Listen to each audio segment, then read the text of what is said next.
comprehensive framework for the establishment of a Technopolis in Kenya, and to create the Technopolis Development Authority, which will be responsible for the development, governance, planning, management, improvement, and maintenance of every Technopolis established. The bill establishes the Technopolis Development Authority, whose primary function is to develop and manage a Technopolis. It also provides for the board of the authority qualifications for appointment for the chief executive officer and his functions. But this bill already was debated on the floor of the House. It's part of the business that the members will be transacting this afternoon as they make their way into the chambers. Remember, the sitting is scheduled to begin from 2:30, so just about 2 minutes. Once the speaker makes his way to the chamber, the prayer is said and the chair is taken, then the business will, without further delay, commence. There is also a special motion. This motion is with regards to consideration of a nominee for appointment as the Director General of the Competition Authority. This is a motion that is moved by the Chairperson, Joint Parliamentary Committee on Vetting of a nominee for appointment as the Director General of the Competition Authority. And with this regards, the committee approved the appointment of Mr. David Kibet Kemei as the Director General of the Competition Authority. And the committee will be seeking to have the House also approve the same. If you're just joining us, is that the House is about to commence its business for this afternoon sitting. And members are making their way into the chambers. Once the House commences, then we will be able to follow up on the businesses that are to be transacted this afternoon.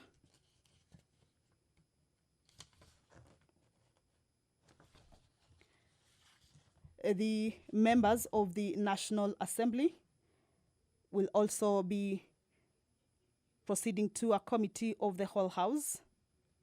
There are 2 bills that were forwarded to the Senate, and there are amendments that the Senate made to these bills. That is the Food and Feed Safety Control Coordination Bill. It's a bill that is originating from the National Assembly, Bill number 21 of 2023.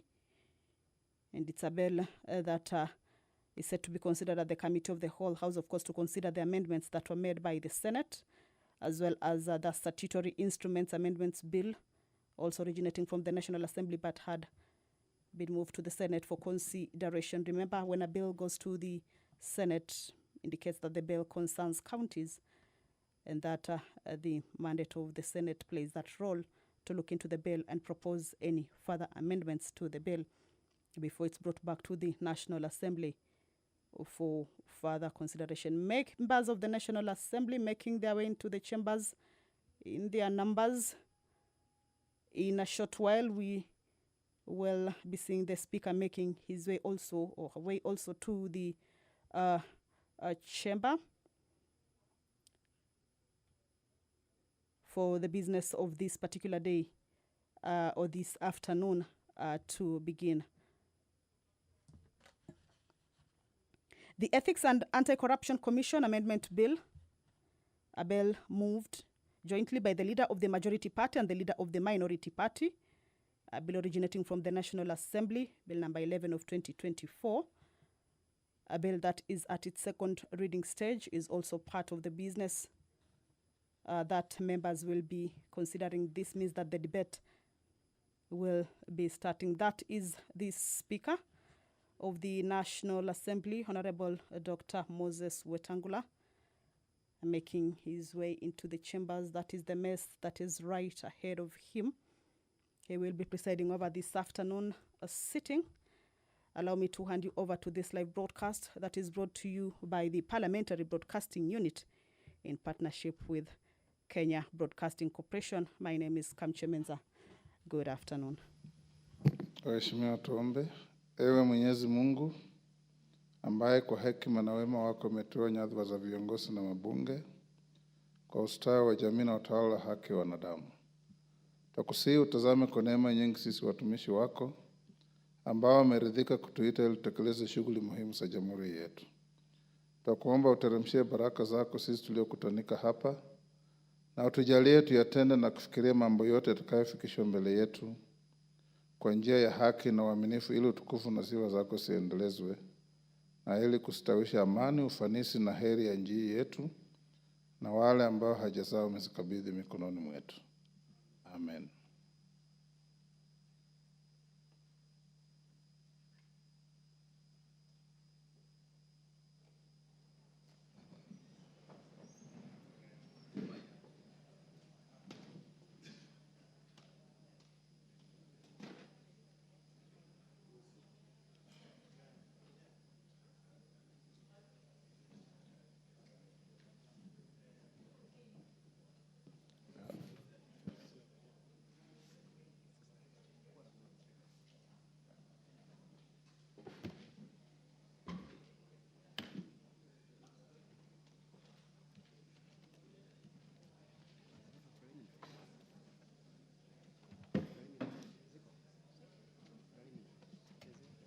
Clerk, we have quorum. We'll call out.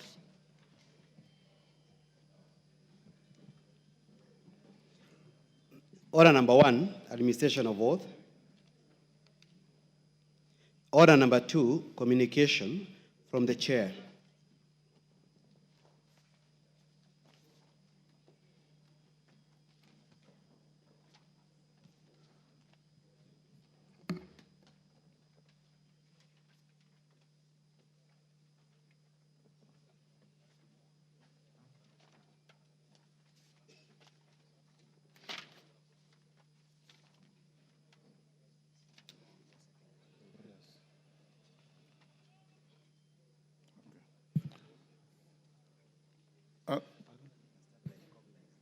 Honorable members, those on their feet, take your seats. Member for Hamisi, take your seat.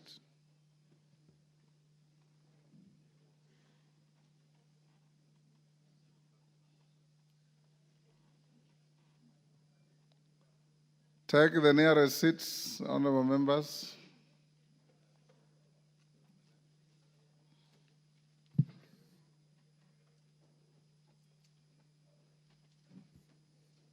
Honorable members, I have two communications to make. One is a recognition of a delegation from the Senate of Nigeria.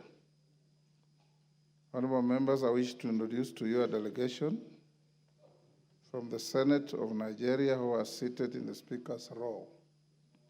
The delegation comprises members of the Committee on Constitutional and Electoral Review and Committee on Women Affairs. They are Senator Patrick Ndubweze, MP, leader of the delegation, Senator Kau Sumaila, MP, the Honorable Miriam Odinaka, MP, the Honorable Tajuddin Karim, MP. Honorable members, the delegation is accompanied by 4 parliamentary staff and 1 official from United Nations UN Women who are seated in the Speaker's gallery. The delegation is in the country to benchmark on strategic interparliamentary relations and to share experiences pertaining to parliamentary practices and to gain deeper insights into legislative processes as well as gender-responsive legal reforms. Honorable members, on my behalf and that of the National Assembly, I welcome them to the Parliament of Kenya and wish them fruitful engagements during their stay in the country. I thank you.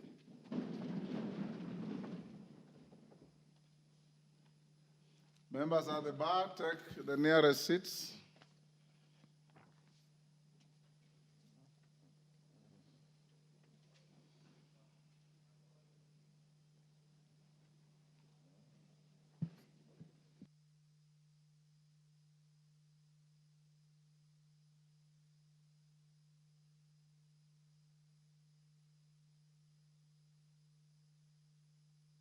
Members, let's go to the next order. I'll come back to communication in a little while. Call out the next order. Order number 3, messages. Order number 4, petitions. Order number 5, papers. Majority Leader.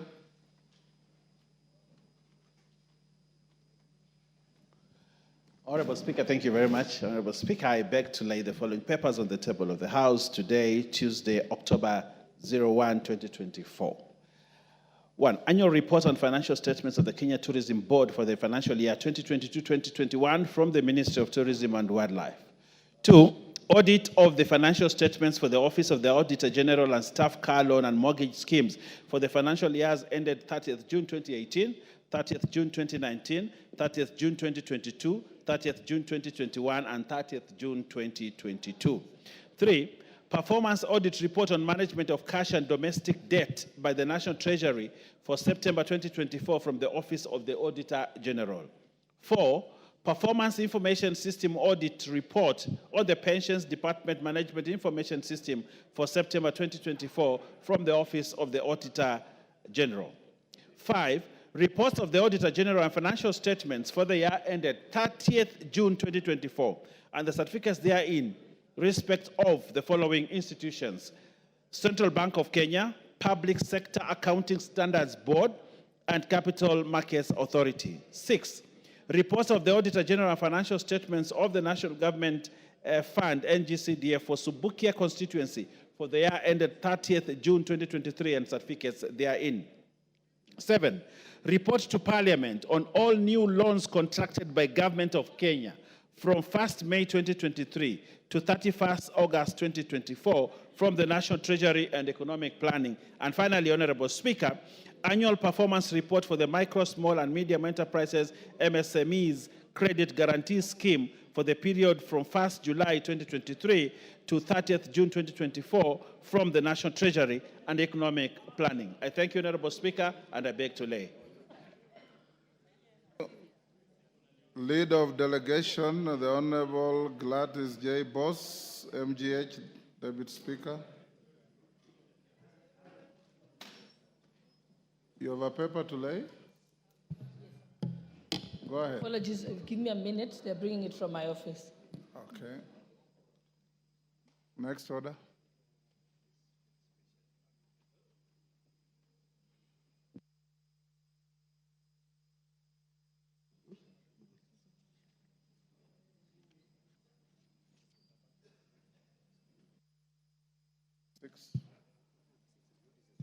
Oh, okay. Yes. Okay.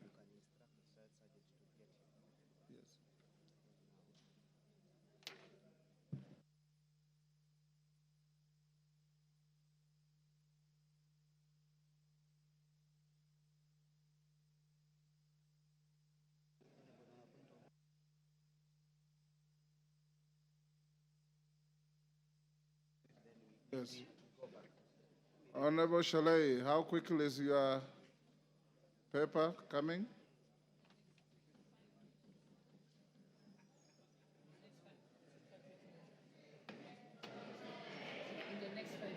Okay. Okay, go back to members on their feet, take your seats.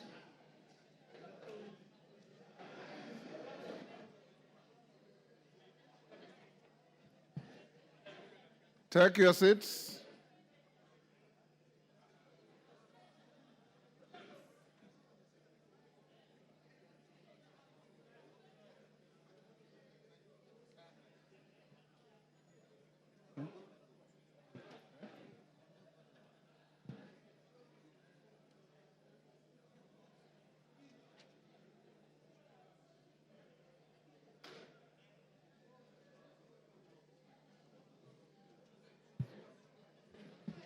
Order, honorable members.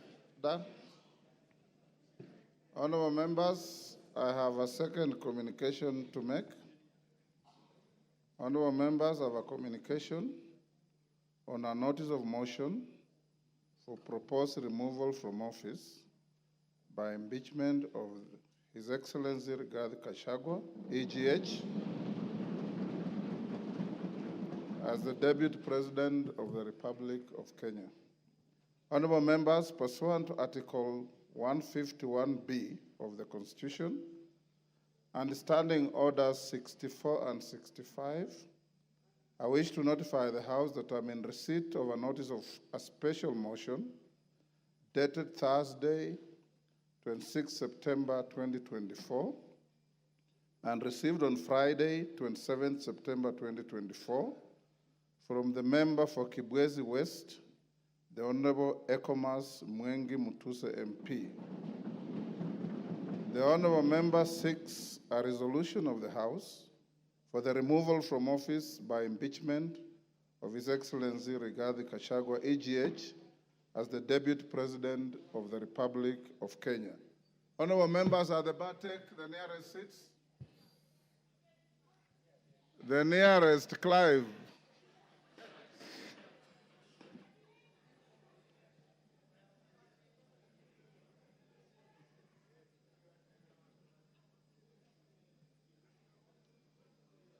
Yusuf, the nearest seat.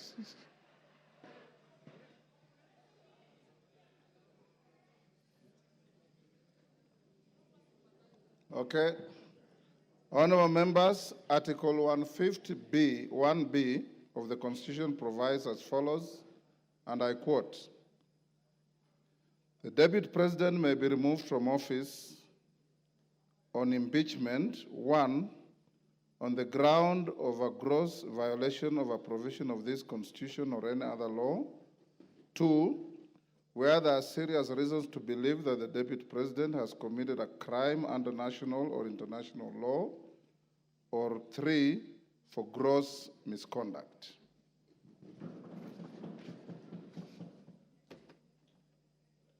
Honorable members, the notice of the special motion by the member for Kibwezi West seeks a resolution of the House for the removal from office by impeachment of our Deputy President on the grounds specified under Article 151B of the Constitution and sets out the particulars in respect of each ground. Honorable members, the special motion before the House presents an unprecedented constitutional moment in our democracy. Without doubt, it summons this House to test for the first time under the 2010 Constitution the provisions of our Constitution relating to the removal from office by impeachment of the Deputy President. It will be recalled that during the term of the 6th Parliament, on 27th April 1989, the then member for Embakasi, the Honorable David Mwenje, successfully moved the House to pass a vote of no confidence in the then Vice President and Minister for Home Affairs, the Honorable Josephat Karanja. The motion received an affirmative resolution of the House. Honorable members, it's instructive to note that upon the promulgation of the new Constitution of Kenya in August 2010, the then office of the Vice President assumed a new clothing as the office of the Deputy President. This new clothing embedded in it a new manner of election, assumption of office, and removal from office of the second in command. Whereas the previous Constitution conferred upon the President the power to appoint and remove the Vice President, the Constitution of Kenya 2010 shifted the removal of the Deputy President to Parliament. This lays the ground for the notice of the special motion by the member for Kibwezi West. Honorable members, Standing Order 64.2 relating to removal by impeachment requires the Speaker to dispose of a special motion within 3 days of receipt of notice by a member. Standing Order 64.2 as read in the light of Articles 259, 5, and 6 of the Constitution gives the Speaker the deadline of today, Tuesday, 1st October 2024, to notify the House of receipt of the special motion and its admissibility or otherwise. Honorable members, having notified the House of the special motion, I'll now highlight the preliminary procedural and legal requirements relating to the processing a special motion for removal from office by impeachment of the Deputy President. Members at the bar, take the nearest seats.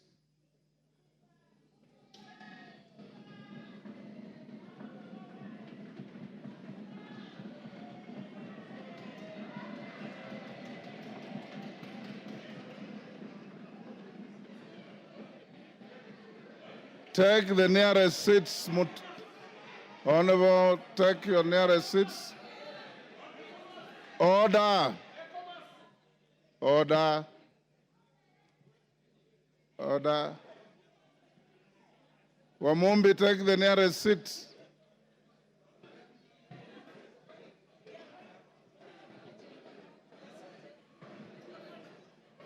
Order, honorable members. Order. Order. Honorable members, Article 152 of the Constitution, order.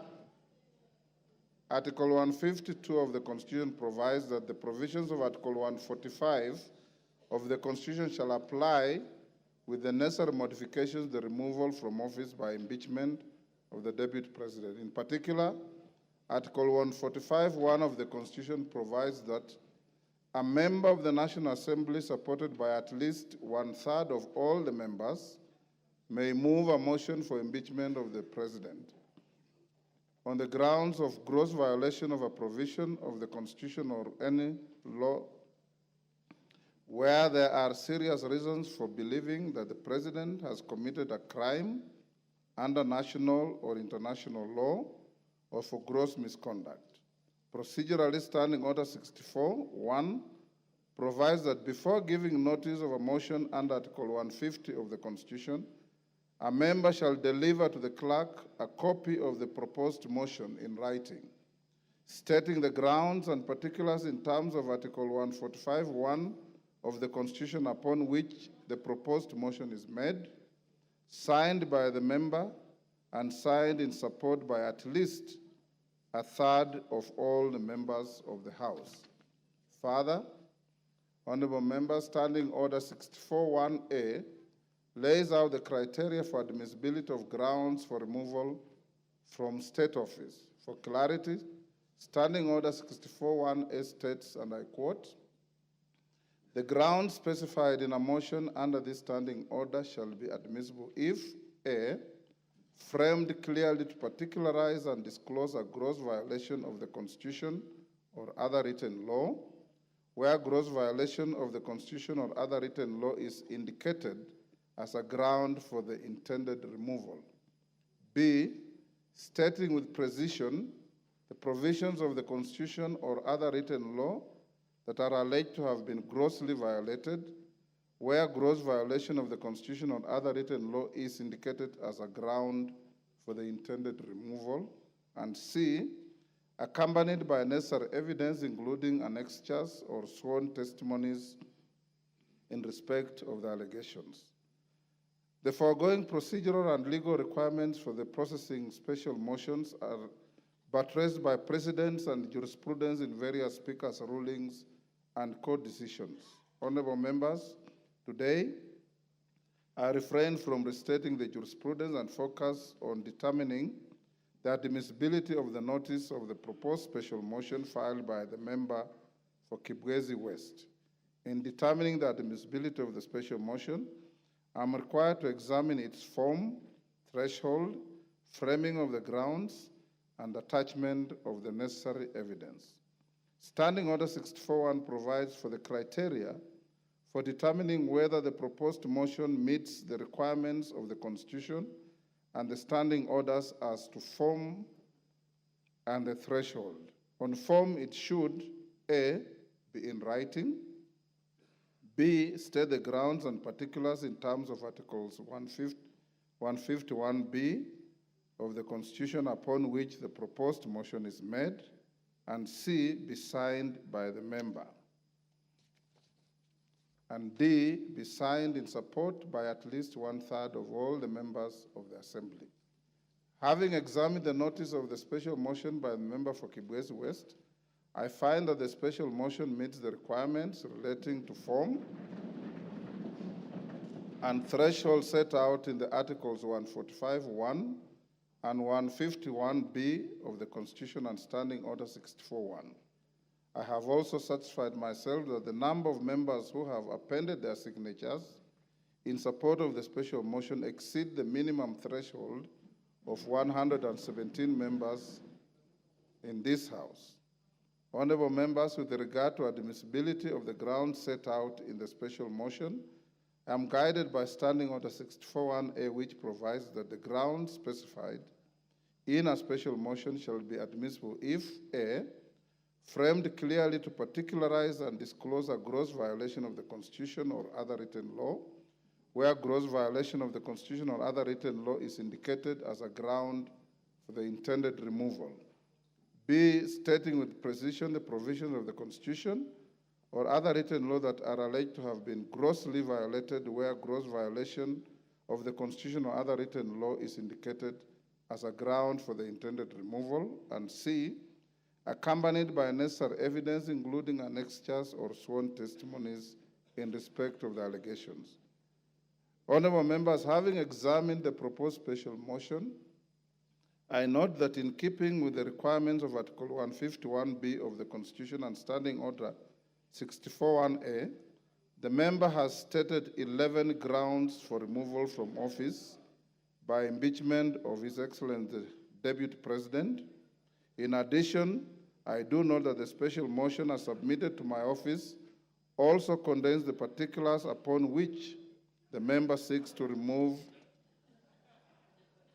the House to consider the special motion.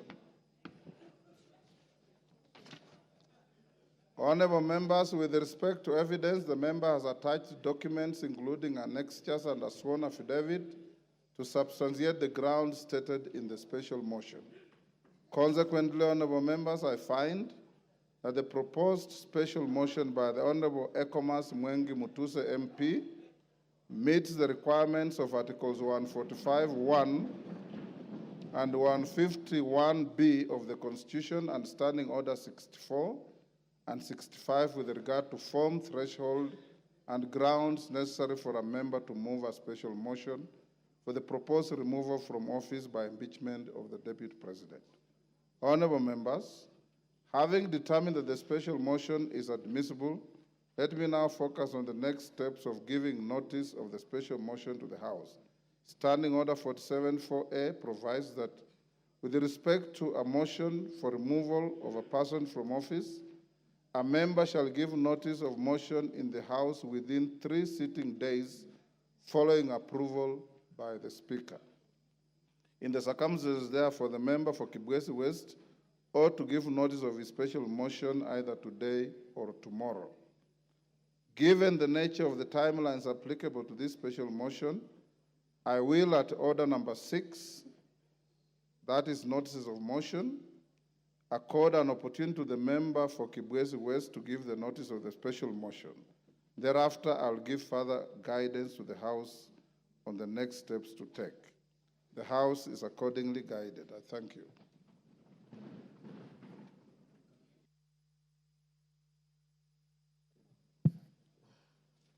Honorable Gladys Boss, are you ready? We'll go back to order number 5 for the Deputy Speaker.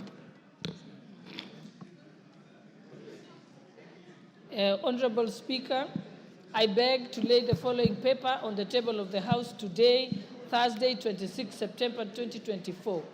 Report of the Kenyan delegation to the 64th session of the OACPS Parliamentary Assembly and the first session of Luanda, Angola, from the 17th to the 21st of February 2024. Thank you, Honorable Speaker.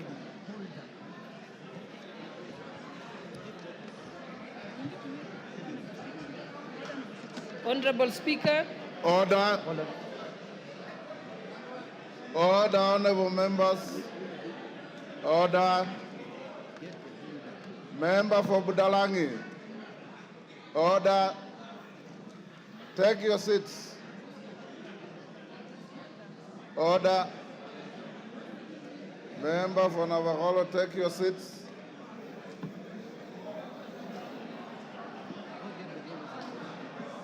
Order, honorable members, order. Order number 6, Honorable Sholay. Order number 6, notices of motion. Honorable Speaker, I beg to give notice of the following motion. That this House notes the report of the Kenyan delegation to the 64th session of the OACPS Parliamentary Assembly and the first session of the OACPS EU Joint Parliamentary Assembly held in Luanda, Angola from the 17th to the 21st of February 2024, laid on the table of this House on Thursday, 26 September 2024. Thank you, Honorable Speaker. The Honorable Mutuse.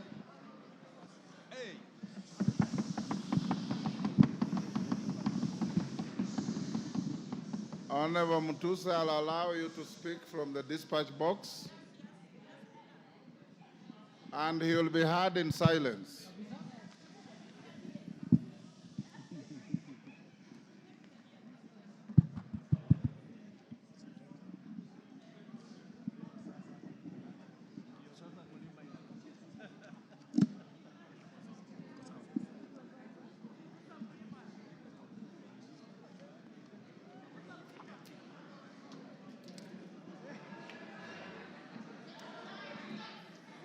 Thank you.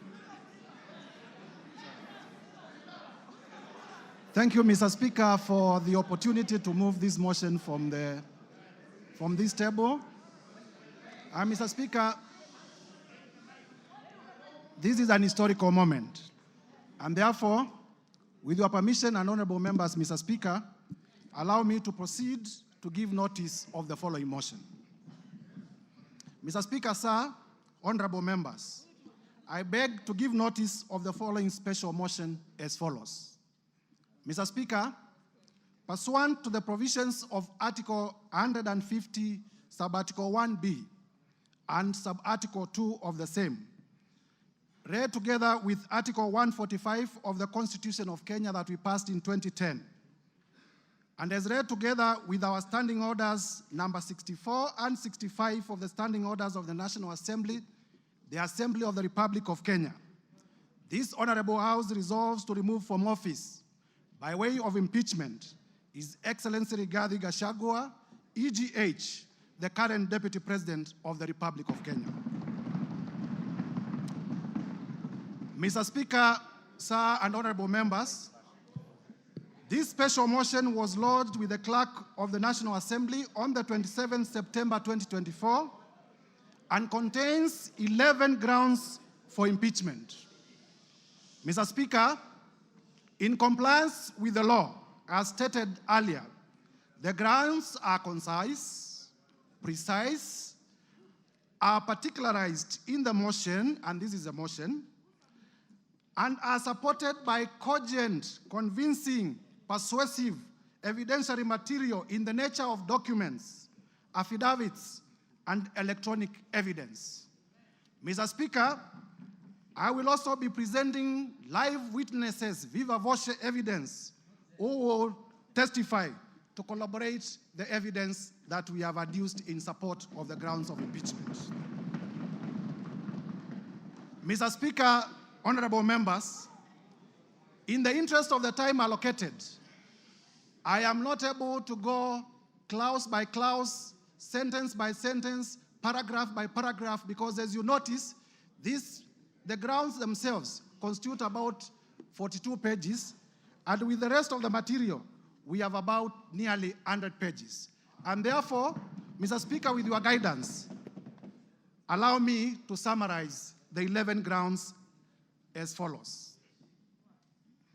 Generally, Mr. Speaker, as members will realize, the particulars of these grounds are that His Excellency Rigathi Gachagua has engaged himself in acts of omission and commission that constitute offenses under our Constitution, offenses under international law, and offenses under our own statutes. On ground one, Mr. Speaker, we will be demonstrating before this House that His Excellency Rigathi Gachagua has grossly violated Articles 10(2)(1)(a), 10(2)(b) and (c), Articles 27(4), Article 73(1)(a) and 2(b), Article 75(1)(c), and Article 129, Subarticle 2 of the Constitution of Kenya, as well as Articles 147(1), as read with Article 131(2)(c) and (d) of the Constitution of Kenya. And when the time comes, Mr. Speaker, I will be laying detail, article by article, to show the violations. On ground number 2, Mr. Speaker and honorable members, at the opportune time, I will demonstrate to Kenyans that His Excellency Rigathi Gachagua has violated Article 147(1) of the Constitution and Article 152(1) of the Constitution of Kenya, the most progressive constitution in Africa. Mr. Speaker, on ground 3, I will be demonstrating before this House to Kenyans and to the international community that His Excellency Rigathi Gachagua has violated Article 6(2) of the Constitution, Article 10(2)(a) of the Constitution, Article 174 of the Constitution, Article 186(1) of the Constitution, Article 189(1) of the Constitution, as well as the 4th schedule of the Constitution of Kenya. Mr. Speaker, this is the Constitution of the Republic of Kenya. It is not a mere document. It speaks to the soul of this nation. Under ground 4, Mr. Speaker, I will demonstrate that His Excellency Rigathi Gachagua has violated Article 161 of the Constitution of Kenya. I will further demonstrate under ground 5 that His Excellency Rigathi Gachagua, the Deputy President, the current Deputy President of the Republic of Kenya, has grossly violated Article 3(1) as read together with Article 148(5)(a) of the Constitution. Under ground 6, Mr. Speaker and honorable members, I will demonstrate that the Honorable Rigathi Gachagua has committed crimes under Section 13(1)(a) and 62 of the National Cohesion and Integration Act, the act that speaks to our nationhood, the act that speaks to our multi-ethnicity, the act that speaks to our society remaining together as a cohesive society. And I will demonstrate with videos, I will demonstrate with affidavits, I will demonstrate with documents that the man holding the office of the Deputy President has violated the same law that he swore to protect in his own oath of office. Under ground 7, Mr. Speaker, I will demonstrate before this House that His Excellency Rigathi Gachagua has committed crimes under Sections 45(1), Section 46, Section 47(a)(3), Section 48(1) of the Anti-Corruption and Economic Crimes Act. Anti-Corruption, Mr. Speaker, honorable members, Anti-Corruption and Economic Crimes Act, by using his office to unjustly enrich himself, by using his office to acquire within 2 months properties well beyond 55.2 billion. And Mr. Speaker, I will demonstrate before this House that during the presidential debate, if I may be listened to, Mr. Speaker, that during the presidential debate, His Excellency Rigathi Gachagua did declare that he was worth 800 million. We are aware that he's paid slightly over 1 billion, meaning that for the last 2 years, the much he could have accumulated justly is about 24 million. But I will demonstrate before Kenyans that he has properties to himself, the ones that I was able to get in my time of research, worth 5.2 billion Kenya shillings. This is what we call unexplained assets, and we must slay the dragon of corruption from the highest office. Mr. Speaker, under the same ground, I will also be demonstrating, this is ground number 7, that His Excellency Rigathi Gachagua has violated Sections 2, 3, 4, and 7 of the Proceeds of Crime and Money Laundering Act. Mr. Speaker, you are aware that the Proceeds of Crime and Money Laundering Act is one of those laws pursuant to Section 2 of the Constitution of Kenya that we domesticated because of our international obligations about money laundering. And therefore, by proving the same, I will also be demonstrating before Kenyans that His Excellency Rigathi Gachagua has committed international crimes. Under Ground 8, Mr. Speaker, I will demonstrate that the Deputy President of the Republic of Kenya has committed crimes under Section 132 of the Penal Code and Section 29 of the Leadership and Integrity Act. And honorable members will realize that the Leadership and Integrity Act is the law that was enacted by this parliament, none other than this parliament, to give effect to Chapter 6 on leadership and integrity of the Constitution. Under Ground 9, I will be able to show, and Mr. Speaker, when we get to this ground, the ground of gross misconduct, I will be able to speak to the House in a very clear manner as to what constitutes gross misconduct as interpreted by our own courts.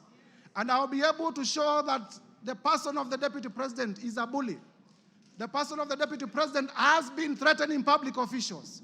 The person of the Deputy President has carried himself in a manner that brings disrespect to the office that he holds, and therefore has grossly misconducted himself. Under Ground 10, Mr. Speaker, I will also specifically demonstrate that the person of the Deputy President has committed the offense of gross misconduct in the manner of insubordination, insubordinating the presidency and the Kenyan state. The Kenyan state is our soul. And if you insubordinate the state, you are not worth being a state officer. Lastly, Mr. Speaker, under Ground 11, with your permission, when the time comes, I will also demonstrate, honorable members, if we may be listened to, I will also demonstrate that specifically the Honorable Rigathi Gachagua has committed crimes of gross misconduct, as I had earlier alluded to, in terms of bullying and threatening public officers. Mr. Speaker, in compliance with the provisions of Articles 145(1) of the Constitution, as read together with the National Assembly Standing Order number 65, honorable members, if you may listen, this is important.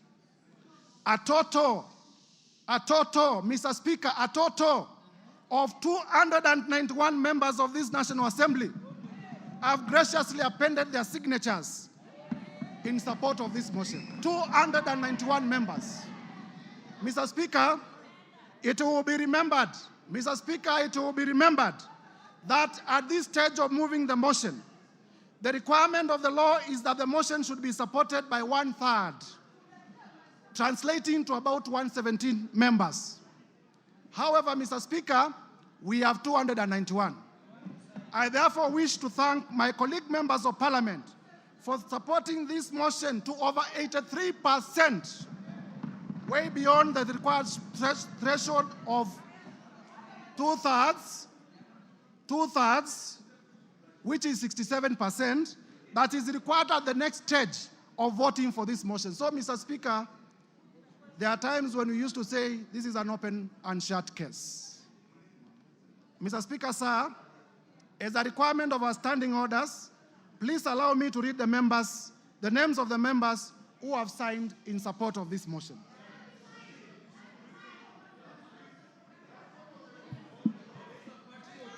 Order. Mr. Speaker, Go ahead. Mr. Speaker, for purposes of completeness of the record, the standing orders require that the mover of the motion does read all the names of the members who are in support of the motion for openness.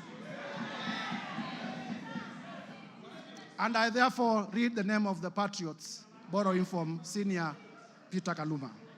Mr. Speaker, I began with myself. The Honorable Ekomas Mwengi Mutusa, yours truly. The Honorable Owen Baya. The Honorable Japheth Nyakundi. Matthias Robi. Kimani Ishungwa. Member for Kikuyu and Majority Leader. Abdul Rahim Daoud.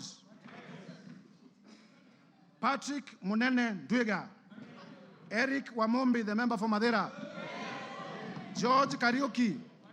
Kili Daniel Karido. Dorothy Mudhoni Ikiara. Mwangi Kiunjuri. Boro Ambore. Elizabeth Kairemia. Edwin Mugo Gishoke. Rindikiri Mugambi. Jane Kagiri. Anne Murada. John Paul Murigi. Gikaria David. John Kirago. Mary Mainge. Alice Nganga. Wambugo Wainaina. Mashua Waidhaka. Kuria Kimani. George Kitonga Murugara. Simon Nganga Kingara. John Kiaria Wainaina. Shadrach Mwiti. Honorable Joseph Wainaina, nominated. Betty Maina. Geoffrey Kiringa Waroko. Roko. Gigi Kagombe. Julius Taitumu. Duncan Maina Madenge. Kwenya Dhoko. John Juguna Wanjiko. John Kanyuithia Mutunga. Honorable Junet Mohamed, the leader of minority. Honorable Mohamed Abdikadir. Honorable Yakub Ado. Honorable Richard Ken Chonga. Honorable Ali Wario. Honorable Ruwaida Obo. Honorable Hamisi Chome Abdi. Abdikadir Mohamed. Zamzam Mohamed. Rashid Benzimba. Said Buya. Peter Shake. Peter Masara. Mishi Juma Mboko. Joyce Osogo Bensuda. Fatuma Masito. Mohamed Machele. Aduma Owor. Jerusha Momanyi. Honorable Dr. Professor Gogo Lilian. Millie Odhiambo, the one and only. Honorable Irene Mayaka, my sister. Honorable Dick Maungu. Honorable Joshua Oron. Honorable Walter Owino. Honorable Patrick Osero. Honorable Molfason Barongo. Mark Ogola Nyamita. Tom Ondege. Gisairo Ombane. Oku Kaunya. Rosa Mbuyu. Charles Were. Fatuma Mohamed. Paul Abuor. Badu Twalib. Dr. Charles Ochieng. Caleb Amisi Luyai. Elisha Odhiambo. Farah Maalim. Elijah Memusi Kanchori. Kakuta Maimai Hamisi. Aden Daud Mohamed. Honorable Wanjala. Honorable Peter Orero. Honorable Martin Peters Owino. Honorable George Peter Kaluma. Honorable TJ Kajuang. Chiforomondo Mwangale. Honorable Donya Doris. Stephen Mogaka. Felix Odiwar. Geoffrey Odanga. Honorable Tim Wanyonyi. Honorable Christine Ombaka. Honorable Hussein Weitan. Honorable George Aladwa. Joseph Oyula. John Bwire. Omar Mwinyi. Catherine Omanyo. Danson Mwashako of Wiper Party. Innocent Mugabe. Charles Nguna, Mwingi West of Wiper Party. Honorable Elsie Muhanda. Honorable J.L. Sunguli of Kilgoris. Honorable Udgun Siad. Honorable Dr. John Ariko. Honorable Tindi Mwale. Otiende Amolo Senior Counsel. Mr. Speaker, the House takes notice that Honorable Otiende Amolo is one of the makers of the Constitution that we are implementing. Honorable Christopher Aseka. Honorable Paul Ekwon Nabuin. Honorable Nicholas Gikor of Turkana East. Honorable Yusuf Mohammed. Honorable Abdgadir Hussein Mohammed. James Koyo. Sarah Paulata Korere. Honorable Umker Arun Mohammed. Honorable John Nikal. James. Yes, my sincere apologies. For the correctness of the record, this is Honorable Dr. Professor James Nikal, the member for Seme. Honorable Daniel Manduku. Honorable Mohamed Ado. Honorable Wario Guyo. Honorable Paul Katana. Maurice Kakai Bissau. Emmanuel Wangwe. Bernard Shinyali. My friend Nabi Nabwera. Patrick Makau Kingola of the Wiper Party Mavoko constituency. And Commissioner of the Public Parliamentary Service Commission. Very able, voted by members of this House.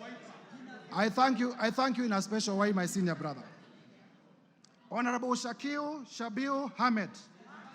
Honorable Aden Kainan. Honorable Dr. Aden Kainan. Honorable Fatuma Jeho.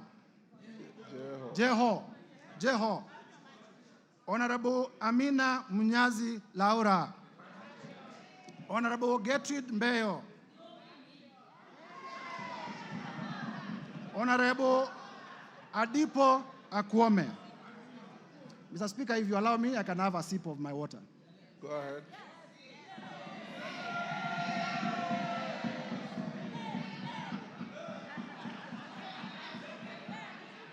Number 134.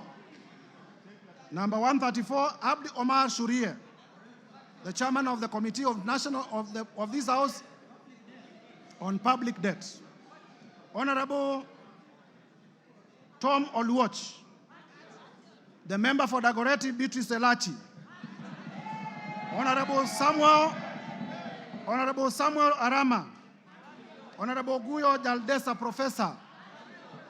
Honorable Anton Kibagedi, my brother.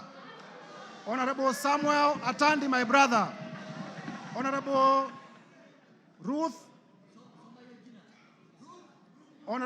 Busia. Honorable Ruth Odinga Busia, the women rep for Kisumu County. Honorable Eve Obara.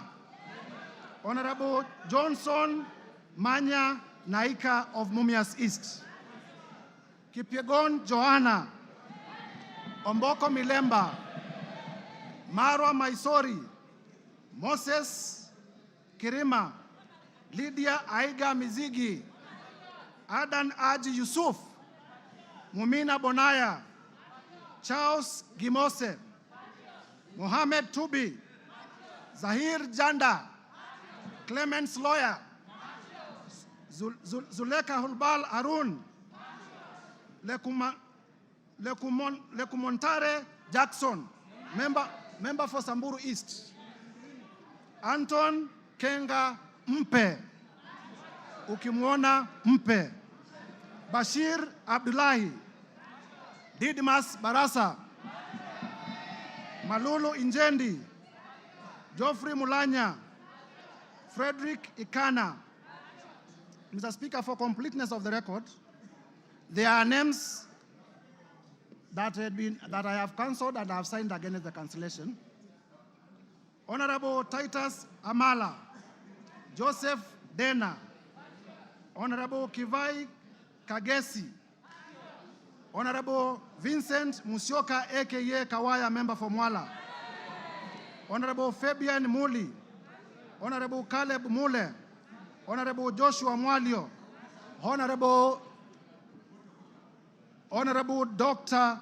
Recho Nyamai Kaki, Honorable Nimrod Mbai, aka KPLC, Honorable Dido Raso, Honorable Lekuton of Laisamis, Honorable Chief Whip Silvanos Osoro, Honorable Abdisarat K. Ali, Honorable Abdul Haro, Honorable Mary Emase, Irene Joki, Nebat Muriuki, George Gashagua, Stephen Karani, Githua wa Masukuru, Rahabu Mukami Washira, Joroge Wainaina, Elijah Njoroge Kururia, Epuyu Nanok Daniel, Mudhoni Marubu Monica, Kenneth Tungulu, Mudhama Stanley, Joseph Emanthe Namur, Faith Gitau, Cecilia Asieni Ngitit,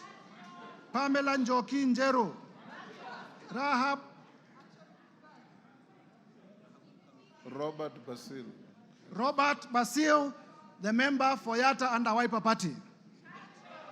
Protas Akuja, Kasim Sawa Tandaza, Pauline Lengimis, Honorable Dr. Robert Pukose,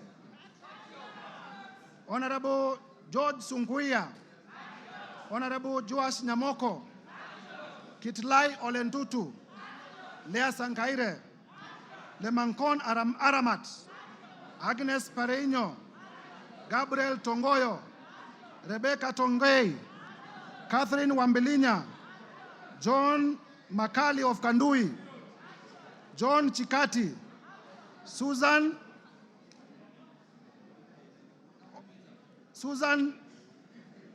of Tharaka Nithi, the women rep for Tharaka Nithi County, Mburu Kahangara, Geoffrey Wandeto, Ronald Karauri, Jackson Koech,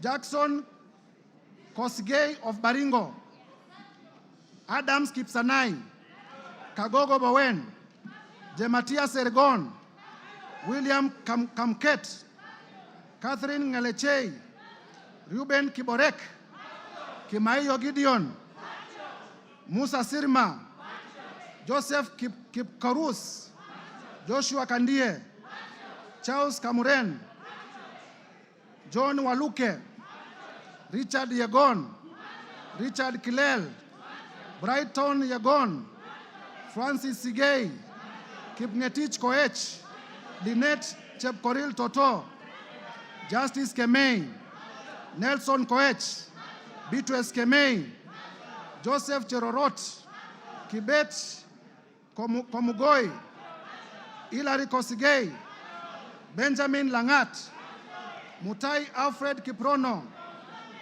Liza Chelule, Joseph Tonui, Paul Chebor, Fred Kapondi, Lilian Sioi, Naomi Jilowako, Faisal Abdi Bader, Alpha Miruka of Bamachoke Charge, Deko Baro, Innocent Obiri, Ogola Gideon, Honorable Sabina Chege, the party leader of the Jubilee Party, Peter Lochakamping of Sigor, Samuel Chemulel, Rael Kasiwai, David Kosing, Titus Lote, Joseph Samal Womwa, Honorable, the handwriting is sometimes difficult, right? The member for Samburu North. Eli. The Honorable Letipila Eli. Lelitila Lady of Samburu North. The Honorable Kareke Mbiuki. The Honorable Martin Pepela. Wanami Wamboka. David Ochieng. Ferdinand Kevin Wanyonyi. Gladys Boss Chepkosgei Sholei, the women rep for Sinigishu and my former teacher. Paul Kibchil Biego. Marianne Kitani. Samuel Kiprono Chepkonga, Janet Sitienei, Muge Kosgei Cynthia, Joses Kosgei Lelmengit, David Kiplagat, Julius Kipibiwot, Julius K. Ruto, Bernard Kitur, Phyllis Barto, Professor, Oscar K. Sudi, Engineer Oscar Sudi, Dan Wanyama, Honorable Dr. Adagala Beatrice, Amina Dika, Abdi Ali Abdi, Hussein Abdi Bare, Gonzi Rai, Ibrahim Abdi Sanei, Honorable Ker Kasim, Honorable Salah Farah, Karoli Omondi, Robert Gishimu, Michael Mushira, Jared Okello. Jared Okello is my last name, making a total of 291 members. Mr. Speaker. Yes, wind up. Honorable members, as we wind up, as I alluded earlier, I presented to the Clerk of the National Assembly, and this afternoon, I'm laying on the table of the House the following documents. Number one, the special motion dated 26th of September 2024 and received by the clerk on the 27th of September 2024, and I have it in my hands and I'll be laying it shortly. Number two, with this special motion, Mr. Speaker, I am also laying before the table of the House the list of 291 members of the National Assembly who signed in support of the motion. Mr. Speaker, number three, I will also be laying the bundle of evidence in support of the grounds in the motion. And number four, I will be laying the list of witnesses all contained in this bundle. Mr. Speaker, Kenyans will be shocked. Indeed, Kenyans will be very shocked when we finally unravel and demonstrate the grounds and the supporting evidence. I therefore, through you, Mr. Speaker, humbly request the House Business Committee to allocate me ample time at the time of moving the motion so that Kenyans can appreciate in detail the injustices that have been committed against them by the person of the Deputy President. I thank you, Mr. Speaker, and I beg to give notice of the special motion and to lay the said documents on the table of the House. And if you allow, Mr. Speaker, as I conclude, please allow me to highlight the following. Order. Mr. Speaker, I am a Christian, and I often read the Bible. And the Holy Bible, in the book of Proverbs 29 verse 16, says as follows: when the wicked are in authority, sin flourishes. But the godly, and mark the godly in small g, will live to see their downfall. That is the Holy Book as contained in the book of Proverbs 29:16. Further, Mr. Speaker, in the book of Mark, chapter 9, verses 42 to 47, it says as follows, and I quote: If anyone causes one of these little things, honorable members, Kenyans, please listen carefully. If anyone causes any one of these little things, those who believe in me, to stumble, it would be better for them if a large millstone were hung around their neck and they were thrown into the sea. 43, if your hand causes you to stumble, cut it off. It is better for you to end a life maimed than with two hands to go into hell, where the fire never goes out. 45, and if your foot causes you to stumble, cut it off. It is better for you to end a life crippled than to have 2 feet and to be thrown into hell. And if your eye causes you to stumble, pluck it out.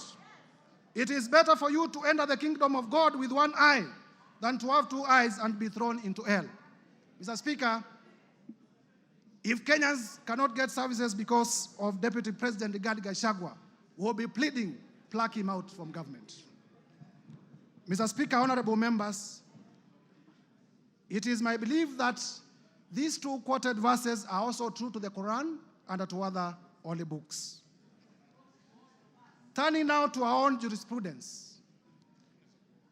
Honorable members, because many of us are political practitioners, even those who are not lawyers, would remember that in nullifying... Order, Mutuse, you are giving an motion, you are not debating the motion. Yes, I'm finishing. Yes. I'm finishing. In nullifying the 2017 presidential elections, His Lordship, the Chief Justice Emeritus, the Honorable David Maraga, pronounced himself in the following words: "The greatness of any nation lies in its fidelity to the Constitution and adherence to the rule of law, and above all, respect to God." And Mr. Speaker, it is this persuasion, Mr. Speaker, that has made me to bring this motion of impeachment against the person of the Deputy President, His Excellency Rigathi Gachagua. For the record, and Kenyans, listen, I have no grudge, I have no malice, I have no ill will, I have no personal vendetta against His Excellency Rigathi Gachagua. I am just doing my duty as a citizen of the Republic of Kenya and executing my mandate as a member of this House as mandated under the Constitution to bring this motion. I will therefore, Mr. Speaker, with your permission, lay the documents before the House and beg to give notice of the motion. I thank you, Mr. Speaker. Hand over the documents to the clerk.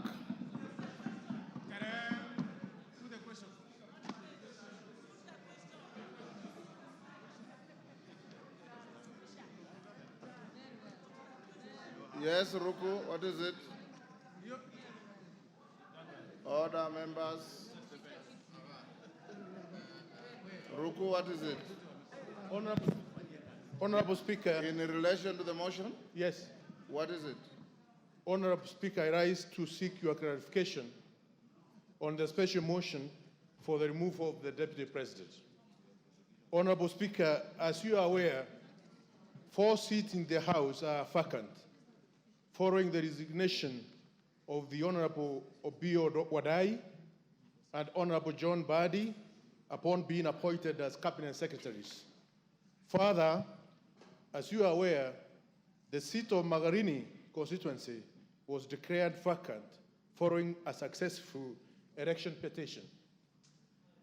The Banisa constituency seat was also declared vacant following the unfortunate demise of our colleague.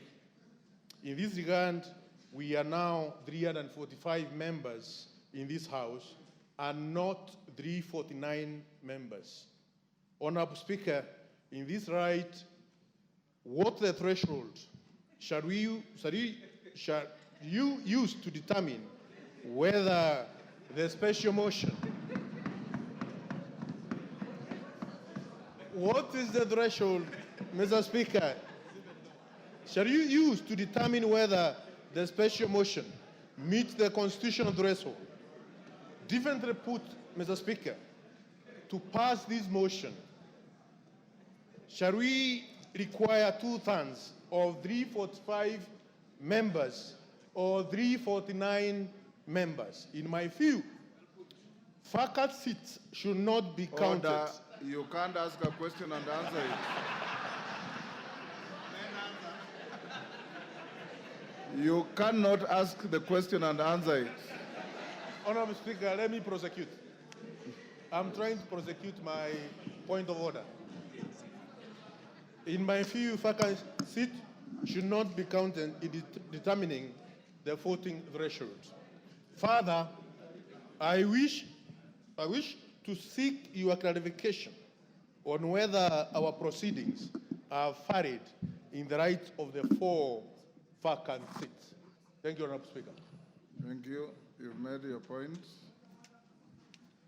Bashir?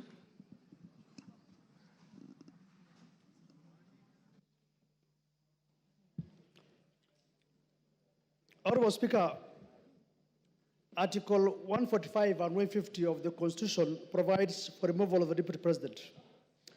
Our standing order goes to great length on the same to explain the procedure for removal of the Deputy President, as stipulated under Standing Orders 64 and 65. Honorable Speaker, what is clear from reading of Articles 145 and 150 of the Constitution is that the role of this House is just to pass the resolution as to whether the Deputy President shall be impeached or not.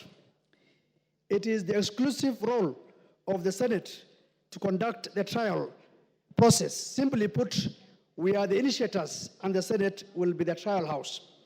Honorable Speaker, consequently, I seek your guidance on whether it is necessary to invite the Deputy President to this House in terms of the right to be heard, noting we have nothing to do with the real process. In my view, the Deputy President shall be required to appear before the Senate, but nevertheless, I seek your indulgence on this matter. Thank you, Honorable Speaker.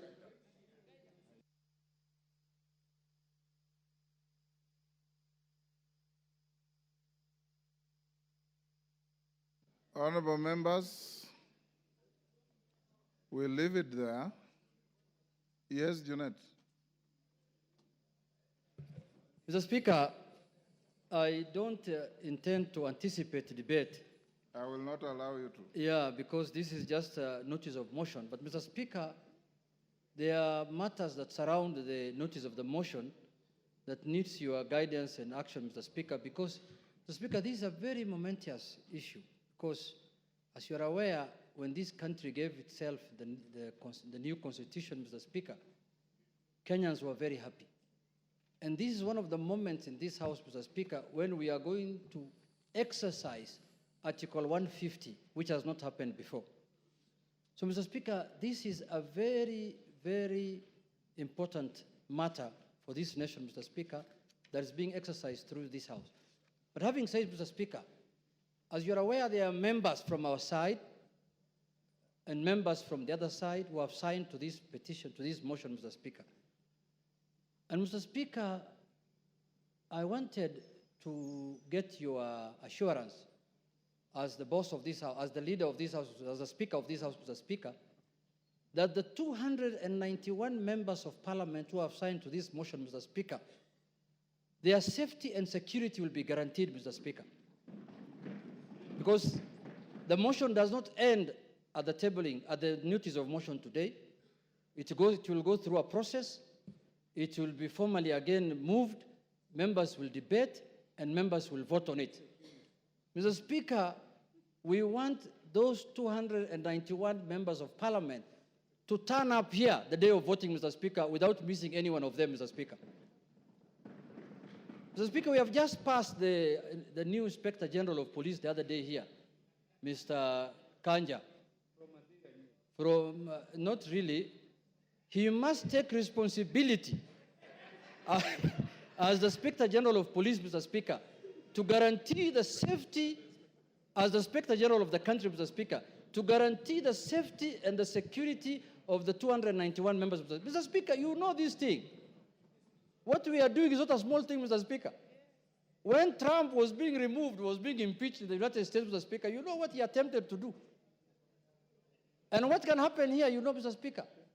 And let us not fight, let us not begrudge anyone, because what the House is doing is constitutional, because the House is just exercising its mandate. It's not doing anything outside the Constitution. There is nothing unconstitutional that's happening in this House, Mr. Speaker. You can impeach a cabinet secretary, you can impeach a deputy president, you can impeach the president if you wish so. So, Mr. Speaker, this is an exercise that is given to us by the Constitution. So, Mr. Speaker, you've made your point. I have made my point, but I conclude by saying this, Mr. Speaker, that, Mr. Speaker, when we were elected, Mr. Speaker, as members of Parliament, we became the staff of the Parliamentary Service Commission. Each member here, Mr. Speaker, their employer, they are employees of the Parliamentary Service Commission, which you are the chairman, Mr. Speaker. So, Mr. Speaker, I have spoken on behalf of the members, because when they were signing, that is what they told me, Mr. Speaker, as the minority leader. They told me, we are in support of this thing, we are really ready to move, but we want things done legally and procedurally and within the Constitution, inside Parliament and outside Parliament. Thank you, Mr. Speaker. Thank you. I don't want to open debate. Yes, Whip, what's your point of order? Honorable Speaker, I also seek your guidance and indulgence on the notice of motion that has just been tabled here today, because we all agree that post-2010 Constitution, this is unprecedented. In as much as it happened years back, this is very new, post-2010 Constitution, and we will need a bit of some guidance. Ordinarily, Honorable Speaker, any motion that is brought before this House and that is of public interest goes through the entire process, including public participation, Honorable Speaker. I need to seek your guidance and indulgence on the place for public participation as far as this notice of motion is concerned. Because looking at the jurisprudence that has been made by the courts and the lower legislative arm, which is the county assemblies, on the impeachments of the governors and deputy governors, Honorable Speaker, you'll realize and notice that many impeached governors or their deputies challenge their impeachment based on the process of public participation, Honorable Speaker. This is unprecedented, and of course it's my view that to replicate the same, to what happens on the impeachment of governors and deputy governors, and they invoke the element of public participation across the country. You've made your point. Thank you, sir. Yes, Majority Leader. Before you, Majority Leader, Farah has been raising his hand. I'll give you 1 minute, Farah. Mr. Speaker, I also join the other colleagues in this, but I have just one very important, most important in this country to raise. Not only do we have to protect the lives of 291 members of parliament who have appended their signature there, we must also protect the system. The IG must protect our president to the hilt. Because you know the kind of a constitution we have. Any reckless thug can decide to change the course of history if, God forbid, anything were to happen to our president. You get my point? And there are people who we have been so worried lately, I get the feeling that they can even have the capacity to plan something like that. Let us make sure this information goes out. Our president must be protected to the hilt until this motion is over. Because if, God forbid, anything were to happen, then we have something much bigger to worry about. Thank you. And those guys you're the last on that. Thank you, Honorable Speaker. My Honorable Speaker, if you will indulge me, I'll add something on security. But before that is on Standing Order 85, Honorable Speaker. 85-2, which, Honorable Speaker, I would beg, even as you guide members, that members listen, that it shall be out of order to anticipate the debate of a motion of which notice has been given by discussion upon a substantive motion or amendment and all that is said in the standing orders, Honorable Speaker. And I say this, Honorable Speaker, because I know we are in an open and transparent society, and many of us will be invited to media stations to discuss this impeachment motion which notice has been given today. Just to caution members that it will be completely out of order to discuss the substance of the motion in media stations before debate, as is contained in our standing orders. So when we're invited to media stations, maybe we be guarded in what we discuss, so that we do not go into the substance of the motion until we are done with debate. After debate, Honorable Speaker, we are all at liberty to discuss, and that includes, Honorable Speaker, both those who have appended their signatures, like myself, and the other few who have not appended their signatures, Honorable Speaker. The 58 members who have not appended their signatures. Honorable Speaker, just to add on to what the Honorable Farah and Honorable Junet have said, Honorable Speaker, the security of members of parliament is paramount.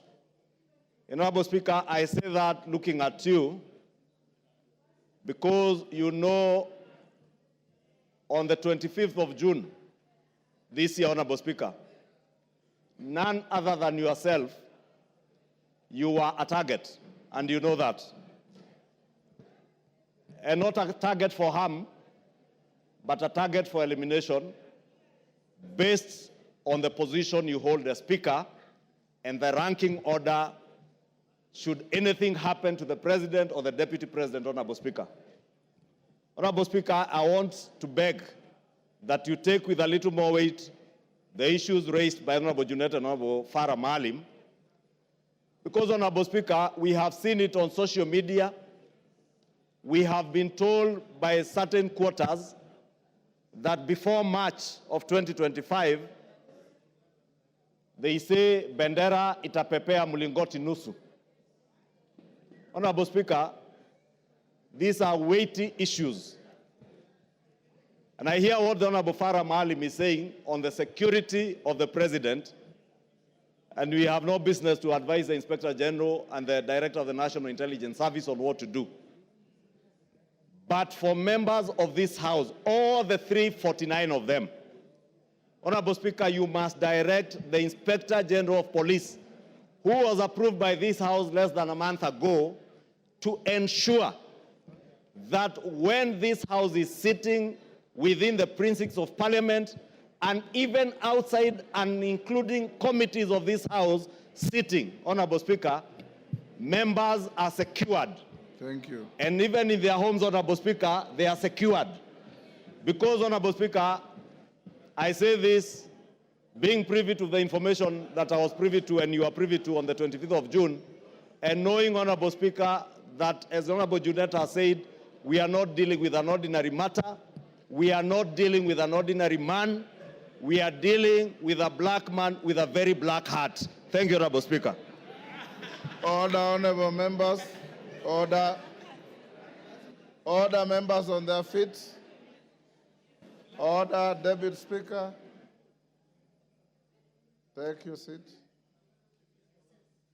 Take your seats, those who are there.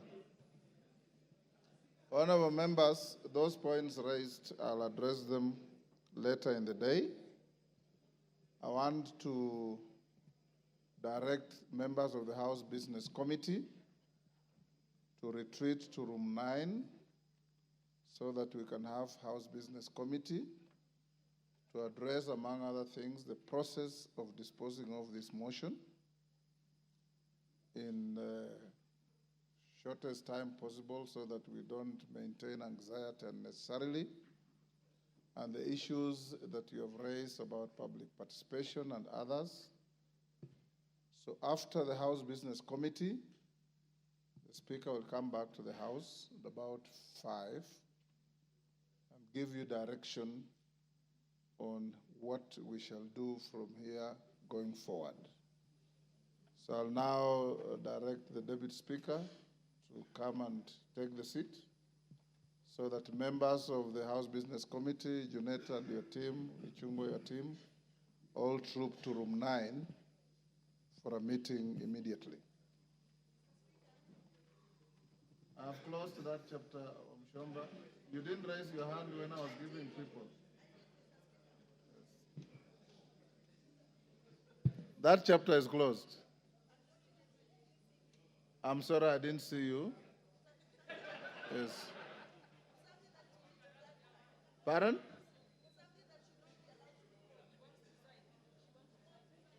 Two? Take the seat. Deputy Speaker, take the seat.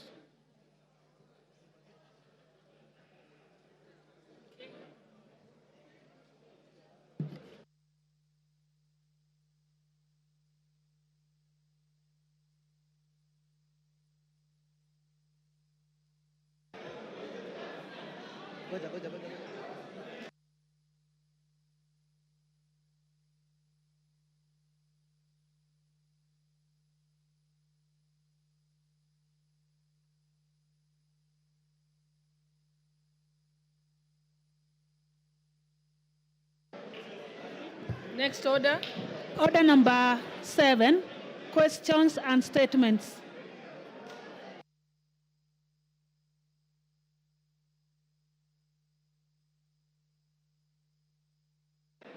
Honorable members, order.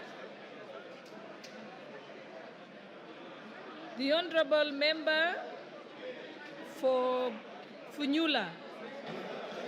You have a statement, Honorable Member for Funyula. Honorable Thank you, Honorable Speaker.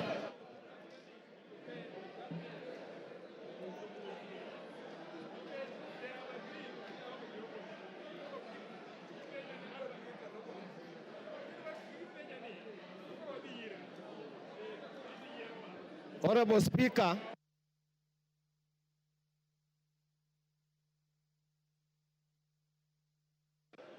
order, honorable members.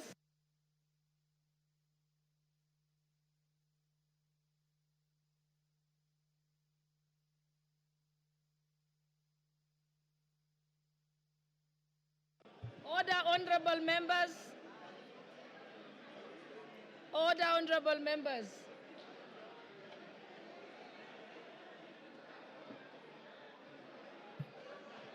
Order, honorable members.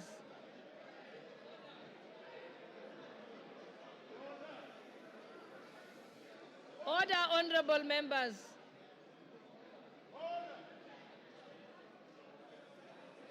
Order, honorable members. Okay, I think we can proceed. Honorable member for Funyula, let's allow Dr. Pukose to make his statement, then you go next. Honorable Pukose, Chairperson of the Health Committee. Honorable members, please. Thank you, Madam Speaker. Thank you, Madam Speaker. I wish to make a statement on the shift from NHIF to SHIF rollout of the universal health coverage. Honorable Speaker, the Ministry of Health and Social Health Authority is today rolling out the Social Health Authority healthcare services and benefits under the 3 funds.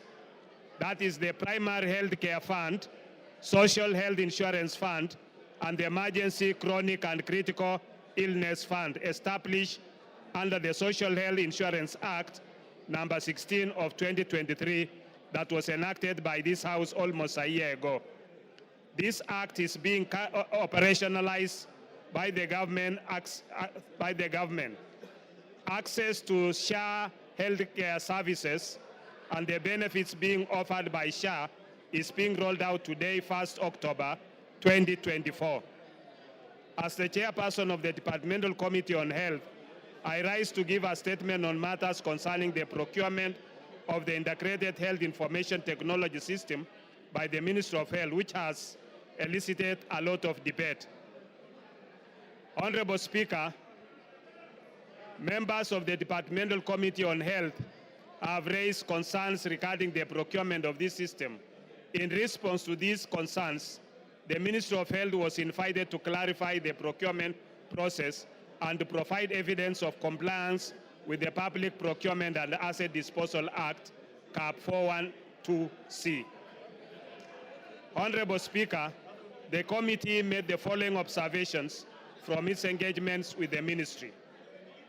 1, the Ministry of Health, through the State Department for Medical Services, undertook the procurement of Integrated Health Information Technology System as part of the implementation of universal health care in the country.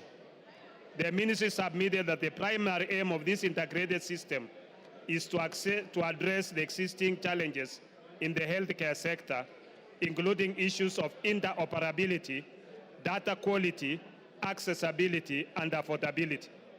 The Ministry of Health is aligned with the Kenya Health Sector Strategic and Investment Plan, the Kenya Health Data Collaborative, and the Kenya Digital Economy Blueprint, all under the guidance of Section 105 of the Health Act, CAP 241. Honorable Speaker, the system procurement involves a contract valued at Kenya shillings 104,808,136,478, set to be executed over a 12-year period. The Ministry of Health has partnered with MS Safaricom PLC as a strategic partner with the procurement conducted under the specially permitted procurement procedure. The procurement covers the development and implementation of integrated health information technology system, including digital healthcare platforms. The tender is structured in two major cost components. Initial investment by the strategic partners of Kenya shillings 34,003,483,013 over 2 years, and infrastructure support and maintenance of Kenya shillings 70,804,653,465 over 10 years. In adherence to Public Procurement and Asset Disposal Act and the tender regulations, the ministry indicated that the procurement process began on 6 June 2023, when the then Cabinet Secretary for Health requested the use of the specially permitted procurement procedure for the medical equipment supply project, healthcare information technology, that's the transition project, and the supply of community health promoters, CHP kits. The National Treasury approved the request on 13 June 2023, subject to conditions regarding the preparation of tender documents that include specifications, conditions of tendering, and contracting and justification for the use of SPPP, detailing the procedure of onboarding the strategic partners. This process was followed by the ministry's compliance and further approvals. The bid documents were issued on 9th May 2024 and closed on 15th May 2024. After the tender evaluation and negotiation, the ministry submitted a draft contract to the Office of the Attorney General for review and necessary advisory in line with Section 134(2) of the PPADA. This section obligates the accounting officer of a procuring entity to seek clearance from the Attorney General before signing contracts of a value exceeding Kenya shillings 5 billion. As mandated by Section 114A of the Public Procurement and Asset Disposal Act, a specially permitted procurement procedure can be utilized under the following circumstances. 1, a procuring entity may use a procurement procedure specially permitted by the National Treasury. The National Treasury may allow the use of specially permitted procedures, A, where exceptional requirements make it impossible, impractical, or uneconomical to comply with the Act and the regulations. B, where the market conditions or behavior do not allow the effective application of the Act and regulations made under the Act. C, for specialized or particular requirements which are regulated or governed by harmonized international standards or practices. D, where strategic partnership sourcing is applied, and E, where credit finances procurement is applied, or F, in such other circumstances as may be prescribed. Honorable Speaker, the Honorable Ministry members, please be quiet. Honorable members, and I think the chairperson is saying something that's very important about the new social health insurance fund that is very important to our constituents. So let's pay attention. The Ministry of Health invited Mesa Safaricom PLC to submit a proposal using the provisions of Section 114A, D and E of the Public Procurement and Asset Disposal Act. Mesa Safaricom PLC submitted a technical proposal and a financial proposal as a consortium with Convergence Network Solution Limited and Apiero Limited. With Safaricom PLC. Hold on. Honorable members, those who want to have little kamkunjis, if you could kindly go to the lounge so that we can listen to this very important report. With Safaricom PLC being the lead bidder in the consortium.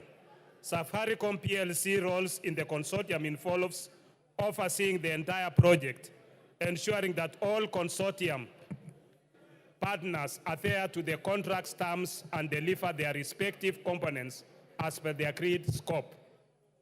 Safaricom PLC was approached as a strategic partner owing to its strong capacity to manage and coordinate the project effectively.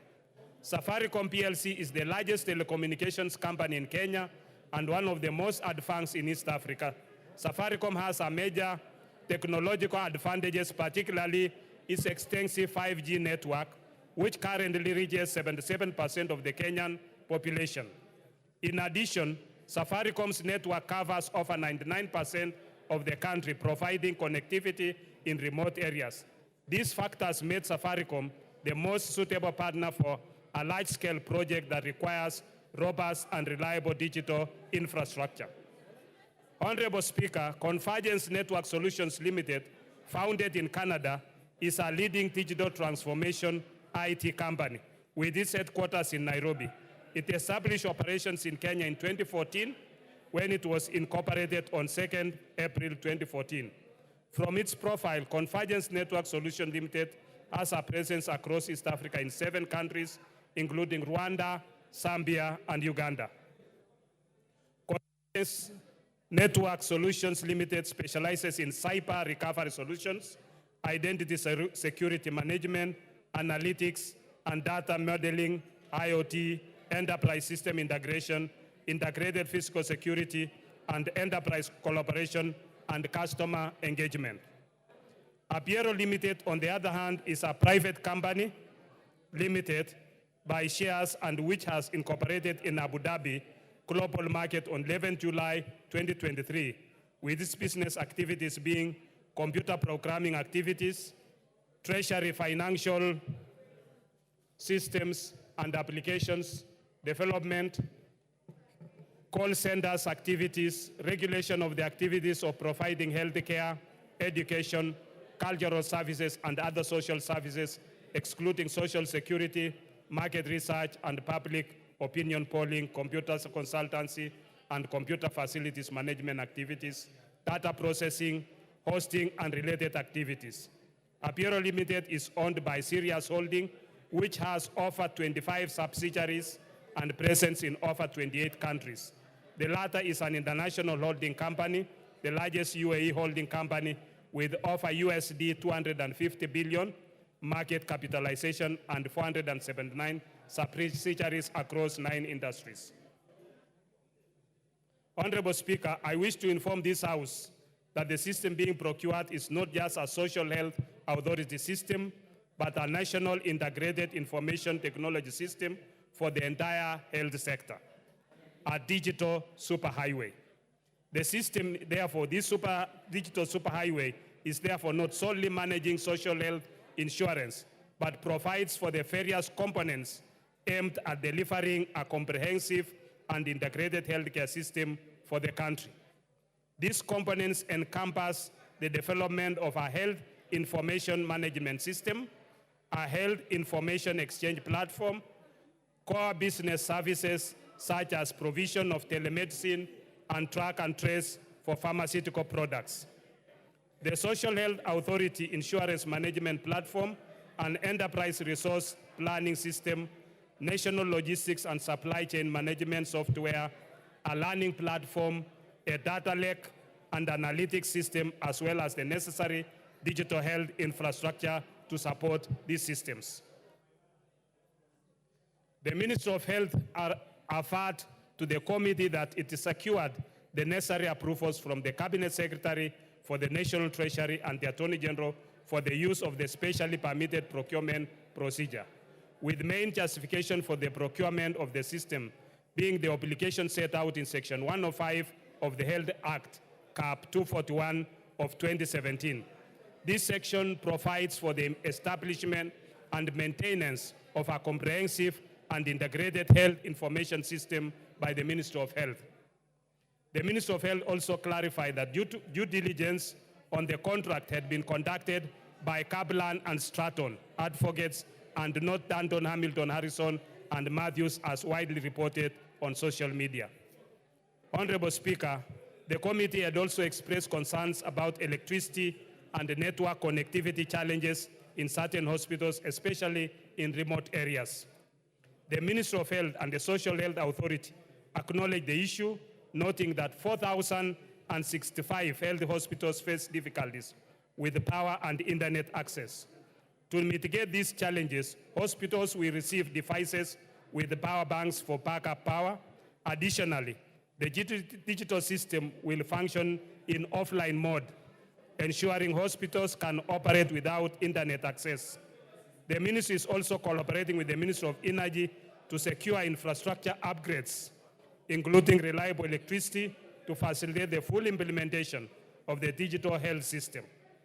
The Ministry of Health further assured the committee that there are at least 3 connectivity lines available to support the system in case of system down or failure.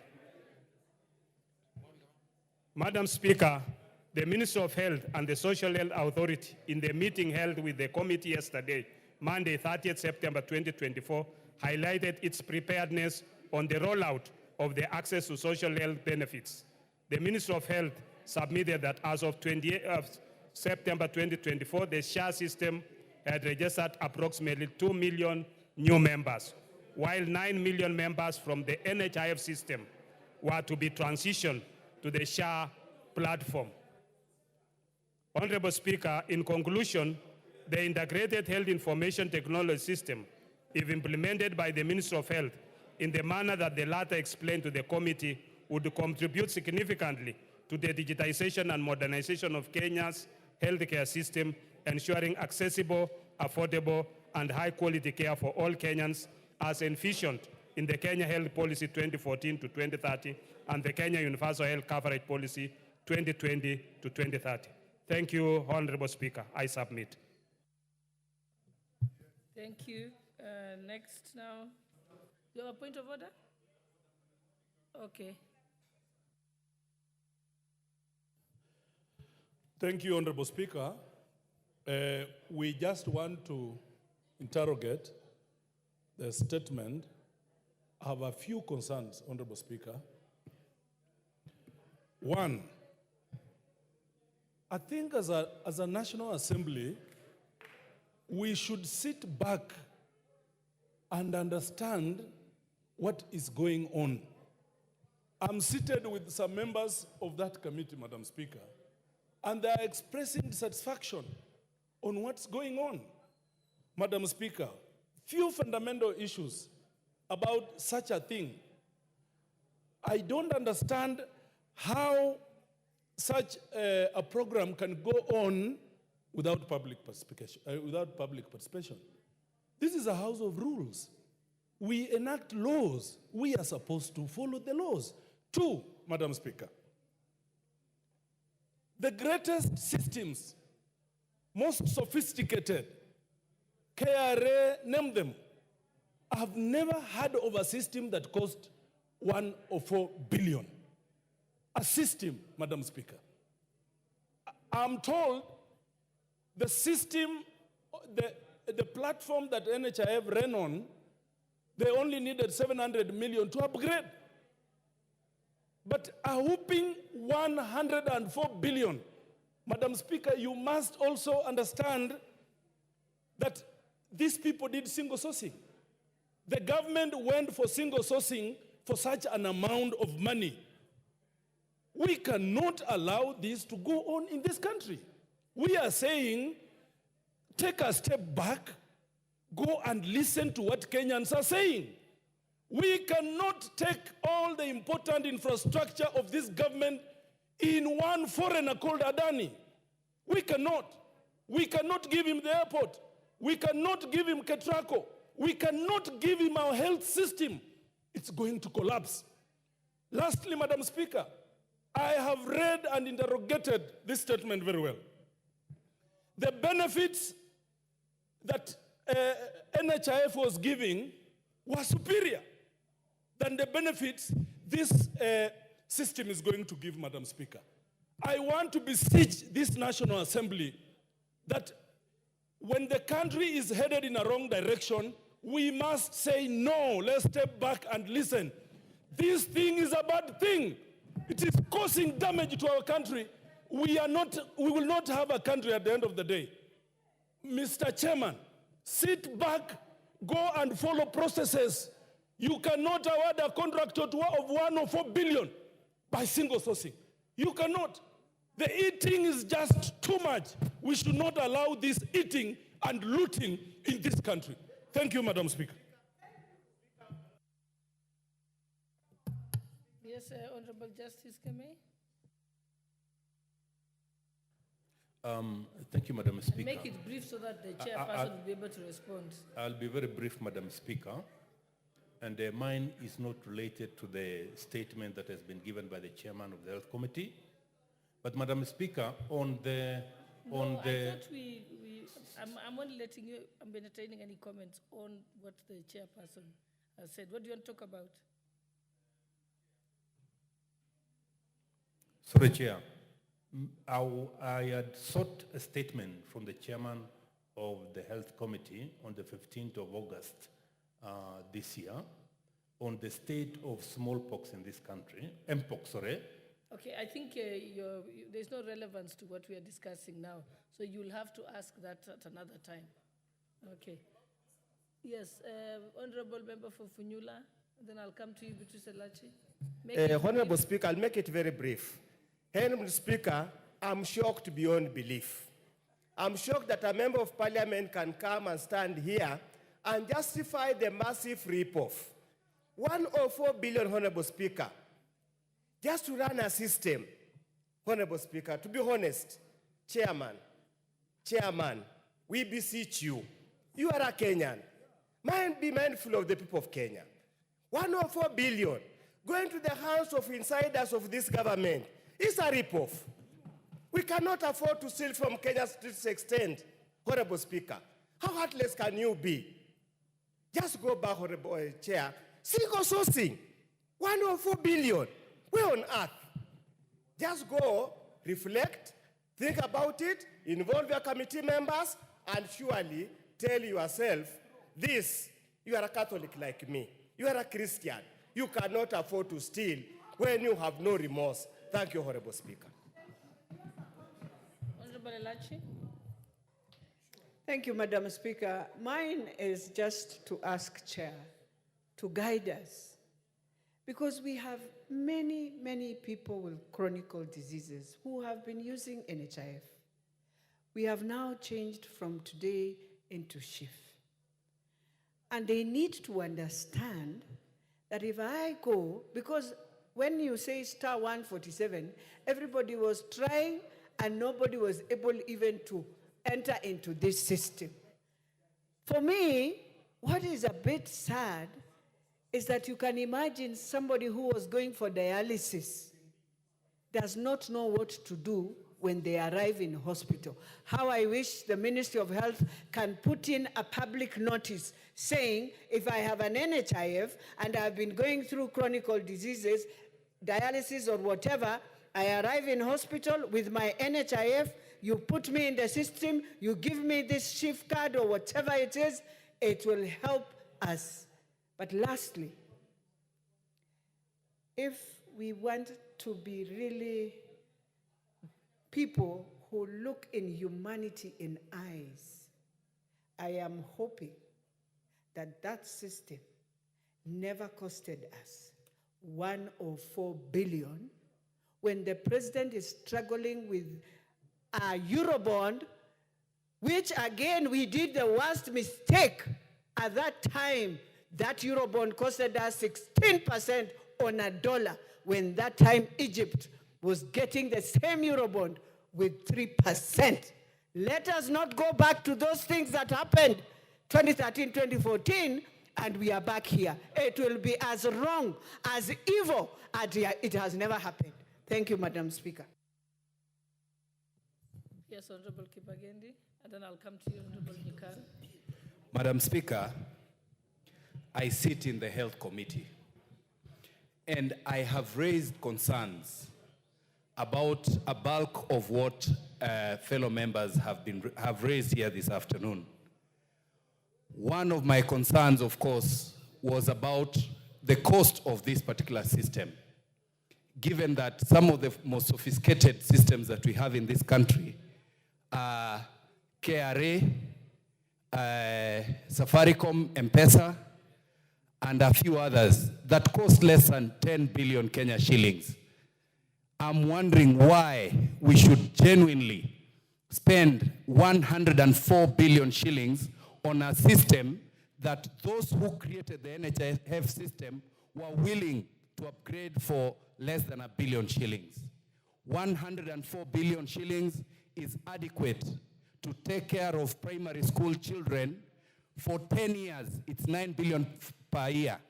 They would have lunch in school. Secondly, Madam Speaker, why this system should offer an inferior benefit, yet members now pay more. Imagine, Madam Speaker, they are saying in a family, you can only benefit, only one individual can benefit to go for diabetes tests per year, one person, and it's only 4,000 shillings. Only one person can benefit on matters to do with dental, and it's about 2,000 shillings. Only one member in a family can benefit with optical medical care. It is absurd given what we had in NHIF. If indeed NHIF had issues, our focus should have been to review the claims management department. And today, Madam Speaker, I would like to bring to your attention that even in this social health authority, there is a scheme to outsource the core mandate of this particular authority, which is the claims management department. And that will be a loss of funds that would have been used to support poor Kenyans. Madam Speaker, this is something that I've been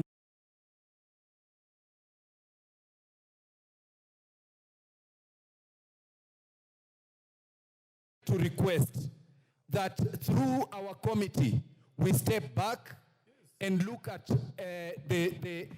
I've forgotten to mention, in our committee, we requested the ministry to produce even one photo of a public participation event. They could not produce even one. There was no public participation anywhere in this country. So, Madam Speaker, I would request as a member of that particular committee, and there is a lot that we can talk about. We step back and review this and even the cost. I forgot to mention also that the companies that benefited from this particular contract have never developed any kind of this system anywhere in the world. One of them was just registered the other day in July. So you can imagine the haste in which those who intend to benefit from this had. Thank you, Madam Speaker. I think we just have one more voice, and then we can end this, and I'll allow the... Okay. All right, I'll go to Honorable Deputy Leader of Majority, and then I'll... Oh, yes, sorry. Sorry, I'm sorry, Honorable Oren, yes. Honorable Nikal was next, then I'll come to you. Thank you, Chair. I'm a member of the Health Committee, and I'll stand here and say the statement our chair has read does not reflect the position of the members of that committee. Statement number one, and I say it with courage. Two, let me finish. What's your point of order? Madam Speaker, indeed, if members of the Health Committee are saying that what the statement the chairman has read to this House is not a representative of the views of members of the Health Committee, then why are we discussing it in the first place? Okay. Yeah, why are we discussing it, Madam? Okay. Is that in order? So let me allow Honorable Nikal, and What? then you will have a chance to respond to this, Honorable Bukose. Speaker, to begin with, we were not even aware that this statement was going to be made here. And when there are three issues here, one is the issue, the integrated health information system, the purchase of which is costing 104 billion. That's one issue. Issue number two is the transition process that Honorable Elachi was talking about. Issue number three is the issue of the outsourcing of claims. Let me talk about the issue of the integrated system. The information we got from the ministry as far as the procurement process was concerned. They followed the law as they interpreted it, but we were not satisfied. And these are the issues we raised, and we said we should get more information on. One, we could not ascertain whether the cabinet was actually aware of this. The procurement starts with the ministry, and you do not see any information behind that is linking with the cabinet. And at one time, the PS was saying the cabinet can be informed, given for information. When you are purchasing at 104 billion, we didn't agree with that.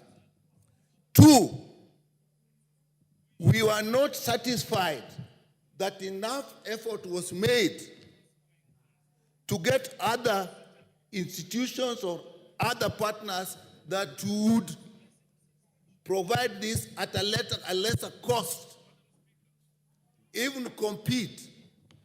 It was not clear to us how Safaricom got the request for proposal and is the only one that got the request proposal. Why not others? And we said we will need that information later.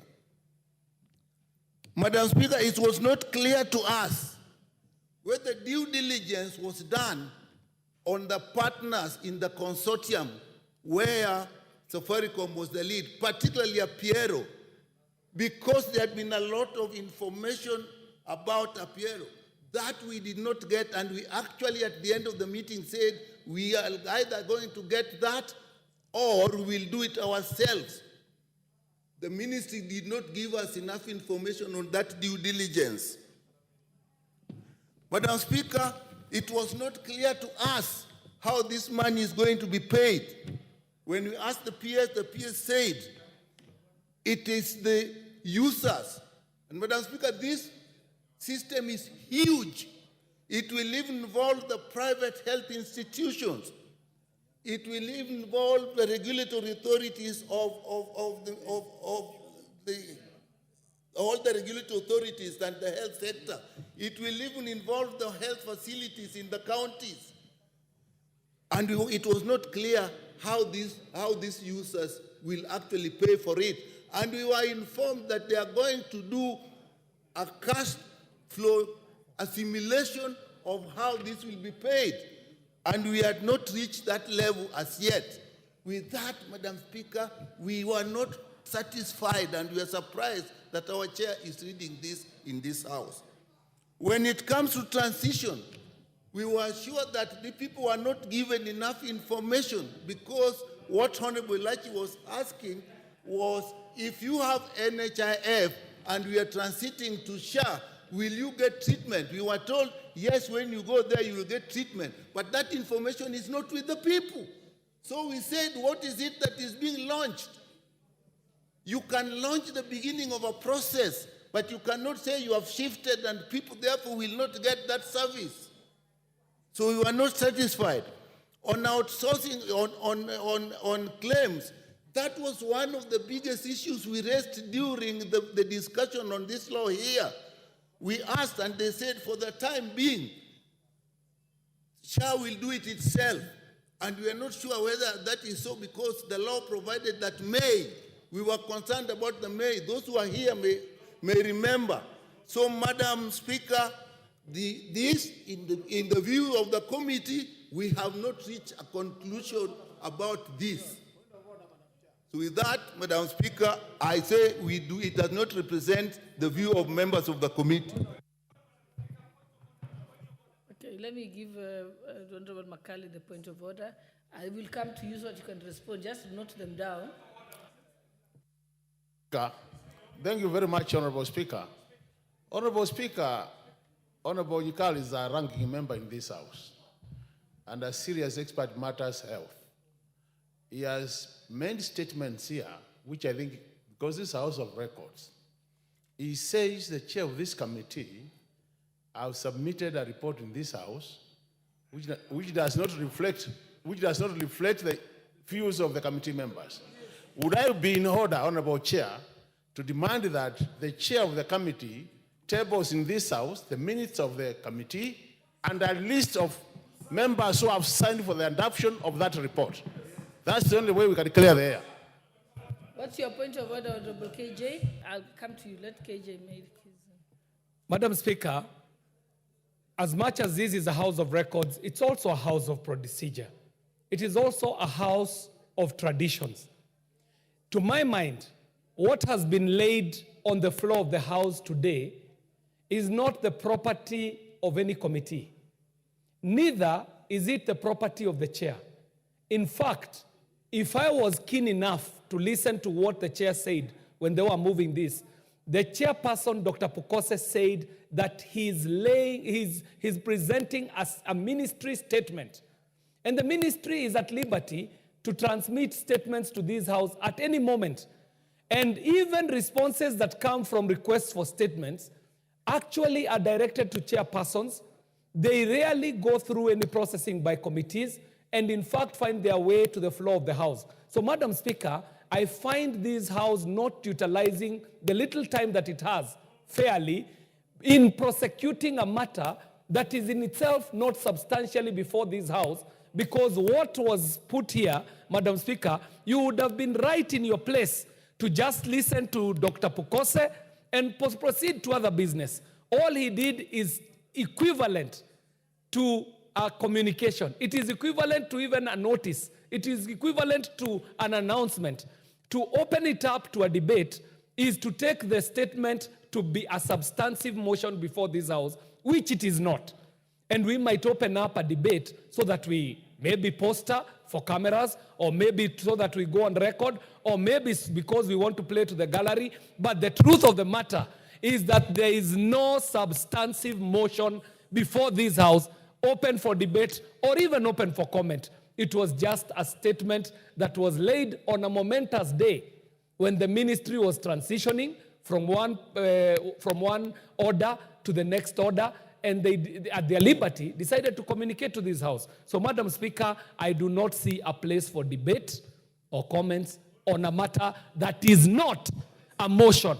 And I say this because we are guided by standing orders.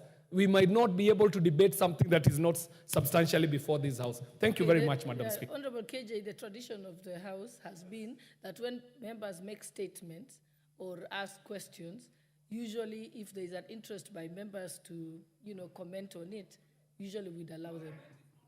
So it's, but also, okay, Honorable Pukose, you're out of order. Don't speak from there. You will get a chance to respond, like I've said. Yeah, Honorable Owen, I've already corrected him, so it's done. I would like to say this, Honorable Speaker. Honorable Speaker, what I understood when the Honorable Pukose stood, he said he's issuing a statement. And Honorable Nyikal is a ranking member who I have a lot of respect. But it is also important to listen at the beginning. Was the Honorable Pukose laying a document from the committee, or was he laying a statement from the ministry? So if you actually come here and say you disown that the committee did not participate or agree on that statement, you are actually right, but on the wrong lane.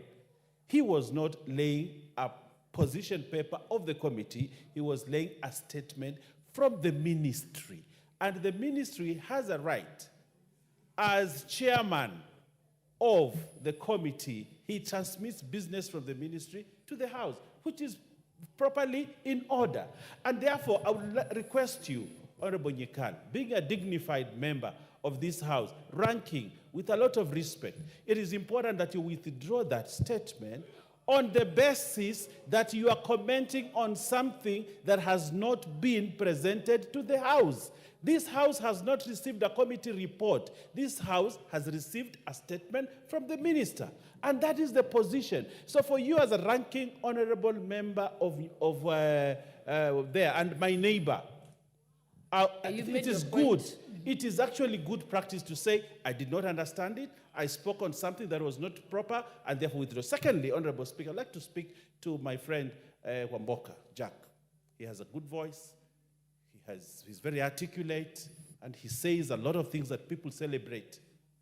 But also, it is very important, Jack, that when you come to contradict a statement from the ministry, the tradition of the House is for you to substantiate your statements, bring documentation, substantiate, say something contrary with proof, with facts, with documentation.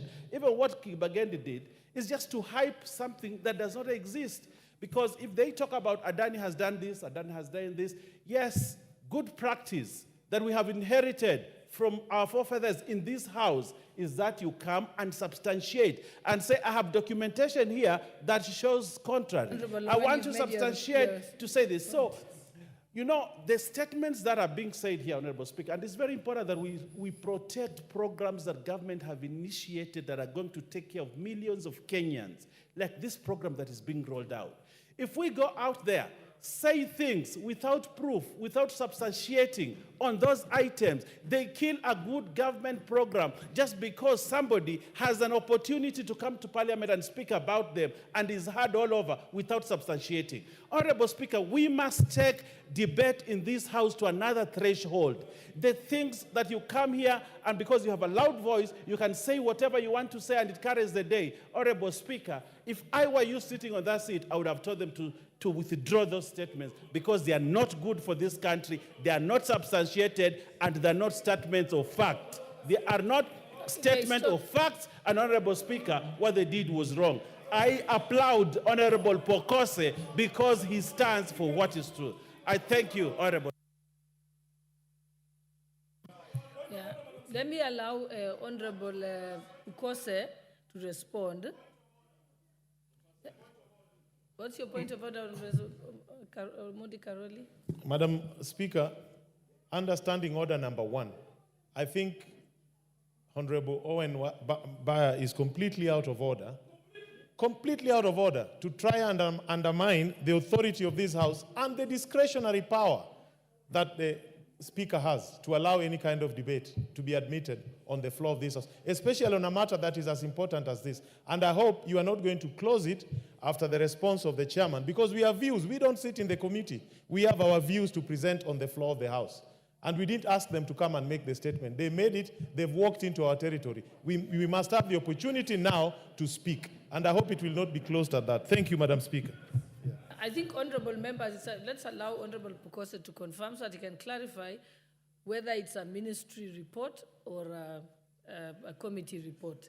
And I think the members from the committee, I think if Honorable Pokose has admitted that it's a ministry report, then yes, it is true that it was not, didn't come through your committee. But let's allow him to respond so he can clarify those issues. And yes, this particular topic is very important to Kenyans. Madam Speaker, this is a statement. We are in order number 7, which is statement. And Honorable Speaker, you allowed me to make a statement on behalf of the ministry on the rollout from NHIF to SHIF. That is on the rollout of the universal health coverage, which is happening today. That was the basis in which I was given this position to make that statement. Unfortunately, my colleagues are assuming this is a committee report. No, it is not a committee report. This is a statement. I think that should be very distinguished. Secondly, Madam Speaker, the points which have been raised by my colleagues, Honorable Nyekal and the other members, are not in relevance to my statement. None of them has disputed any of what I've raised in this statement. They have actually gone ahead to make their own points based on what they know.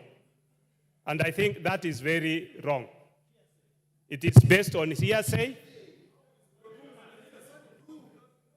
And Madam Speaker, when I brought this statement, the aim of this statement is to reassure Kenyans that today we are rolling out, we are moving from NHIF to SHIF. And when we are moving from NHIF to SHIF, people are worried outside there. Are we going to access our health services? That is the point. And in this report, I said 9 million of the people who are in NHIF are going to be moved to SHIF today or moving forward. It is not a one-off event. This is a transition. Today is the start, and it is moving. They have already registered about 2 million people into the SHIF system. Among the SHIF, people are talking of system. What is here is a digital superhighway. SHIF is just a small, the ERP for SHIF is just a small component of it. The rest is a huge component. And members, my committee members, Honorable Kibagendi, Honorable Nyekal, they are aware. And this is not, unfortunately, I listened to you. I didn't dispute what you are saying, but you are talking from an ignorant point. Because what is happening is you have... Give him a chance to complete explaining. You have, unfortunately, and this is where we get problems, because you want to go and explain to your people, and you don't have facts. In this digital superhighway, it is connected to the national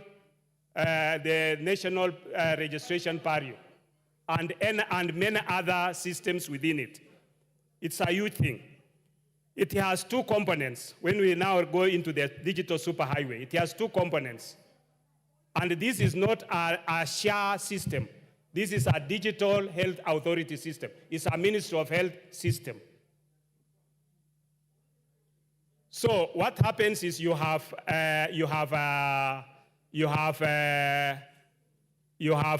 Safaricom being a lead agency with others who have come in to invest in two components. They are investing in infrastructure and maintenance and service for 12 years. Okay? And the procurement method, as I read it here, which they used, is the specially permitted procurement procedure. That is as per the ministry.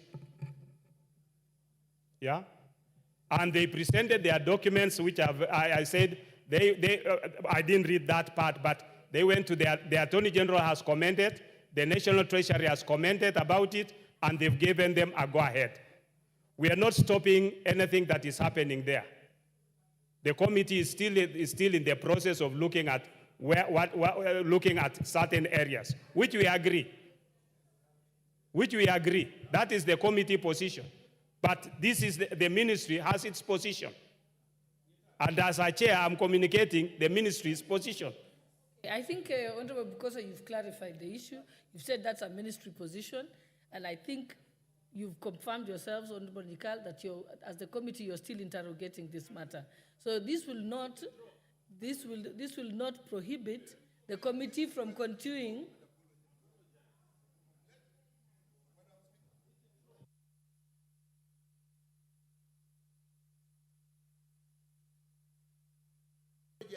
If a statement is being made, give me.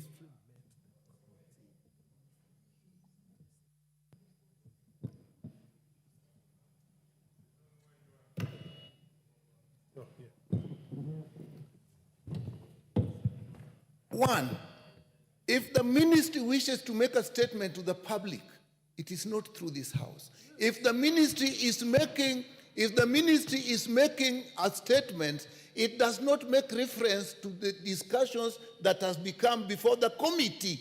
Once the ministry brings out the issues that they brought and discussed before the committee, it therefore becomes our discussion as well.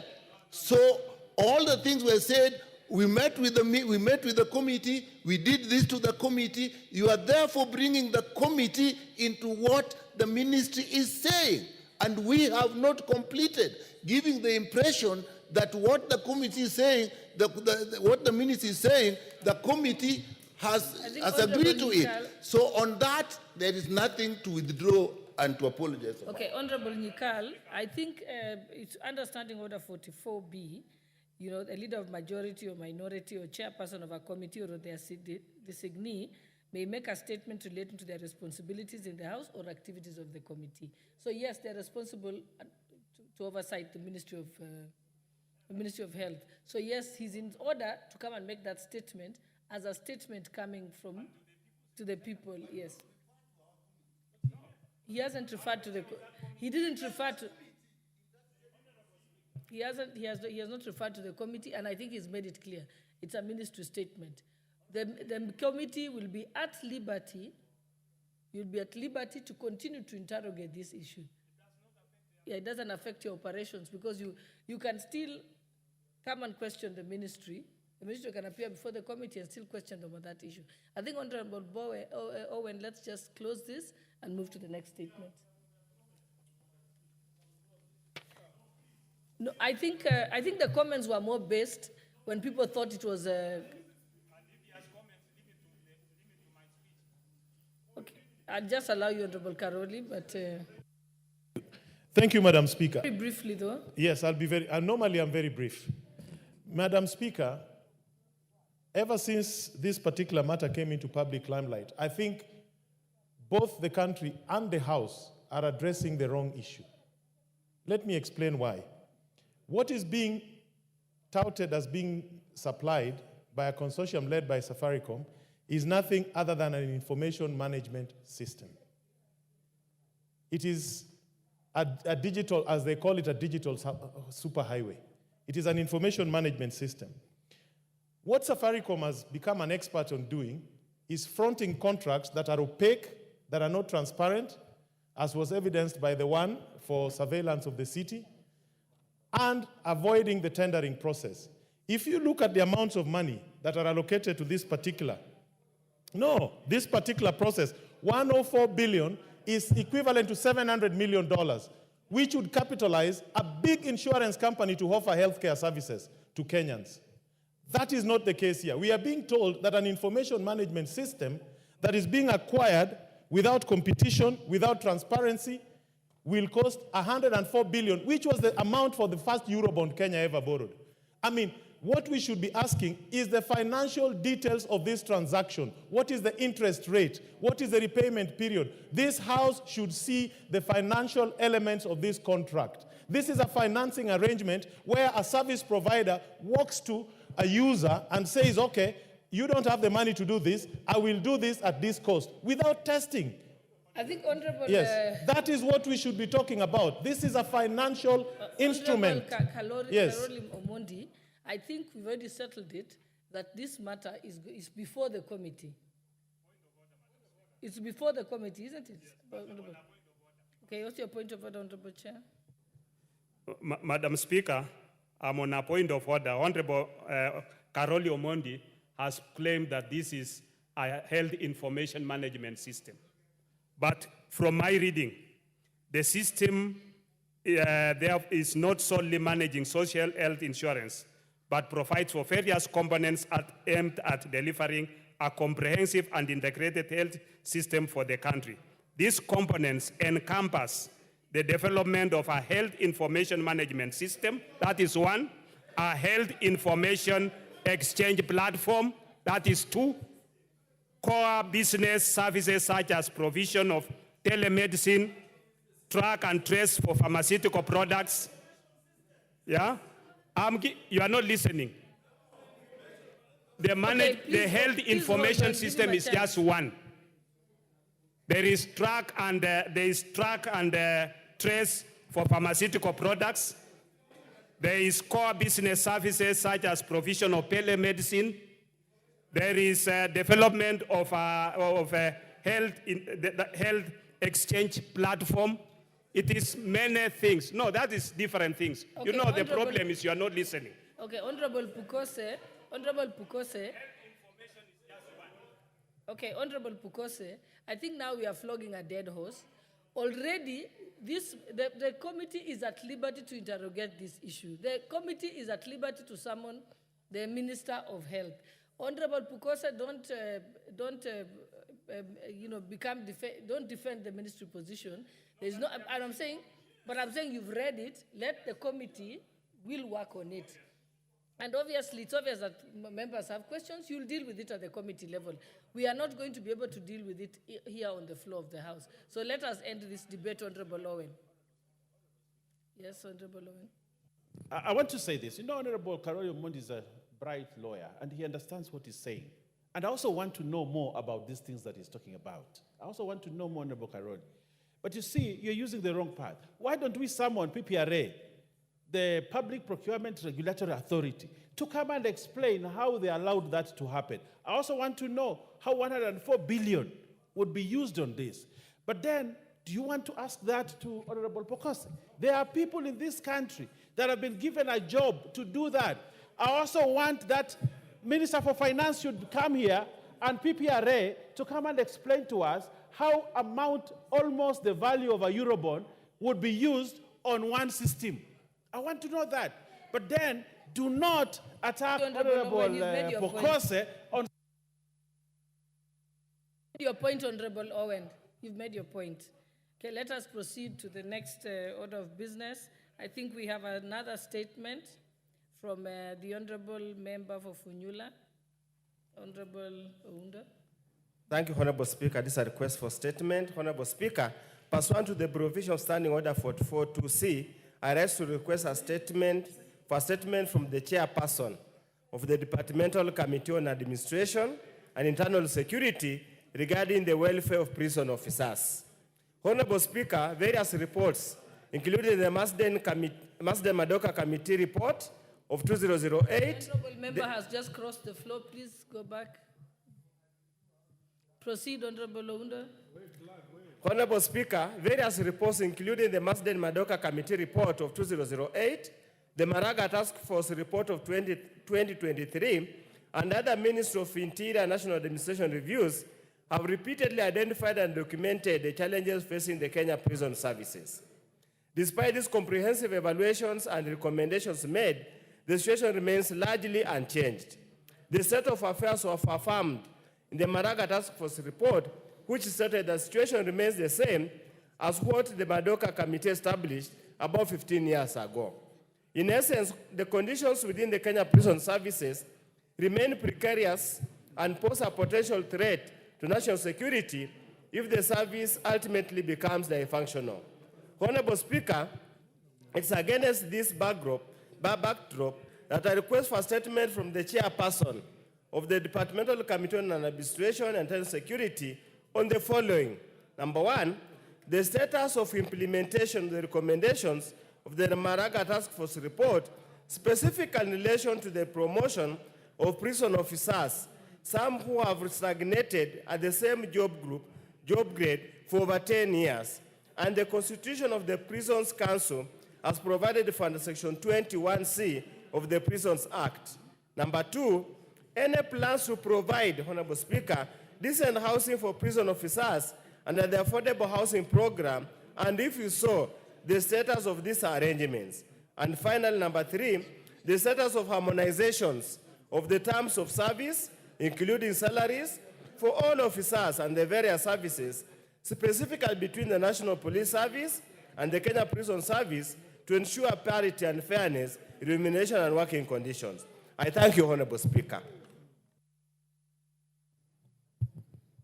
Okay, I think that statement will be dealt with by the Committee of Administration and Internal Security. Okay, next statement.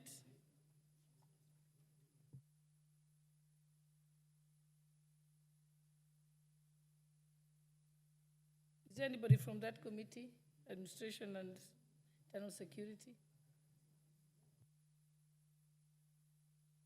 Give me the mic. Thank you very much, Madam Speaker. But that statement is to actually the State Department of Correctional Services, which falls under Justice and Legal Affairs. So I believe that will be the right committee which will handle the statement, and that can be done within 14 days if it is forwarded immediately to the State Department of Correctional Services. Thank you for that correction. Now I remember actually that was moved to Justice and Legal Affairs. Okay. The next statement is by Honorable Member for Langata. Thank you, Madam Speaker.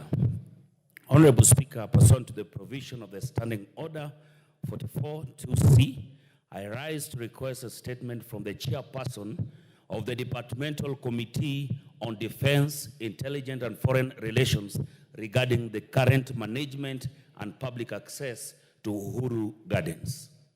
Honorable Speaker, Uhuru Gardens is one of Kenya's most significant national monumental facilities.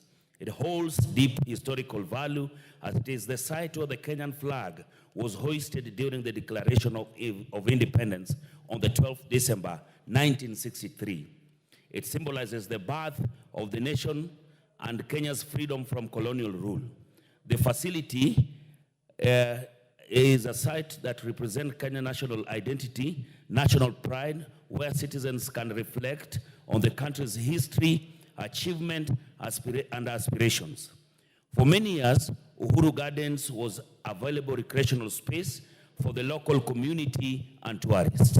The expansive green space allowed people to engage in physical activities such as morning runs, picnics, relaxation, and now more so content creation for the young people called the Gen Zs, hence promoting physical and mental well-being. Public access to such facilities is therefore essential for the community health and social cohesion. The situation changed when the facilities was placed under the military oversight, which has restricted public access.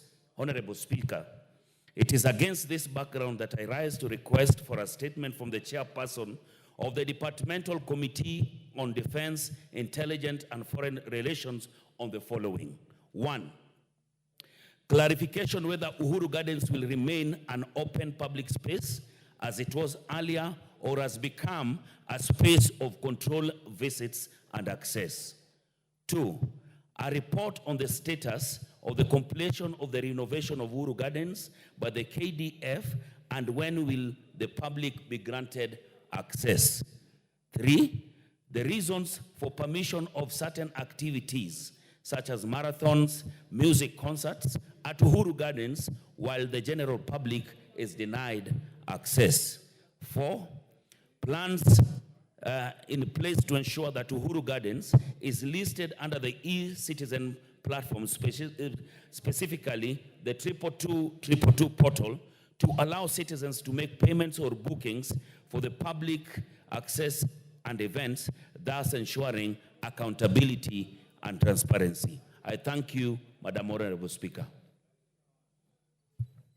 Thank you. That particular statement will be marked to the Committee on Defense, Intelligence, and Foreign Relations.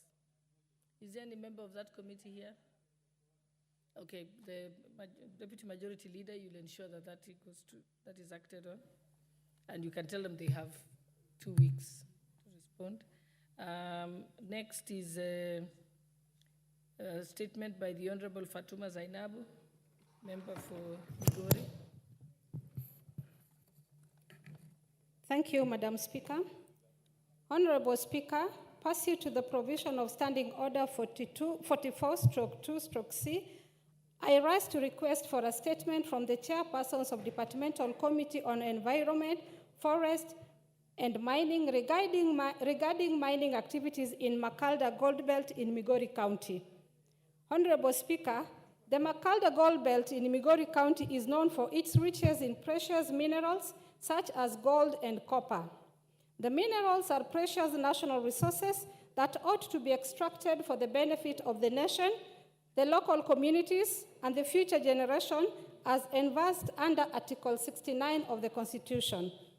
It is of great concern that mining activities in Makalda seems uncoordinated, hence violating the rights of the residents to the benefit from the minerals.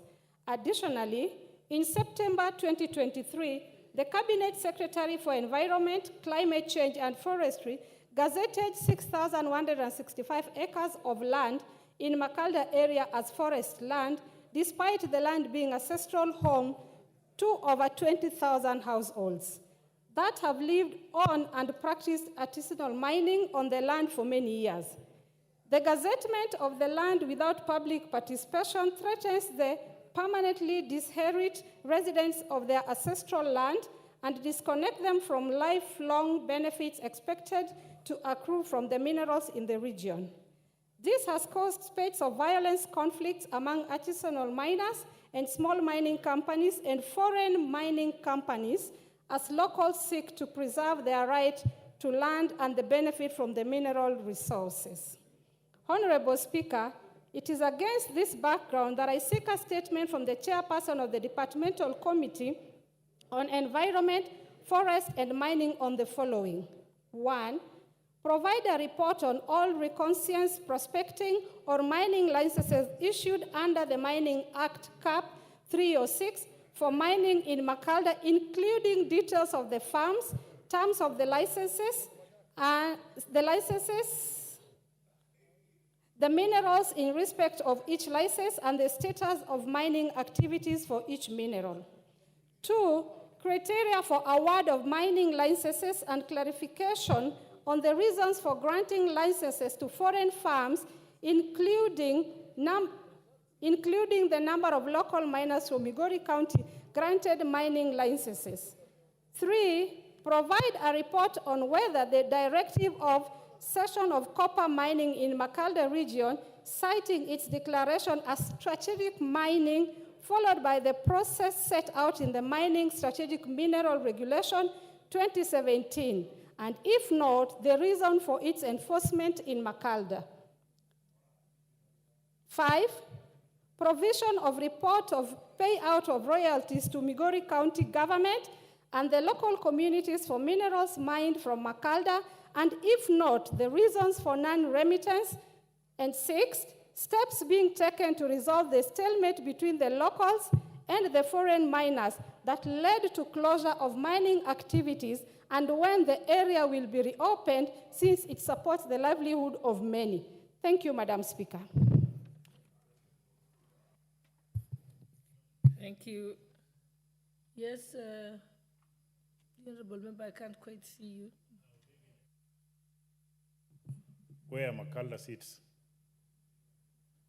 Thank you, Honorable Speaker. I just wanted to support statement by my women leader from Migori County, and I want let it be known in the House that we have a petition with the Departmental Committee on Environment on the settlement of that land, where the Minister for Environment refused totally to appear before the committee. And listening to our women leader, you'll realize the statement is capturing both environment and mining. And majorly mining, she has clarified that there are a lot of issues to be done to assist the community also to benefit from the minerals. So I would request, Madam Chair, for us to help our people. We need to make the Minister for Environment to honor the summons from the committees. And again, I would request that we extend the petition or the statement so that we get some clarity from the Ministry of Mining for the benefit of our people. I thank you, Madam Speaker.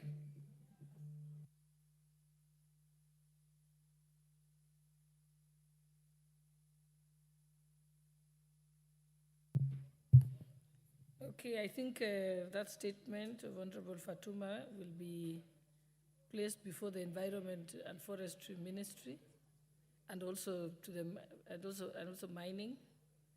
And what can happen is that the two can be consolidated with the earlier petition that you have alluded to. And I think leader of majority would ensure that happens, because I can't see the member for that committee here. Thank you. Okay, let's proceed. There's a statement by Honorable Mohammed Ado, member for Wajir South. Thank you very much, Honorable Speaker. Pursuant to the provisions of Standing Order 44-2C, I rise to request for a statement from the chairperson of the Departmental Committee on Justice and Legal Affairs regarding the status of delimitation of electoral units. Honorable Speaker, Article 89(2) of the Constitution requires the Independent Electoral and Boundaries Commission to review the names and boundaries of constituencies at intervals of not less than 8 years and not more than 12 years. Such review ought to be completed at least 12 months before a general election.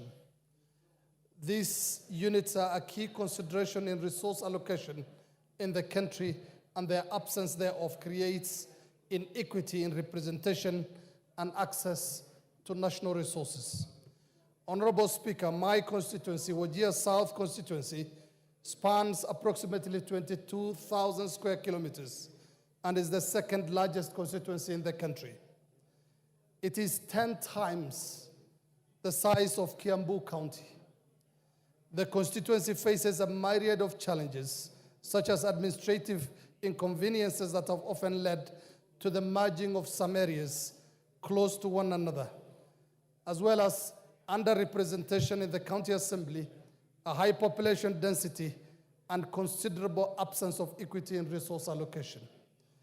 It's against, Honorable Speaker, it's against this background that I request for a statement from the chairperson of the Departmental Committee on Justice and Legal Affairs on the following matters.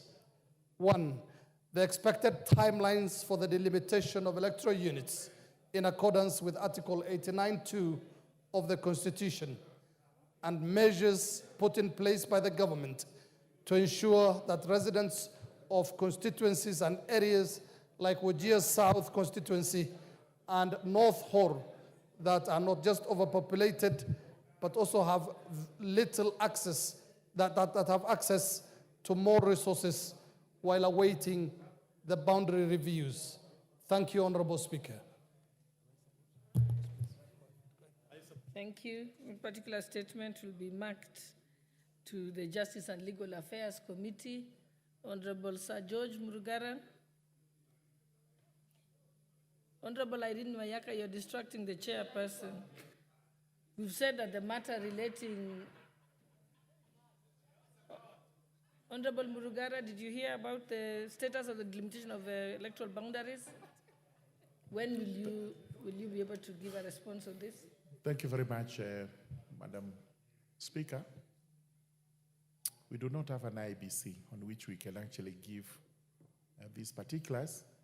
And I recollect being told at liaison committee that I should be making a statement as regards the progress we are making to constitute IBC. I confirm that the process is ongoing, but I need to give a better statement tomorrow after I collect all the facts, because we were just from a litigation on the selection panel. That litigation is over in terms of the interim order that was in force. We expect the president to gazette the selection panel, which was set within the given timelines, which were set by this House to constitute IBC. Once it is in office, then we can start answering such pertinent questions as regards delimitation and other issues. So, Honorable Speaker, let me give the first statement tomorrow, and then after that, we can deal with this. Okay, thank you. There's a statement by the Honorable Agnes Pareño, member for Narok North.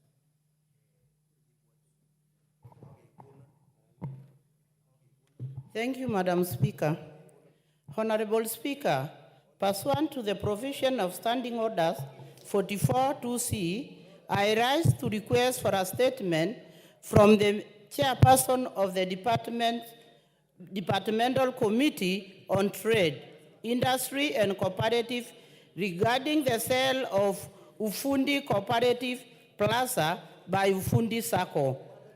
Honorable Speaker, Ufundi Cooperative Plaza in the Nairobi Central Business District has for several years been the subject of a vicious court battle between Ufundi Savings and Credit Cooperative Society Limited and its 14,999 members.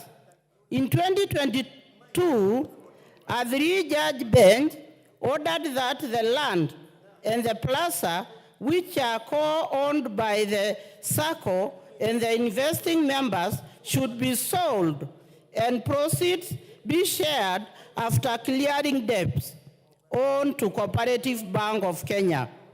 The proceeds would be shared between the SACCO and investing members at a ratio of 58.88% and 49.12% respectively. Honorable Speaker, the ruling made by the court intended to bring closure to the long-standing dispute and provide a fair resolution for all stakeholders. Despite the clear directives provided by the court, ongoing wrangles between the investing members and the SACCO continue to impede the sale of the Ufundi Cooperative Plaza. Unfortunately, the wrangles have affected constituents of Narok North constituency who are members of the SACCO. Some of the affected constituents include Mr. Peter Kisemba of ID number 1576966 and Mr. Ngoge Kitere of ID number 0094256. The inordinate delay in the sale of the payment of dues has caused anguish and financial distress to the members who are now elderly and some who are now deceased, with their dependents equally suffering. For instance, Mr. Isaac Amaungure of ID number 10242-136 and a constituent of Narok North passed away before he could receive payment of his dues. Honorable Speaker, it is against this background that I request for a statement from the chairperson of the Departmental Committee on Trade, Industry, Cooperatives on the following.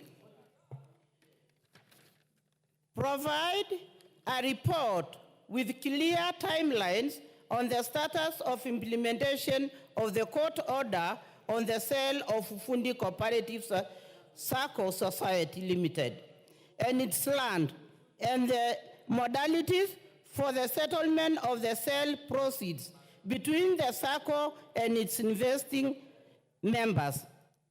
2, steps taken by the ministry to ensure compliance by the SACCO in execution of the sale in order to safeguard the interests of investing members.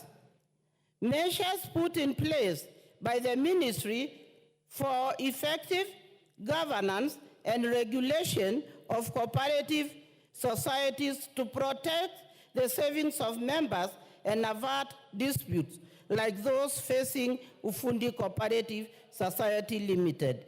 I thank you, Honorable Speaker.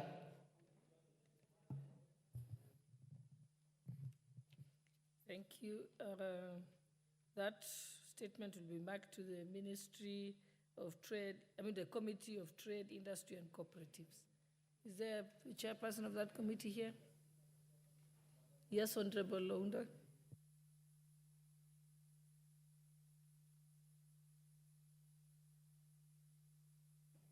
Thank you, Honorable Speaker. The chair and the vice chair are not present in the House at the moment, but I undertake as being a founder member of the committee to bring the statement within 2 weeks. Thank you, Honorable Speaker. Thank you.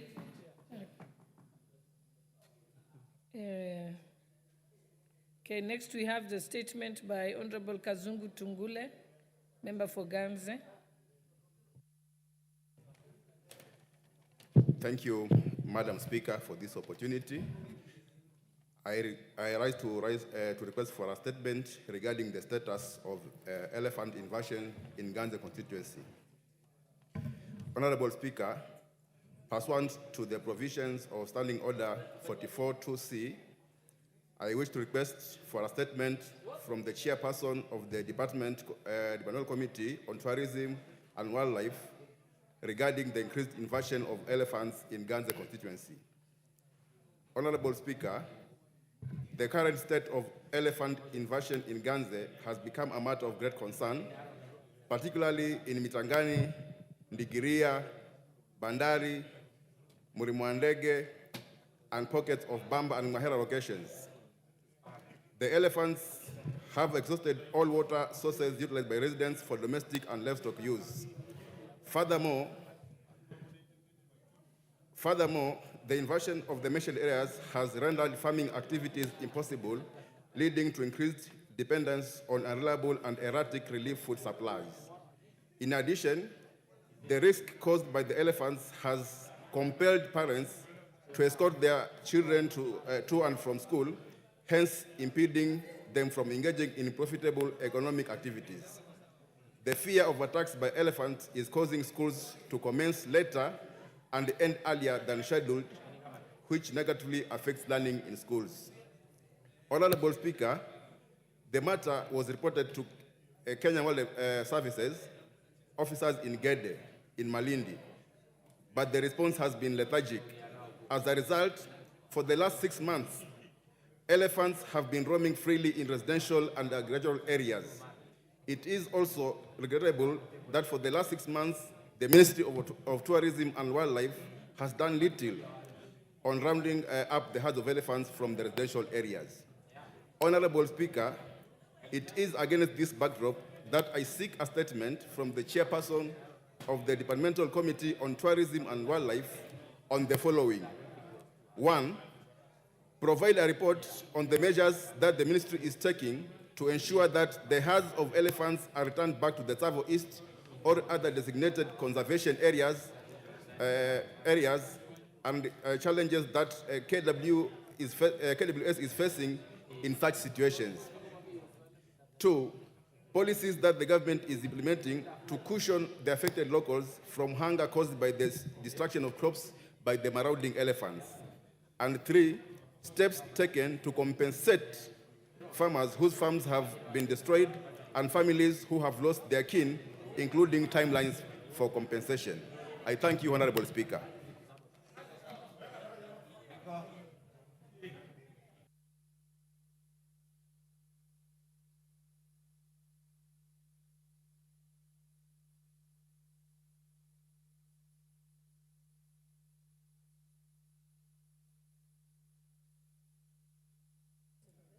Okay, the next statement.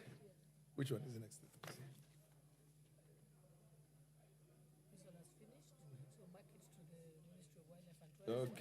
Okay.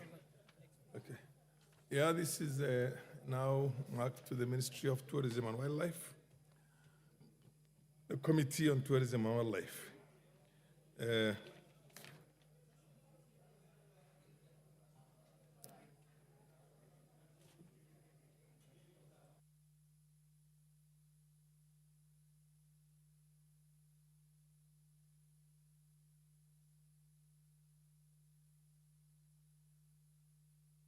Okay. The leader of majority, Baya. A statement was sought from the Minister of Tourism and Wildlife by the Honorable Kazungu Tungule, MP for Ganze. We will. When can you give an undertaking on exactly when that statement is going to be ready in the House? Give us 2 weeks, Honorable Speaker. In 2 weeks from today? Yes. 2 weeks. So on a Tuesday, 2 weeks from today? Correct. Okay. Honorable member, you have had it. Yeah.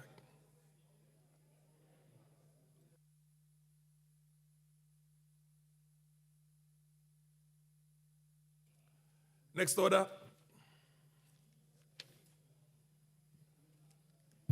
Order number 8, the Technopolis Bill, National Assembly Bill number 6 of 2024, second reading, question to be put.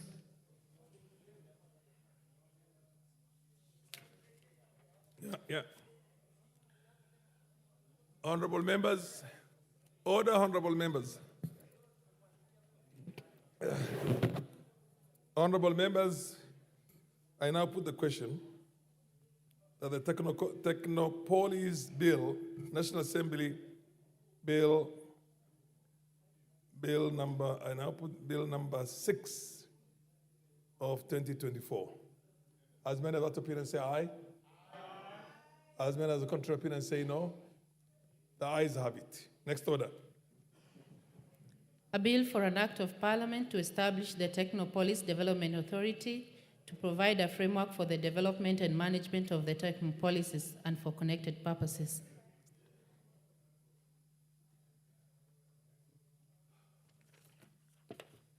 Order number 10, special motion, consideration of a nominee for appointment as the Director General of Competition Authority.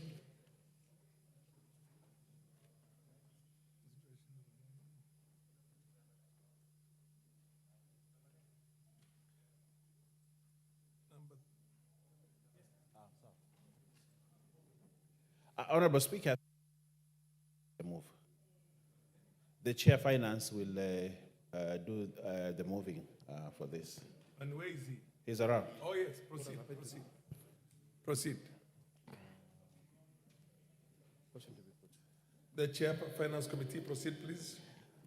Honorable Speaker, I rise to move that taking into consideration the findings of the Joint Committee on the National Assembly Departmental Committee on Finance and National Planning and that of the Senate Standing Committee on Finance and Budget in its report on the vetting of a nominee for appointment as a Director General of the Competition Authority laid on the table of the House on Thursday, the 26th of December 2024, and pursuant to Section 12(1) of the Competition Authority of the Competition Act, Cap 504, and Section 3 and 8 of the Public Appointments Parliamentary Approval Act of 2011, that this House approves the appointment of one Mr. David Kibet Kimei as the Director General of the Competition of Kenya.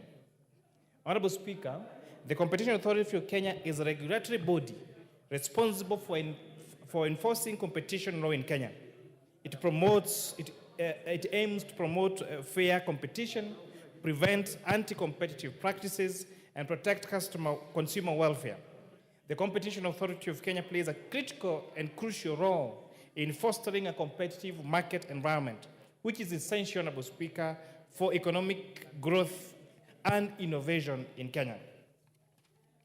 Honorable Speaker, the Office of the Director General of the Competition Authority is established under Section 12(1) of the Competition Act, Cap 504, in the following terms. Director General, 1, that there shall be a Director General of the Authority who shall be appointed by the authority and approved by Parliament from persons having knowledge and experience in competition matters. Honorable Speaker, Section 12(1) of the Competition Act also provides for the qualification for a person to be appointed as a Director General of the Competition Authority as having, most importantly, having knowledge and experience in competition matters. Honorable Speaker, the then acting Cabinet Secretary for the National Treasury and Economic Planning, in exercise of powers conferred to him by Section 12 of the Competition Act, Cap 504, nominated Mr. David Kibet Kimei as the Director General of the Competition Authority through a letter dated 6 August 2024. The message by His Excellency Musalia Mudavadi, then acting Cabinet Secretary, was conveyed to the House by the Speaker of the National Assembly and the Speaker of the Senate. Honorable Speaker, pursuant to Section 4 of the Public Appointments Parliamentary Approval Act and Standing Order 216(5)(f) of the National Assembly Standing Orders and Standing Order 77(1) of the Senate Standing Orders, the name of the nominee was submitted to the Departmental Committee on Finance and National Planning and the Senate Standing Committee on Finance and Budget, which, sitting jointly, conducted the approval hearings. Honorable Speaker, following the referral of the nomination of the committees, the clerks of both houses requested information on the nominee from the statutory institutions, which are the EACC, Kenya Revenue Authority, Higher Education Close Board, the Director of Criminal Investigation, and the ORPP, Honorable Speaker. These institutions, Honorable Speaker, did write to the Joint Committee and gave a clean bill of health to the nominee.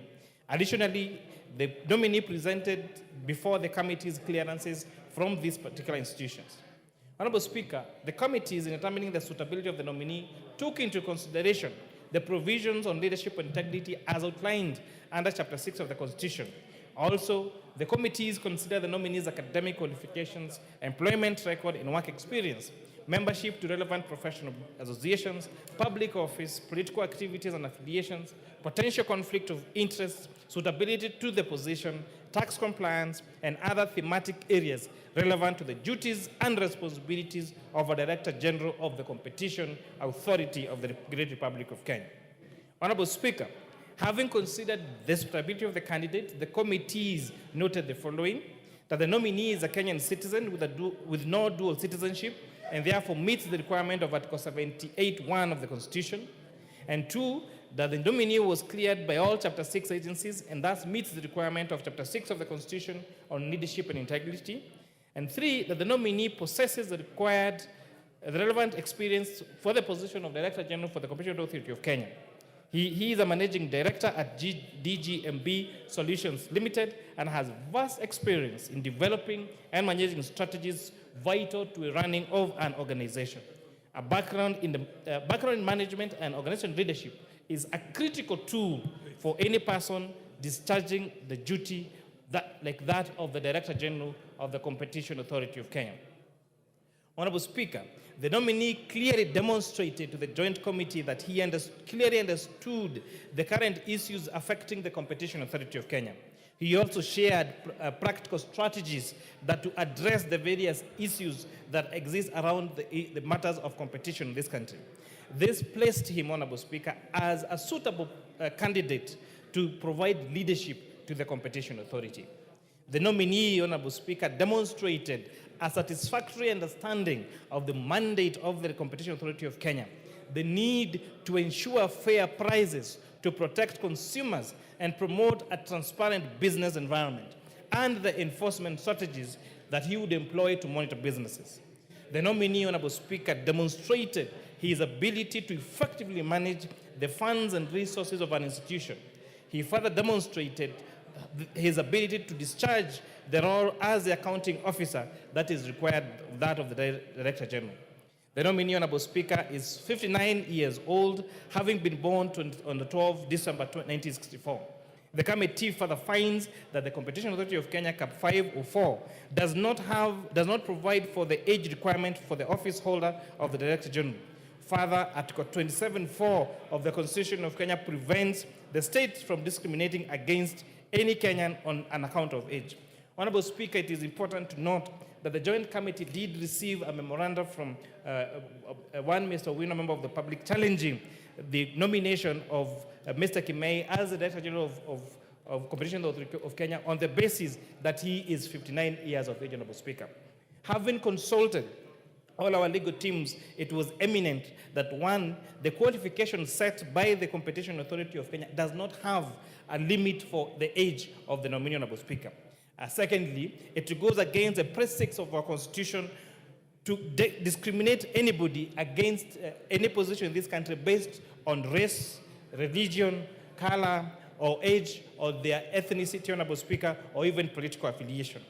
In relation to, Honorable Speaker, to a matter that was raised by the Ethics and Anti-Corruption Commission of Kenya regarding the judgment to surcharge the nominee when he served as a KMTC board member for the impartial recruitment of the Corporation County Secretary, for the organization's Corporation Secretary, the committee found that the nominee was not part of the said suit and therefore could not have had the opportunity to defend himself, and therefore it could not have utterly unfair, and therefore it could have utterly been unfair to judge him on that matter, Honorable Speaker.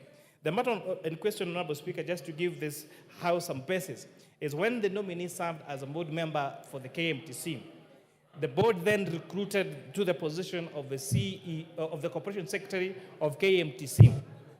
However, the said nominee was found not to have the requisite academic requirements, which included to have the need to possess a degree in law and to be a certified corporation secretary, as he is, Honorable Speaker. However, considering that was a board decision, and although even a court ruling had been issued, the suit was against the board of KMTC, and KMTC as a body corporate, and not to him as an individual member of that board, Honorable Speaker. And therefore, considering that he was not party to the suit, and therefore had not been accorded time to go and justify himself and defend himself, and a chance for his version to be heard, the Joint Committees found that using that as a basis to deny this candidate the approval for this particular position of Director General would be unfair and would make him not have a recourse to be heard, Honorable Speaker. The Honorable Speaker, it is therefore against this background that I request this Honorable House of the 12th of the 13th Parliament to agree with the joint committees of the National Assembly, Departmental Committee of Finance and National Planning, and that the Standing Committee of Budget and Finance of the Senate, and approve Mr. David Kibet Kimei as the Director General for the Competition Authority of Kenya. Mr. Speaker, I beg to move and request the chair, Jailer Committee to second. Thank you, Honorable Speaker.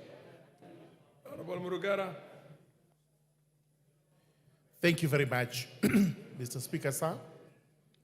Mr. Speaker, let me begin by thanking the Committee on Finance for some work well done in vetting and approving the appointment of Mr. David Kibet Kemei. Without having to rehash exactly what the chairperson of the Finance Committee has submitted regarding this candidate, may I confirm that the candidate has immense experience in matters relating to competition, finance, and business. It is important to note that the Competition Authority of Kenya, the CAK, is actually under the Competition Act, Chapter 504 of the laws of Kenya, which is established specifically to ensure that the issues of competition in the country are dealt with in a manner that protects and promotes business in the country. The purpose of the Competition Authority is to promote, safeguard competition, also ensure that our national economy is protected and the consumers who are the beneficiaries of the protection actually are not subjected to unfair and misleading market conduct or conditions in the country. Therefore, the task ahead of Mr. David Kemei is to ensure that we as consumers in the country are protected from unfair competition practices which are quite often in Kenya.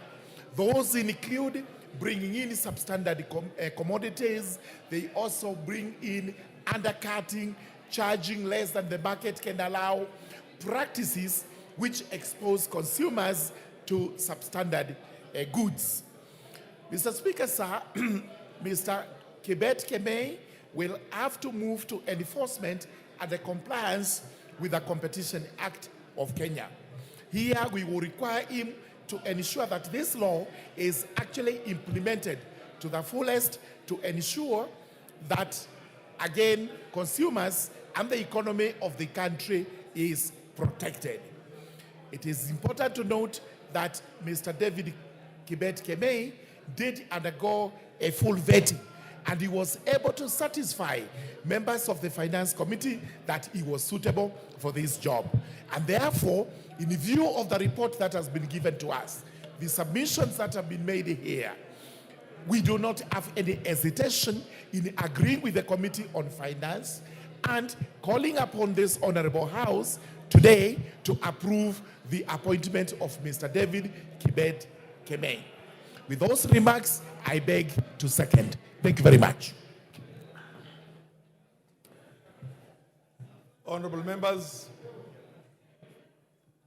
I now propose a question. Order, honorable members, order. Can you take your seats? Take your seats.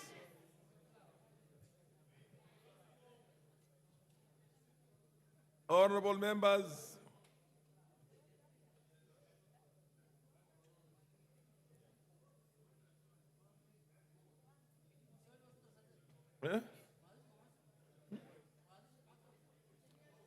honorable members, take your seats. Order, honorable members. I now propose a question that, taking into consideration the findings of the Joint Committee of the National Assembly Departmental Committee on Finance and National Planning and the Senate Standing Committee on Finance and Budget in its report on the vetting of a nominee for appointment as the Director General of the Competition Authority, laid on the table of the House on Thursday, the 26th September 2024, and pursuant to Section 12(1) of the Competition Act, Cap 504, and Section 3 and 8 of the Public Appointment Parliamentary Approval Act of 2011, this House approves the appointment of Mr. David Kibet Kemei as the Director General of Competition Authority. Yes, the Honorable Bayer.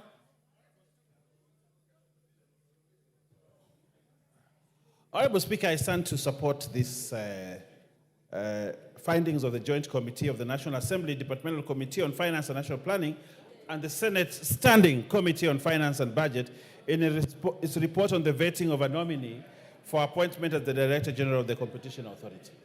Honorable Speaker, as members are aware, the Competition Authority plays a crucial role in enhancing the welfare of the people of Kenya by promoting and protecting competition in markets and preventing misleading market conduct. Therefore, Honorable Speaker, the importance of the office of the Director General cannot be gainsaid. Honorable Speaker, I note that in considering the suitability of the nominee, the committee paid due regard to the constitutional and statutory requirements relating to the office in question and whether the nominee's abilities, experience, and qualities met the needs of the said office. Honorable Speaker, the committee was guided by the Constitution and the statutory requirements such as the national values and principles of governance, conduct of public officer, and leadership and integrity prerequisites. Additionally, Mr. Speaker, the suitability of the nominee was assessed after scrutiny of their background, academic credentials, and the professional qualifications, work, and professional experience, personal integrity, as well as their performance. The nominee, Honorable Speaker, Mr. David Kibet Kimei, has over 33 years' experience across many sectors, including academia, regulatory tourism, health, communication, and energy.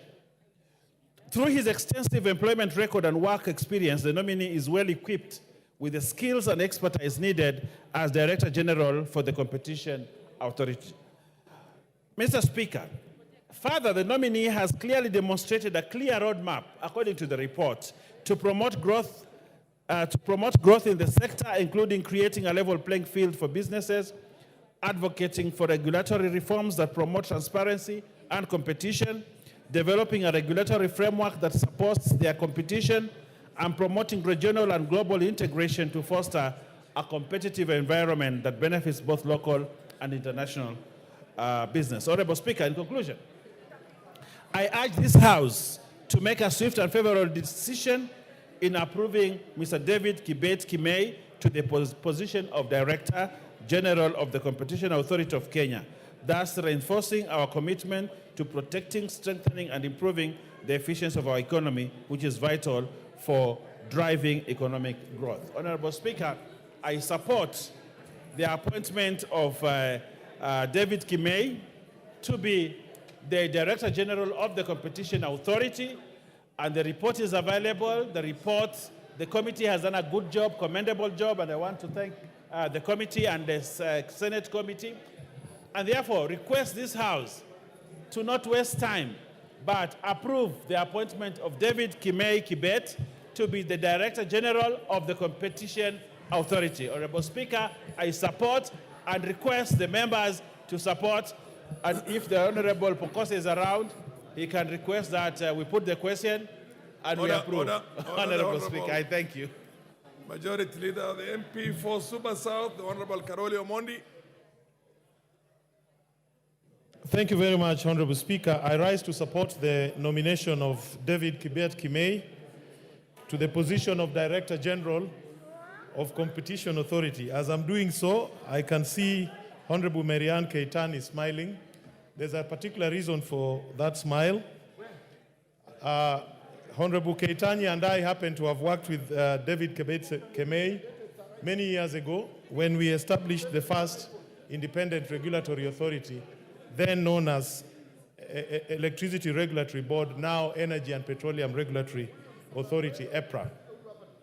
I give Mr. Kimei a very strong recommendation because from that group at ERB at that time, now EPRA, our inaugural chairman is now the Speaker of this House. Our inaugural CEO is now the Deputy Chief Justice of this Republic. Marianne Keitan, the first Chief of Staff, Lady Chief of Staff in the Republic of Kenya, are now a member of this House. One good engineer, Kevin Kariuki, is now the head of power at African Development Bank. And yours truly, Karoli Omondi, the first Chief of Staff in the Republic of Kenya, is now a member of this House. Now, let me begin by giving further information about David Kemei. He was very instrumental in helping us set up rules and regulations that will deal with competition in the power subsector, consumer protection, compliance issues, and dispute resolution. I'm very confident that David Kemei will be able to be a good Director General and discharge the functions of a regulator properly, of exercising independent authority and ensuring that the market work and consumers are protected and that disputes that emerge are settled expeditiously and equitably. Thank you, Honorable Speaker. I beg to support. The Honorable Mary Ann Kaitani.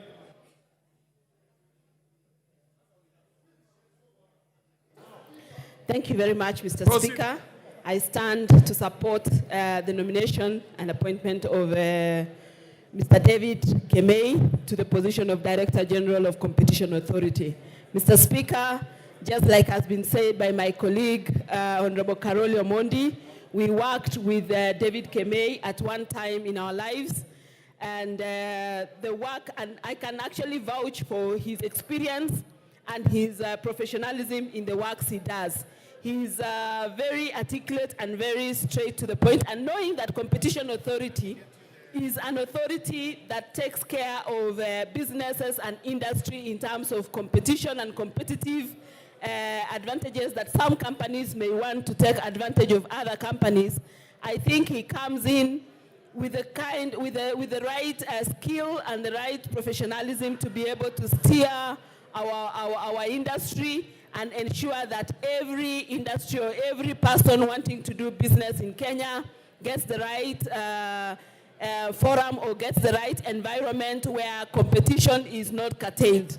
We know, for example, that there are businesses in this country that want to take advantage of others and make lots of profits and huge profits. And I know that David Kemei will be able to perform that duty, and I know that he is qualified and has the professional skill and is actually professional in everything that he does. I therefore stand to support. Thank you, Mr. Speaker. MP for Kikuyu and Majority Leader Kimani Ichung'wah. Thank you, Honorable Speaker. And I rise to support the appointment, or rather the nomination and appointment of David to the position of the Director General of the Competition Authority of Kenya. Honorable Speaker, even as I support his nomination from his vast experience as a good professional who can deliver on the mandate having been vetted by the Finance and National Planning Committee, I must take this opportunity, Honorable Speaker, to speak to David and tell him that he's taking office in a very crucial authority in our country. Honorable Speaker, the Competition Authority has been moribund since its formation. And I want to hope and pray that David Kemei is a man who will make this authority have teeth to bite. Because, Honorable Speaker, we're in a country where corporates like Safaricom want to operate like a monopoly, and they do not desire to have competition from anybody, Honorable Speaker. Honorable Speaker, I was shocked the other day when there was a lot of debate online and across the country from a letter that was done by Safaricom to the Communications Authority on the rollout of Starlink satellite technology in Kenya. Honorable Speaker, as much as Safaricom may have a point in terms of the national security issues and issues touching on traceability of the gadgets and where they are and for what purpose they are being used, but we see corporates like Safaricom and others, Honorable Speaker, who take advantage of their dominance in the market to kill competition in the country. And any economy without competition, Honorable Speaker, people will be taken advantage of. Honorable Speaker, if you look at the case of Starlink, Kenyans today are paying an average of 1,300 per month for data that is quick, is very fast, is easy to access, and you can access it from any corner of the country, irrespective of whether there's a base station or not. Why would anybody, Honorable Speaker, want to derail Kenyans from accessing such technology? Simply because you have invested over the years in base stations. If you have been slow in advancing your technology with changing times in the world, Honorable Speaker, it is not the problem of Kenyans. And this is where the Competition Authority must come in and step in and ensure that no corporate in this country and nobody is able to deny Kenyans the right of choice, because that is all competition about. Competition is about the right to choice. Kenyans must be able to choose, even with Kenya Power and Lighting Company. We must be able to choose whether we want power connected to our homes by KPLC or by another competitor, Honorable Speaker, who can distribute power from the national grid. It cannot be that since for the last 60 years, we have depended on KPLC, and in this day and age where people are even, Honorable Speaker, I saw something online, I think it was in India or Bangladesh, where people are using solar lighting and creating a grid in a village by interconnecting their own solar panels across their village. That is the beauty of technology that we must harness to ensure that we leverage on the innovations of our young people in this country, Honorable Speaker, to make sure that there is competitive trade in our economy, to ensure that at the end of the day, the ordinary Kenyan is able to access either services or products at the cheapest possible cost, whether it is data, whether it is airtime, Honorable Speaker.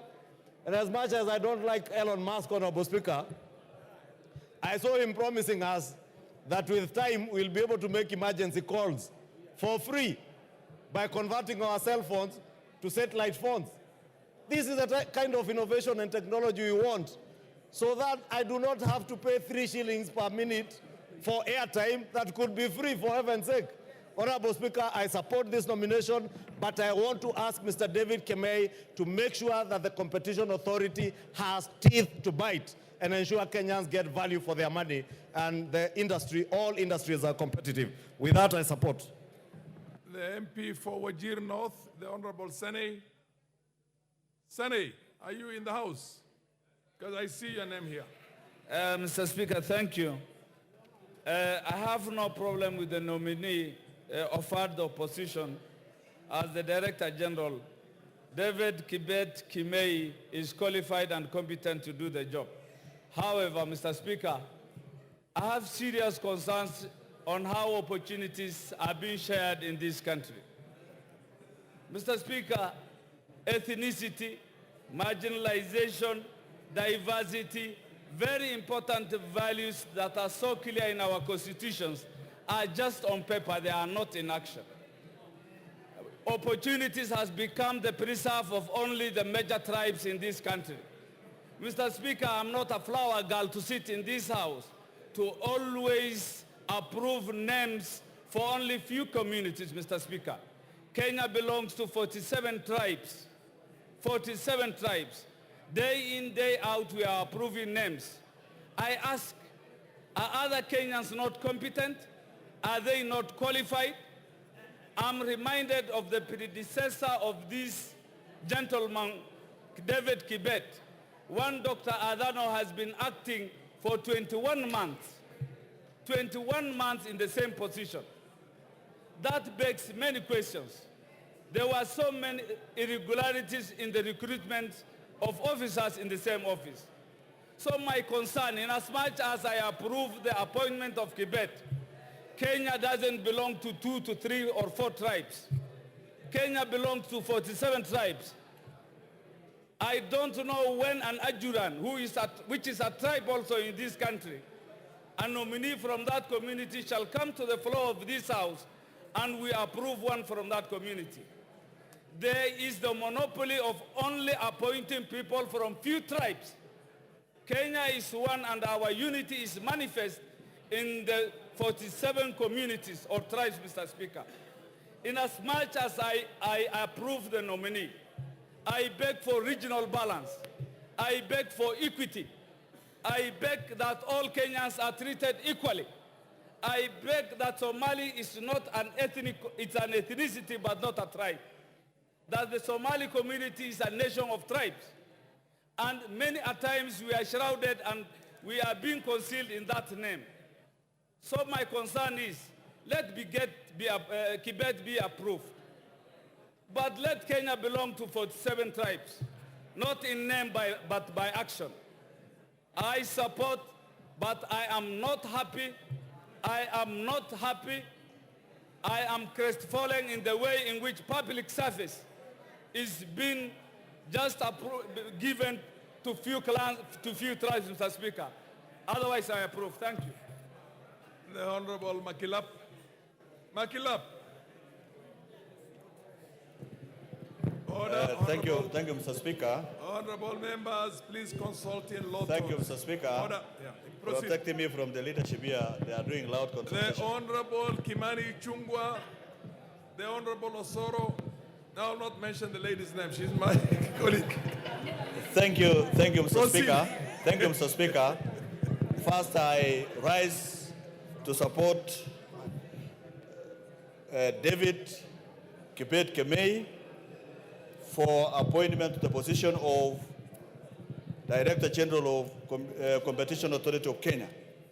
So, Speaker, during the vetting process, the one David Kemei showed a lot of experience and knowledge in the area, in matters of law, in matters of competitors. He has vast knowledge in the industry. So, Speaker, just following what the Leader of Majority has said, David Kemei has a job to be done in Kenya.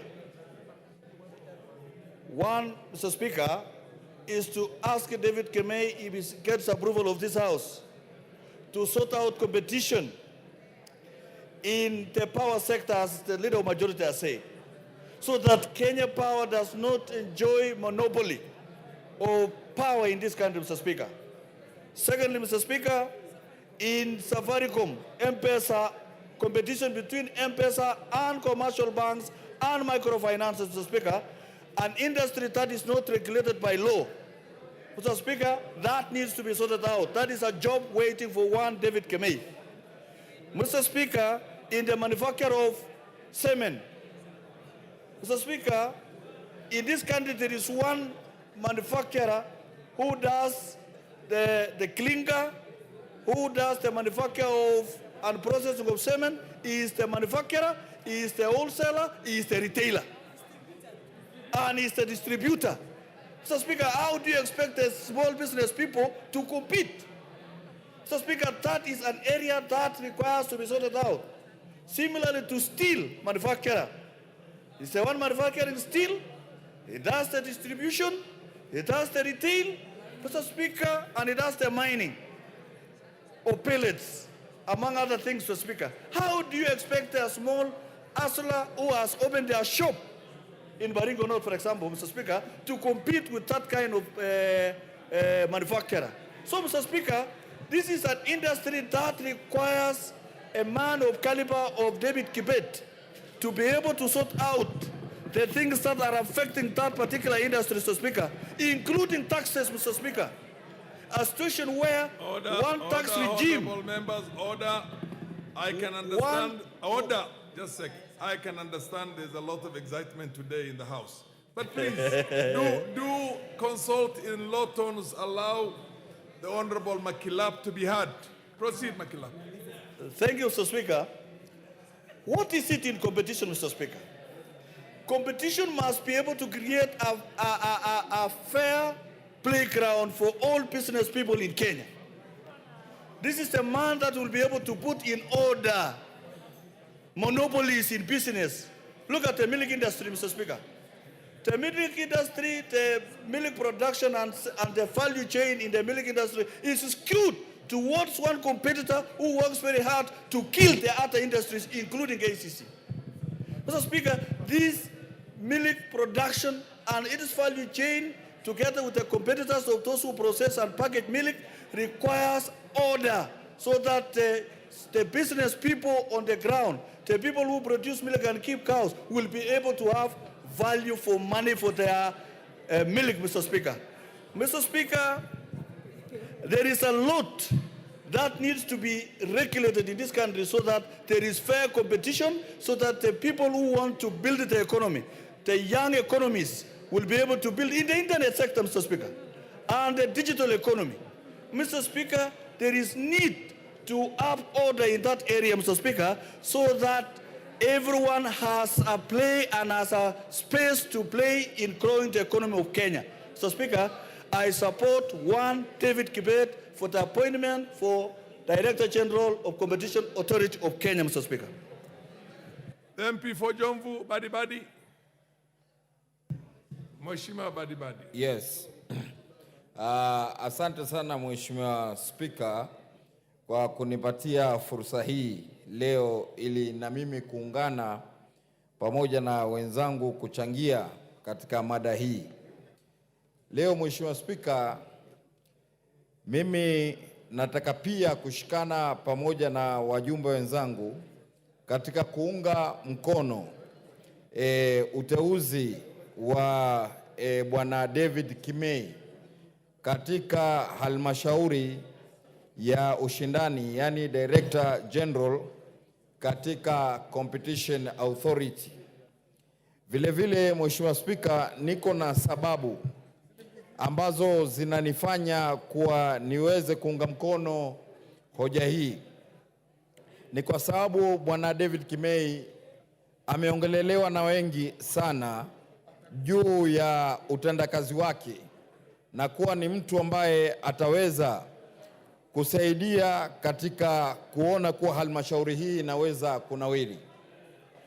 Mheshimiwa Spika, tumeona kiongozi wetu wa wengi ndugu Kimani Ichung'wah akizungumzia juu ya hali ilivyo katika Kenya Power, na ni muhimu pia na mimi niunge mkono kusema kwa mambo kama haya.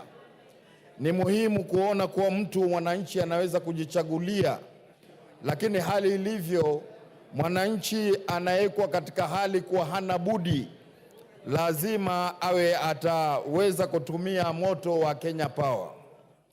Vile vile Mheshimiwa Spika, nataka kumwambia Bwana David Kimei ya kwa kuwa hii kazi yake ni ngumu sana na lazima ajitolee na serikali impe nguvu ya kuona kuwa namna gani wale mabwenyenye ambao watakuwa wakitaka kuzuia ili waweze kumonopolize biashara, kuona kuwa ameweka ushindani wa kila moja.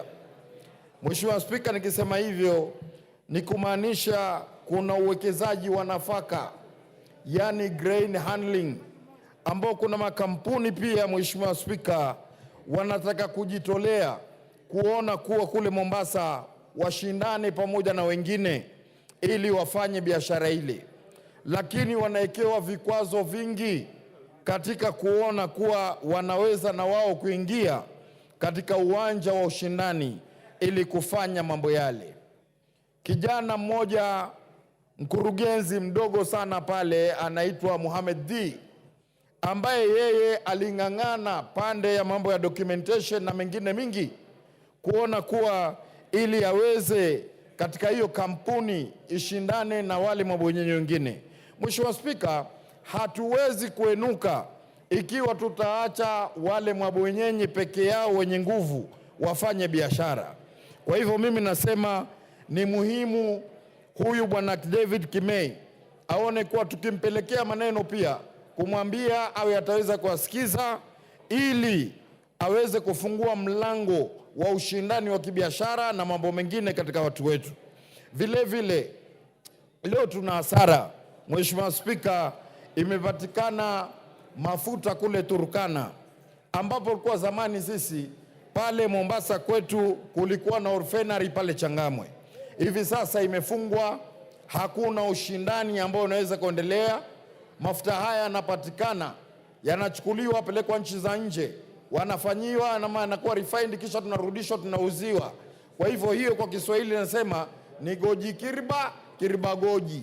Yaani sisi tuna mafuta tutoe nje tufanyiwe refining alafu kisha turudishwe. Hii kampuni ya refinery lazima ifufuliwe na serikali ili iweze kushindana na wale Waarabu wengine pale katika nchi za nje na kutupa kazi katika watu wetu ambao walikuwa wanafanya katika orphanary ile. Leo Mheshimiwa Spika, watu wengi wamefutwa kazi. Watu wengi wameenda kutafuta kazi katika nchi za nje. Mdogo wa mamangu mwenyewe, bwanake alikuwa anaitwa Kibwana, anafanya orphanary. Kwa experience yake, baada ya orphanary kufungwa, leo ameenda kufanya kazi Qatar, katika nchi za nje, kusaidia watu wengine. Na hali hii, miradi ikiweza kufunguliwa, wanaweza kuleta ushindani na watu wetu kufanya kazi hapa. Kwa hivyo Mheshimiwa Spika, nashukuru sana na nampongeza David Kimei. Asante sana. Madam Ngele Chei, the MP for Elgeyo Marakwet, followed by akifuatwa na Mheshimiwa Mazamzam. Thank you so much, Mr. Speaker, for giving me this opportunity. And Mr. Speaker, I want to contribute to the appointment of Mr. Kemei.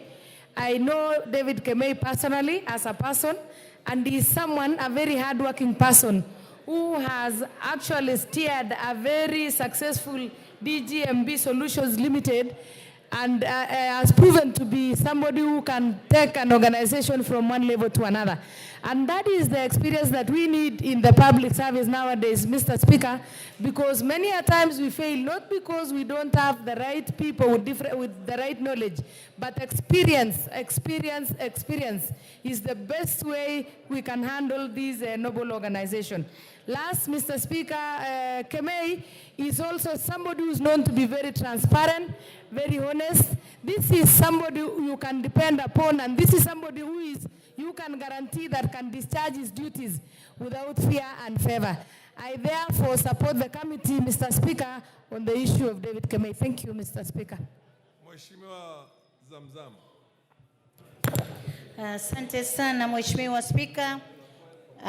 Kwanza kabla sijaendelea niweze kuelezea wale ambao wanashughulika na IT ama pale juu wasiweze kutoa mazungumzo yangu, manake tumeingia bunge tuzungumze, watu wetu wanaangalia. Mheshimiwa Spika, Mheshimiwa Spika, nichukue fursa hii niweze kumshukuru na kumpongeza ndugu yetu David Kemei kwa kuteuliwa katika halmashauri hii. Mheshimiwa Spika, Mheshimiwa Spika, ni mtu ambaye David Kemei amekuwa ni mtu mwenye mujitama ambao wa kueleweka, ni mtu ambaye amejiweka katika hadhi ambayo inatakiwa kuwekwa katika halmashauri hii. Mheshimiwa Spika, Mheshimiwa Spika, nikiweza kupigia upatu ndugu yangu Mheshimiwa Badi, naweza kusema hivi Mheshimiwa Spika, halmashauri nyingi Mheshimiwa Spika, unapata kama alivyozungumza, wana ile mambo ya kufanya biashara mtu mmoja, yani monopoly.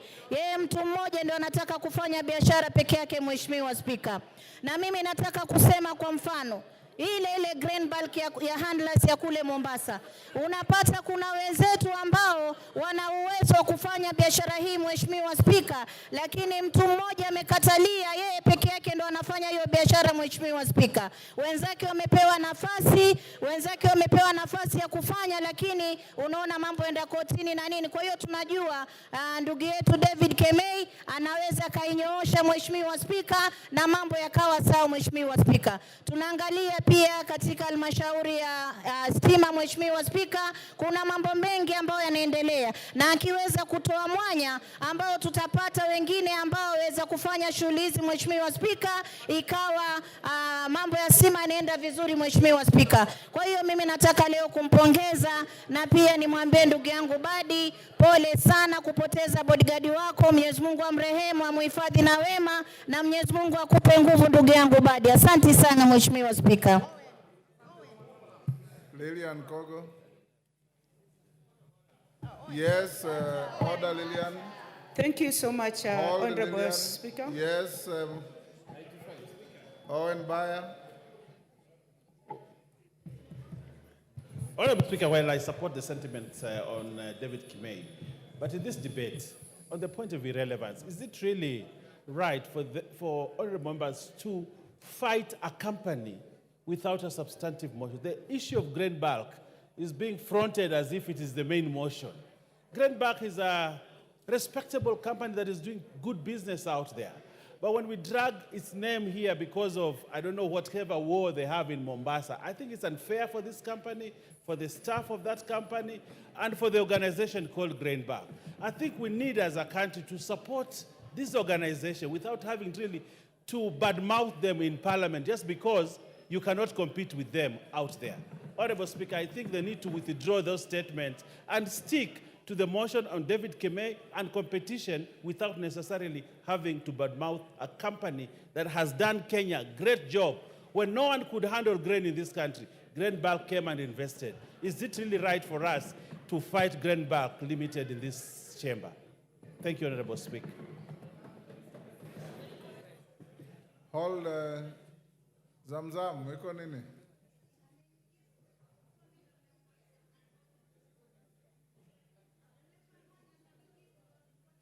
Hapana. Asante Mheshimiwa Spika.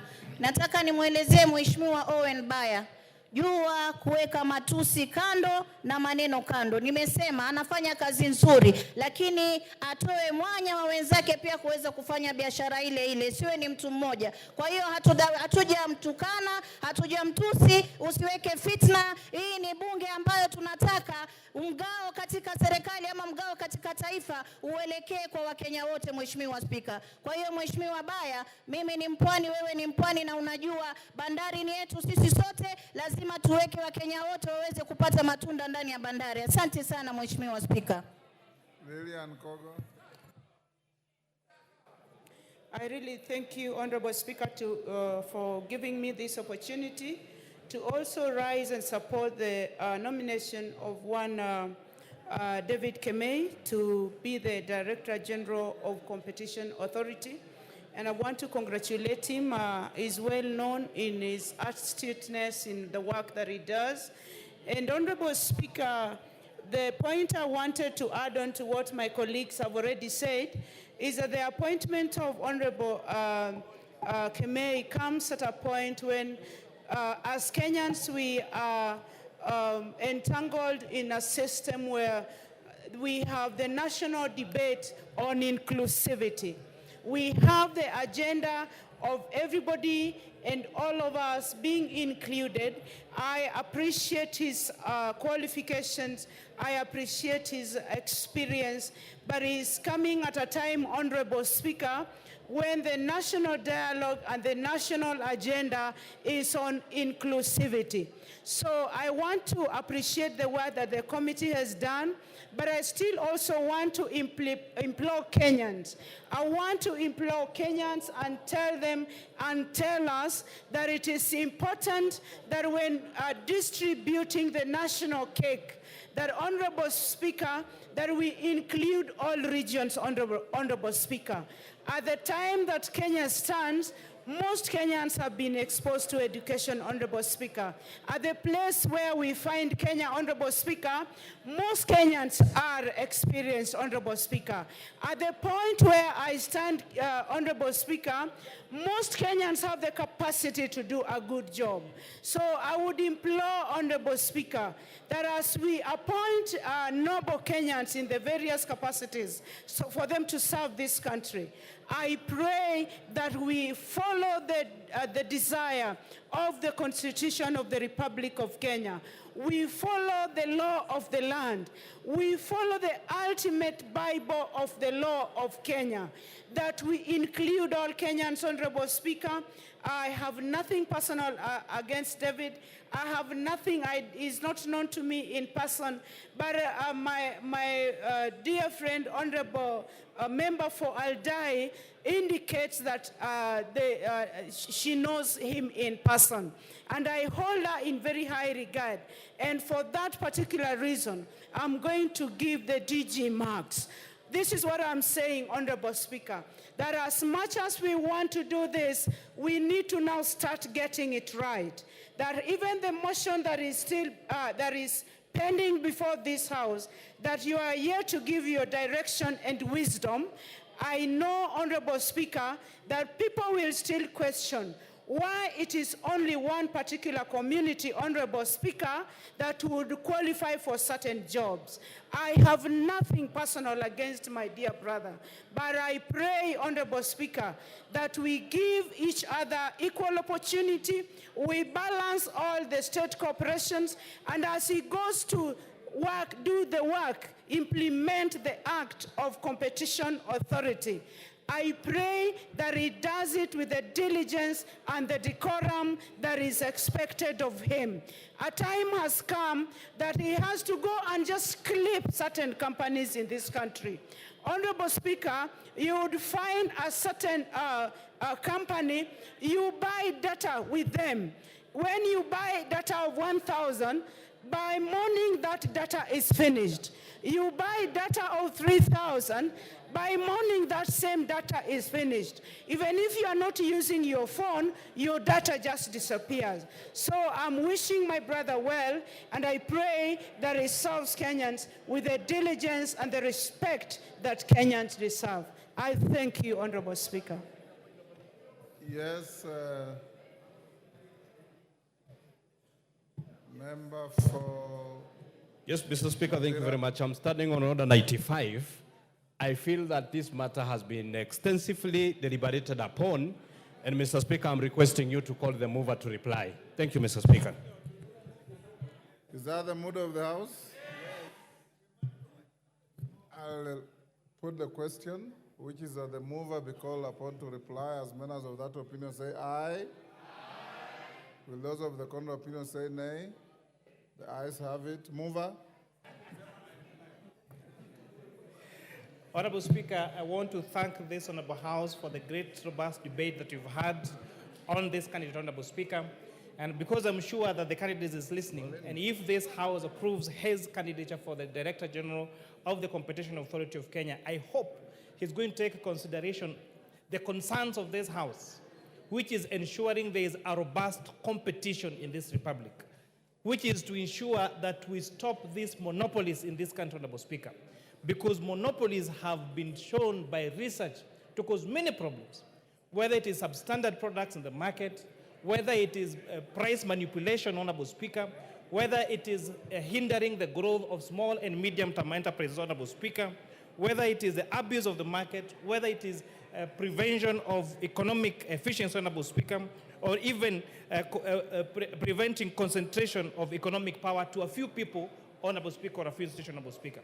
So we hope that the DG designate will stamp his authority and ensure that there is compliance to competition, that every Kenyan, every business is given a right and time and the required support by this administration to make sure that they can avail their products in the market. Because that way, we ensure Kenyans have access to fairly competitively priced products, good quality, prevent dominance, and give a chance to everyone to shine in whichever industry, Honorable Speaker, they seek to thrive in, Honorable Speaker. I don't know whether, Honorable Speaker, I'm allowed to donate part of the remaining minutes to CPA Ruto, a member of the committee. No minutes remaining. Thank you, Honorable Speaker. In the future, if you want to donate any minute, you do so before you reply. Well, get it, Honorable Speaker. The moment you reply is closure. Well, get it, Honorable Speaker. Only that, I beg to reply. Thank you, Honorable Kimani.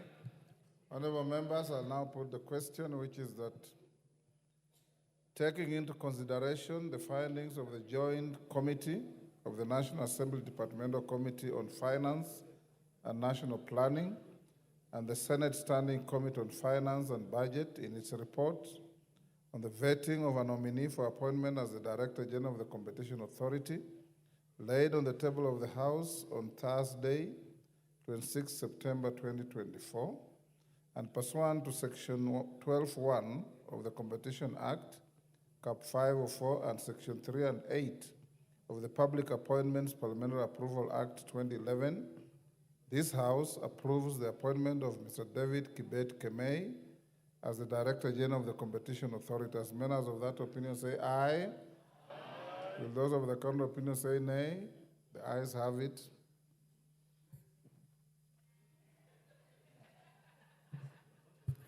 Honorable Member McLeod, take your seat.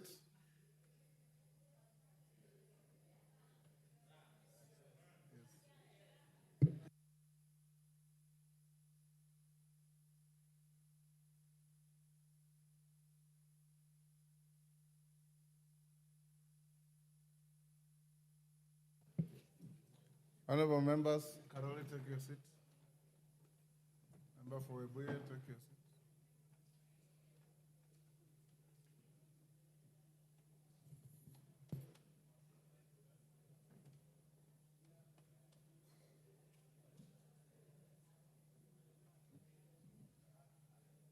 Honorable members, I have a further communication on the consideration of the special motion for the removal from office by impeachment of His Excellency Rigathi Gachagua as Deputy President of the Republic of Kenya. Honorable members, you recall that earlier this afternoon at the commencement of this sitting, I notified the House of receipt of a notice of special motion by the member for Kibwezi West constituency, the Honorable Ekomas Mwengi Mutuse, OGW MP, seeking the removal from office by impeachment of His Excellency Rigathi Gachagua, EGH, as the Deputy President of the Republic of Kenya. You may further recall that after the notice of the special motion was given by the member, several members rose in their places and raised a number of procedural concerns for my guidance. The members who spoke include the leader of the majority party, Honorable Kimani Ichung'wah, the leader of the minority party, the Honorable Junet Mohammed, the majority whip, the Honorable Silvanus Osoro, the Honorable Farah Maalim, Honorable Geoffrey Ruku, and Honorable Major Bashir Abdullahi. Honorable members, cognizant of the obligation on the House to dispose of the special motion with urgency, I undertook to address the concerns expeditiously in order to allow the House to proceed with the next stages of the special motion. As members are aware, the 7 days available to this House to dispose of the motion will lapse on Tuesday, 8th October 2024. In this regard, I retreated to my chamber to apply my mind to the issues and also convened a meeting of the House Business Committee for purposes of deliberating on the next steps to be taken with regard to the special motion and the procedural concerns raised in the House. Honorable members, I have summarized the issues raised by members as follows. 1, calculation of the number of members required to meet the voting threshold that apply to the impeachment of a deputy president. 2, whether the House shall conduct public participation in its consideration of the motion, and if so, the modalities of such an exercise. 3, the right of the deputy president to be afforded an opportunity to be heard. And 4, security arrangements for members of parliament. Honorable members, now allow me to examine each of the issues. With regard to the first issue, on calculating the number of members required to meet the voting threshold that apply to the impeachment of a deputy president, the attention of the Speaker was drawn to the current membership of the House in light of the 4 vacancies relating to Magarini, Ugunja, and Banisa constituencies, and the seat recently vacated by the Honorable John Badi upon his appointment to the Cabinet. The query around this issue sought guidance on whether calculating the voting threshold prescribed in Article 145 of the Constitution would take into account the vacancies and the existing 345 members of the House. I wish to refer the House to the express provisions of Article 145, 1 and 2 of the Constitution, which provide clear guidance on this issue. The articles provide, and I quote, a member of the National Assembly, supported by at least a third of all the members, may move a motion for the impeachment of the President. On the ground of gross violation of a provision of this Constitution or any other law, where there are serious reasons for believing that the President has committed a crime under national or international law, or C, for gross misconduct. 2, if a motion under Clause 1 is supported by at least 2/3 of all the members of the National Assembly, the Speaker shall inform the Speaker of the Senate of that resolution within 2 days. The President shall continue to perform the functions of the office pending the outcome of the proceedings required by this article. Members will note the instructive words in both provisions subject the prescribed threshold to all the members, to the extent that no reference is made to existing members. The thresholds can only be applied to the membership of the National Assembly that is prescribed under Article 97 of the Constitution. In this regard, a member who proposes a motion for the impeachment of a president or deputy president must be supported by at least one-third of the 349 members of the House, being 117 members. By extension, for the House to pass a resolution on a motion for the impeachment of a president or deputy president, the motion must be supported by at least two-thirds of the 349 members of the House, being 233 members. A related issue raised with respect to the first issue was whether the validity of the proceedings of the House would be affected in light of the 4 vacant seats. Notably, Article 124.3 of the Constitution provides that the proceedings of a House of Parliament are not invalid merely on account of a vacancy in its membership.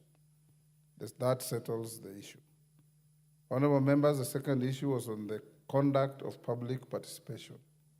In consideration of the special motion and the modalities of such an exercise, at the very outset, permit me to note that it would be absurd for any person to imagine that a motion such as the one present before the House may be concluded without the participation of the public. Honorable members, Article 1182 of the Constitution categorically enjoins Parliament to facilitate public participation and involvement in the legislative and other business of Parliament and its committees.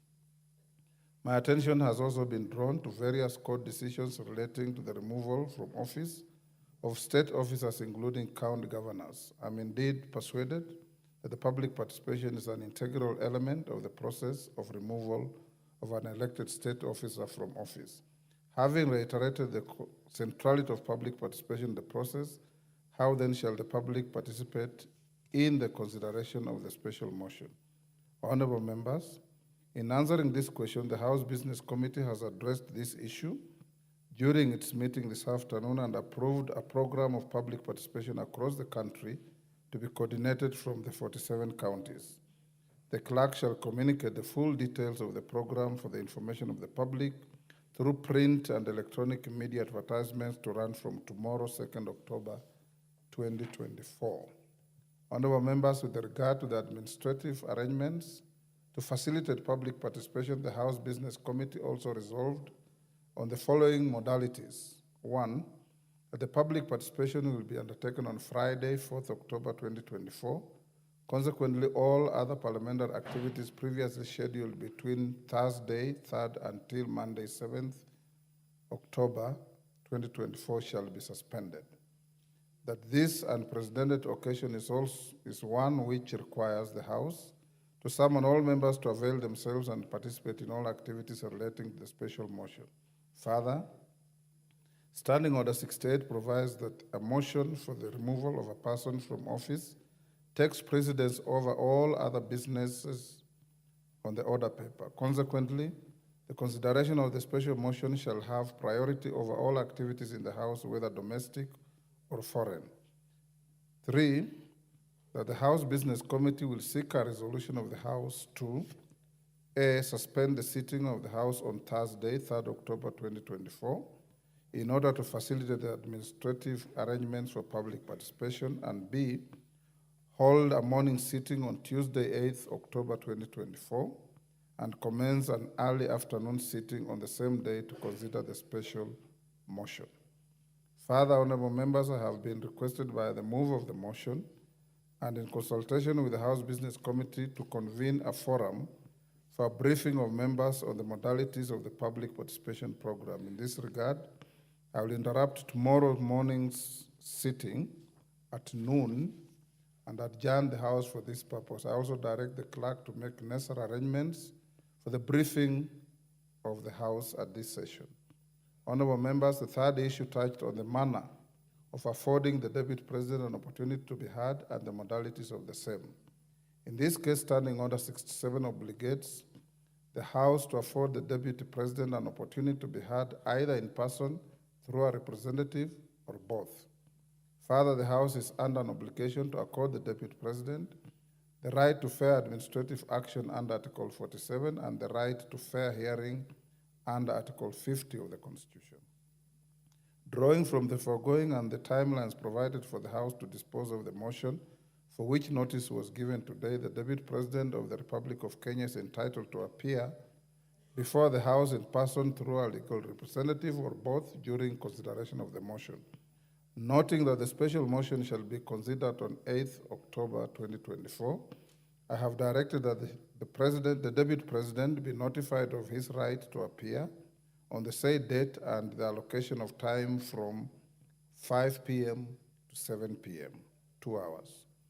Honorable members, the fourth and final issue that was raised for guidance was on the security of members whose support of the special motion may affect their personal safety. The security and safety of members is a paramount priority for the Parliamentary Service Commission, which is charged with providing services and facilities to ensure the efficient and effective functioning of Parliament. As chairman of the Parliamentary Service Commission, I assure all members that apart from existing arrangements made for their security and safety, additional arrangements shall be considered if the need arises in consultation with the National Police Service. Honorable members, as I conclude, I urge each one of us and the public to truly grasp the magnitude of the unprecedented journey the House is about to undertake. In promulgating the Constitution, Kenyans bestowed upon themselves and generations yet to come a document that reshaped the very soul of our nation. Indeed, our Constitution is a living document that espouses the aspirations of our people. To this end, on Friday, 27th day of August 2010, Kenyans affirmed their sovereign and inalienable right to establish a government anchored in democracy, social justice, and the rule of law. The power to impeach is a profound check on the conduct of a state officer. To safeguard the rights of an affected state officer, the Constitution prescribes high and graduated thresholds on the National Assembly. The thresholds reflect the gravity of the task before the House. This special motion is not just an inquiry into the conduct of a state officer, it is also a momentous test of the resilience of the constitutional procedures meticulously designed by the framers. As you proceed to scrutinize the conduct of the Deputy President, the House is also under scrutiny with respect to its fidelity to the Constitution and its obligation to uphold the rights of every Kenyan. I have no doubt that we will rise to this defining moment, that we shall confront this test with dignity, resolve, and utmost integrity. I am confident that the House shall prove itself worthy of the trust placed on it by the Constitution and the people of Kenya. Honorable members, in summary, therefore, I wish to guide the House as follows. 1, that while the threshold for admitting the special motion under Article 145 and 150 is 117 members, the threshold for passing a resolution on the motion for the impeachment of the President or Deputy President is 203 members of this House. 2, that public participation is an integral element of the process of removal of an elected state officer from office. In this regard, the House Business Committee has approved a program of public participation across the country to be coordinated from the 47 counties on 4th October 2024. That's Friday this week. 3, that in order to observe the requirements of Article 47 and 5th of the Constitution and Standing Order 67, His Excellency the Deputy President shall be notified of his right to appear before the House on Tuesday, 8th October 2024, and the allocation of time between 5 and 7 p.m. That in addition to the existing arrangements made for the security and safety of members, additional arrangements shall be considered in the usual manner in consultation with the National Police Service. The House is accordingly guided. I thank you.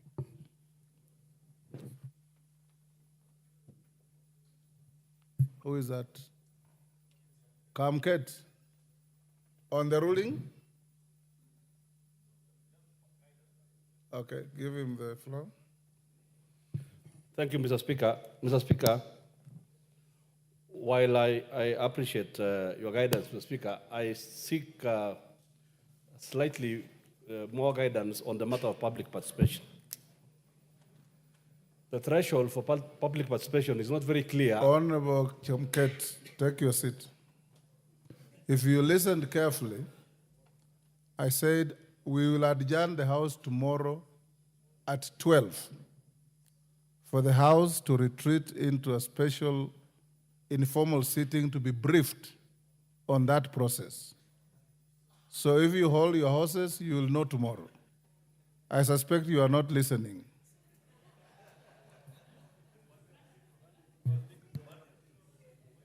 He was? Yes, Kamket. Your colleague here says you are thinking about banditry. Far from it, Mr. Speaker. Yes. It's a genuine concern, Mr. Speaker, but I'm happy by that guidance, except that the Constitution and the standing orders, there is no clear threshold on that matter of public participation. So I'll stand guided by Lawyers that will ruling. tell you that the threshold is defined by what a reasonable man, and I believe a reasonable woman too, will see as reasonable. Very well. Yes, Oundo? Thank you, Honorable Speaker. I just wish further clarification on the issue of listening to the His Excellency the Deputy President and what follows thereafter, considering that the motion must be dispensed of on the same particular day. There is a reasonable expectation that after being heard, whoever is hearing you is given adequate time to review what you have said and incorporate the same in the decision. And I do believe, Honorable Speaker, a House sitting as it is equivalent to a court of law or high court, and very rarely do they make immediate decision or make an immediate judgment before they review and analyze all the evidence presented. I do hope you will apply yourself and guide us adequately so that whatever decision we make at the end of the proceeding or the sitting is not invalidated on account of unfair treatment of the accused, so to speak. Thank you, Honorable Speaker. Yes, Mama Zamzam. Mheshimiwa Spika, nilikuwa na swali, mbona aje saa 11 mpaka saa 2? Naona muda utakuwa umekwenda sana na tutakuwa na wasiwasi. Wajua Mheshimiwa Spika, giza ina siri zake. Kwa hiyo sijui mbona asije mapema Mheshimiwa Spika, tulimalize kwa mwangaza. Asante sana. To Honorable Oundo, if you read the Constitution very carefully, you will see that this is the House where charges are framed. The trial chamber is the Senate.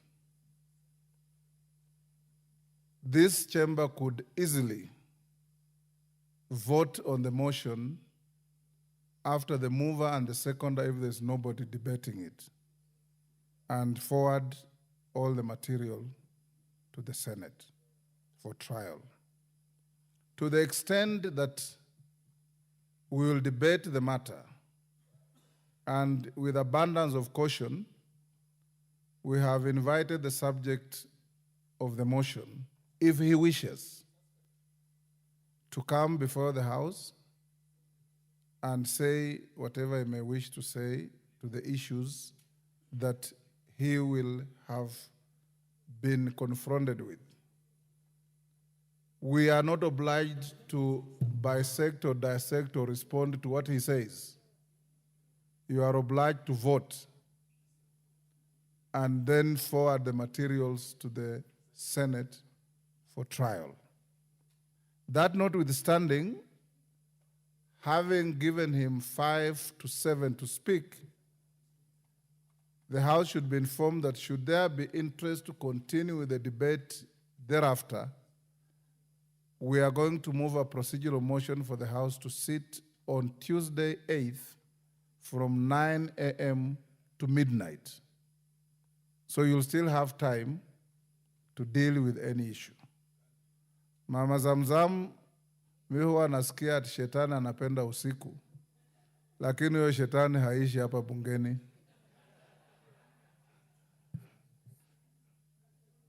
Yes, member for Kapchai.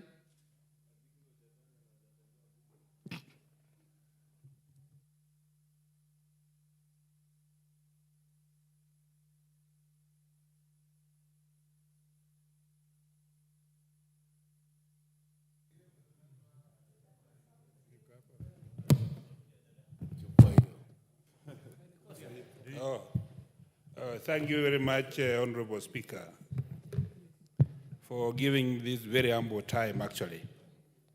Mine, Mr. Speaker, is a true comment. Your judgment is purely Solomonic. You have made a decision that will never be challenged anywhere. We don't want to make something that tomorrow we shall come down to be challenged. So all that is the procedure going through to get the fee, the last end. Even Mr. Speaker, you have offered him to be heard. That, Mr. Speaker, will give this House all the rights and safety. The only thing, Mr. Speaker, that I would wish to have something to question myself is Kenya is somehow volatile in different regions. Maybe to some regions, security might be required for public participation.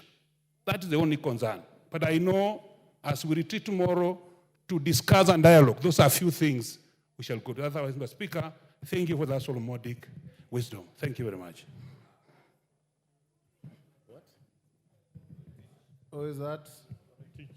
Honorable Tim Kipchumba, Wakili. Yes, Timothy? Give him the mic.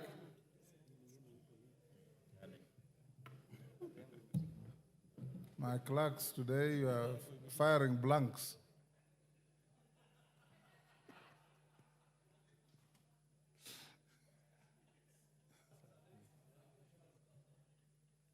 Give Timothy Kipchumba the mic. There's one next to you now, Tim. This one is too short. Yes. Thank you. Thank you, Honorable Speaker, for giving an opportunity to raise an issue that I wish you to clarify. Honorable Speaker, we need to give the Deputy President a fair hearing. Honorable Speaker, it is on record. As you said, Honorable Speaker, you are a neutral arbiter in this matter. This chamber sits as a trial chamber and is similar to the High Court pursuant to Article 125 This is not a trial chamber of the Constitution. Tim, Honorable the trial Speaker, chamber is the Senate. irrespective of that, as we sit, Honorable Speaker, you are a neutral arbiter in this House. Honorable Speaker, it is on record that you have made a pronunciation or you have known to have taken sides on this matter. Honorable Speaker, as a neutral arbiter, you have expressed yourself on this subject matter together with the Deputy Speaker. Honorable Speaker, so that the Deputy President is given a fair hearing, would it be in order for you and the Deputy Speaker to recuse yourself of this matter? We have a panel of speakers in this House so that the Deputy President can be given a fair hearing before the floor of this House. Timothy Kipchumba. To begin with, the Speaker here has taken no position. And I want to assure you that on Sunday, the Speaker was invited by the women rep for Machakos to attend a church service.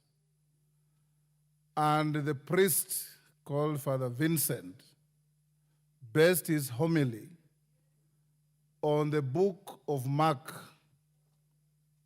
chapter 9, verse 38 onwards. And the book says, that if there are wicked people in society, tie a huge stone around their neck and toss them into the sea. It is not me who said it, it's the book.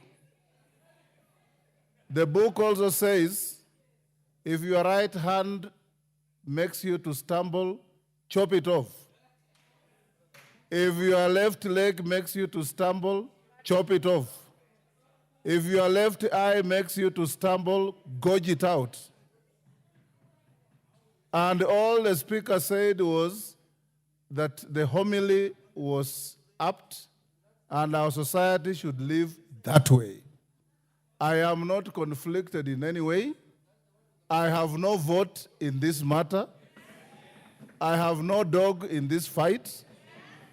And I can assure you the proceedings will proceed in accordance with fairness, the law, the Constitution, and the rules of natural justice. Yes, Ichungwa.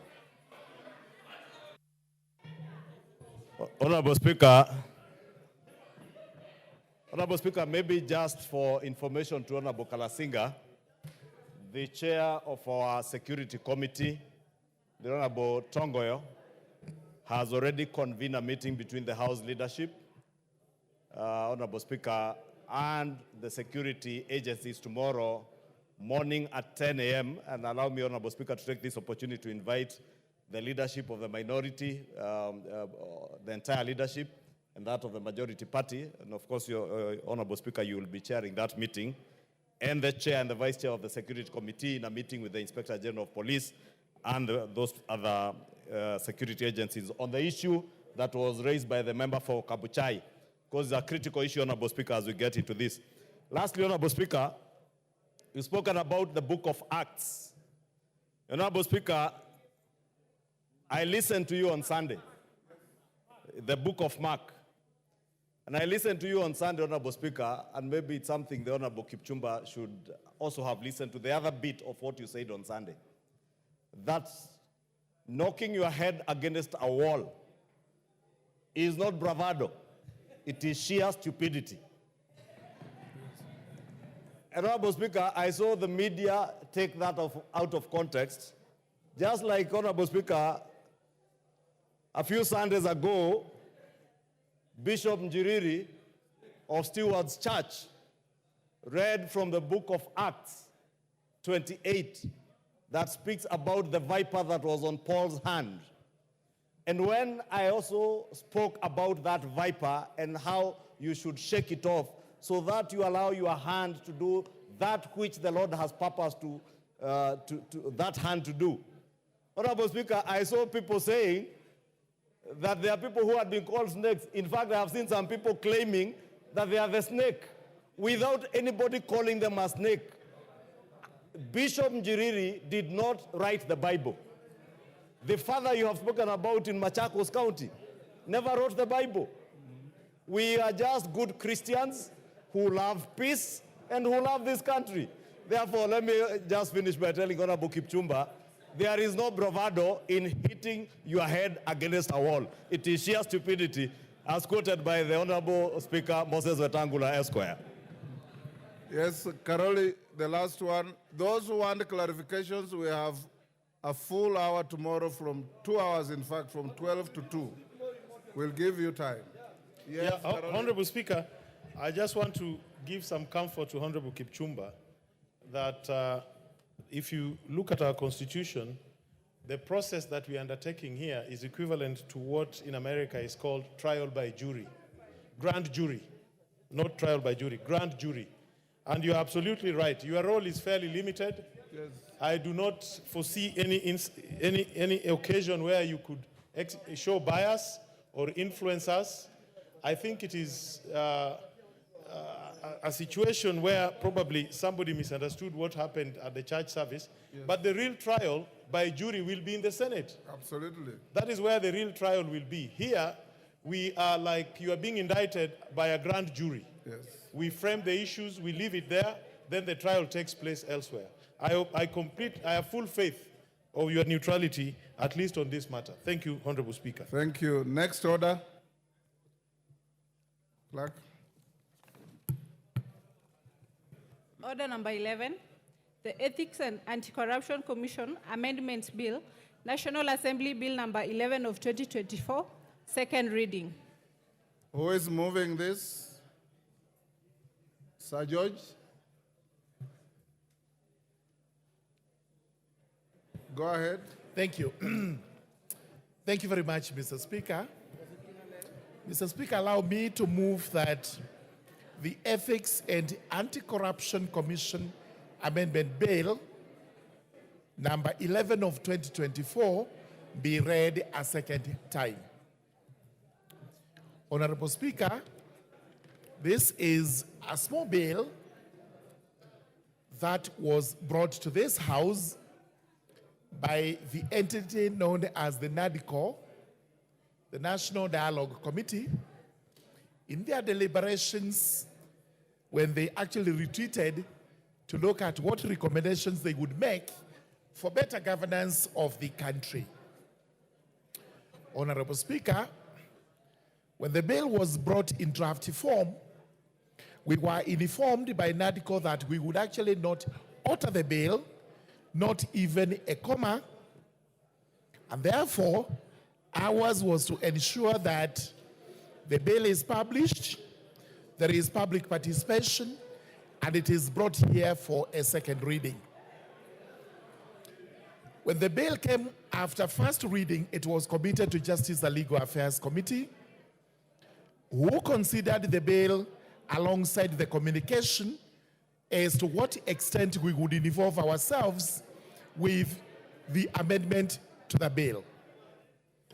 The Justice and Legal Affairs Committee made a report which was tabled to this House.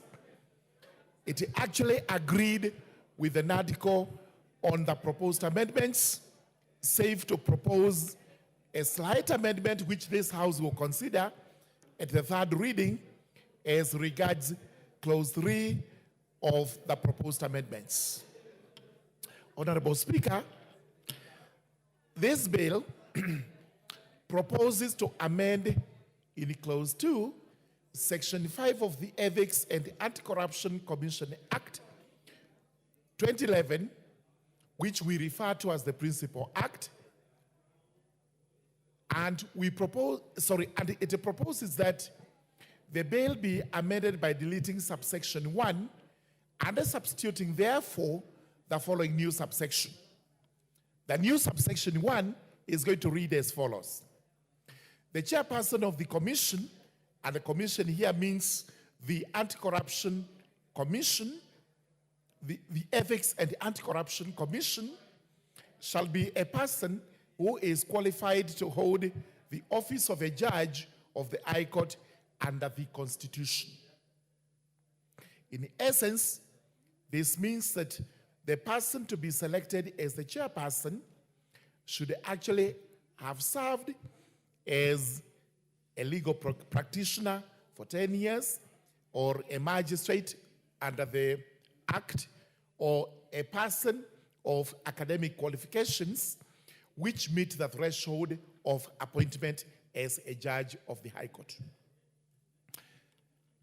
I wish to confirm to the court that Justice and Legal Affairs Committee agreed with this proposed amendment in view of what we have been receiving from stakeholders regarding the performance of the Ethics and Anti-Corruption Commission.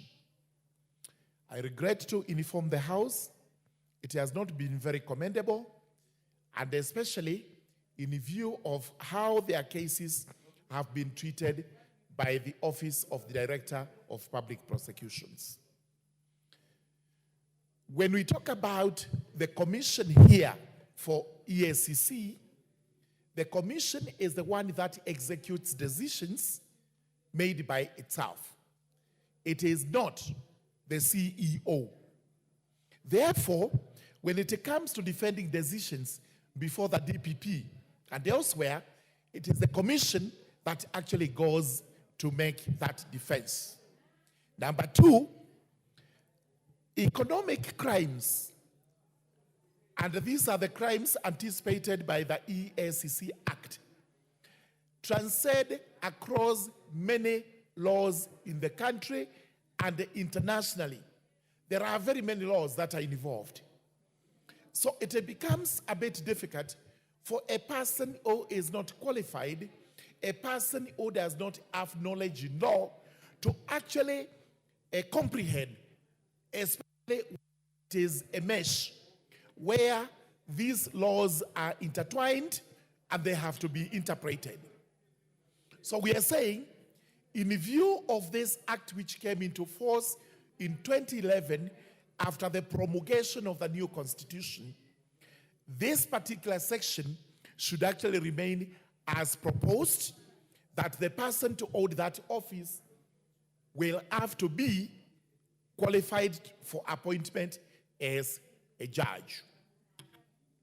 Then we have clause 2, a proposal to amend, so that when clause 1 comes into force, then clause 2 would protect the person holding the office for the remainder of the period of that period of the term of that office holder. We did not have any particular problem with this, save that it is clear in our laws, cardinal principles of legality cannot approbate and reprobate at the same time.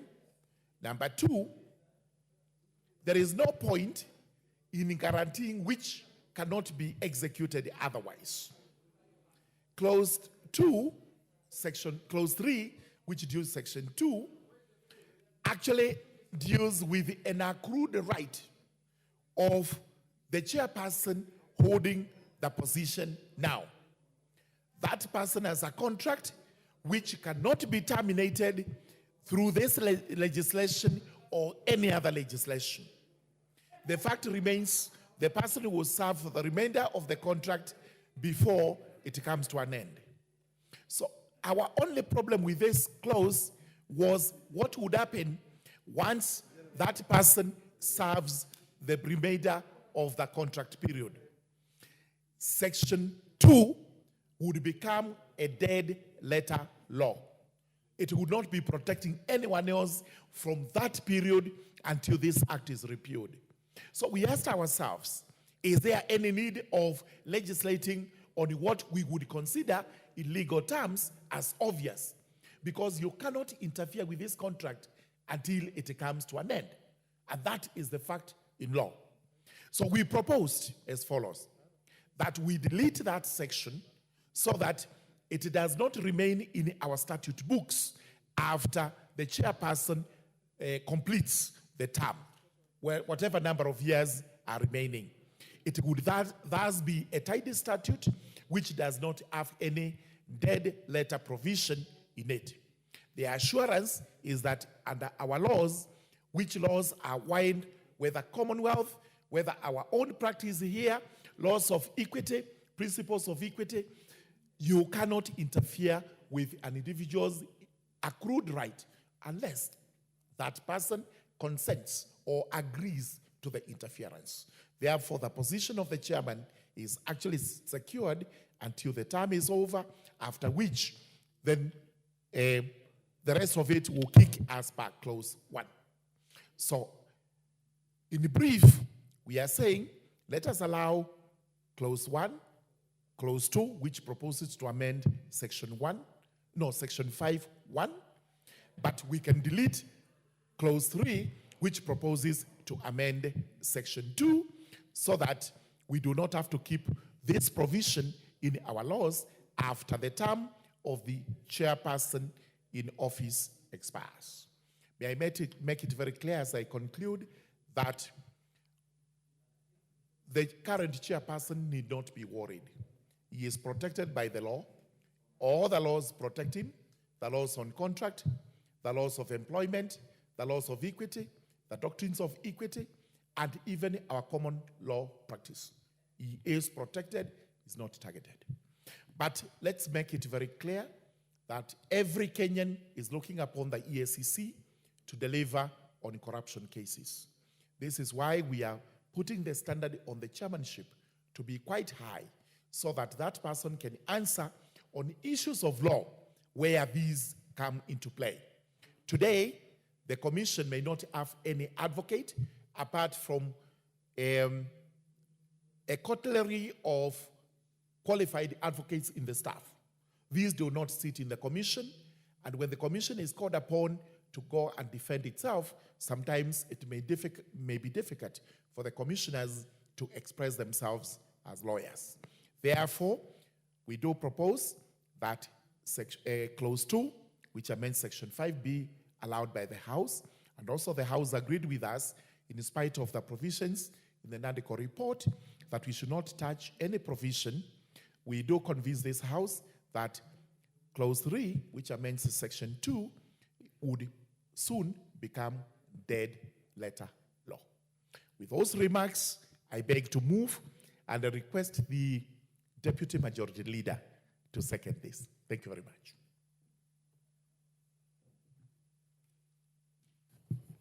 Honorable Speaker, thank you very much for giving me this, and also to thank the committee for a job well done in looking at that law.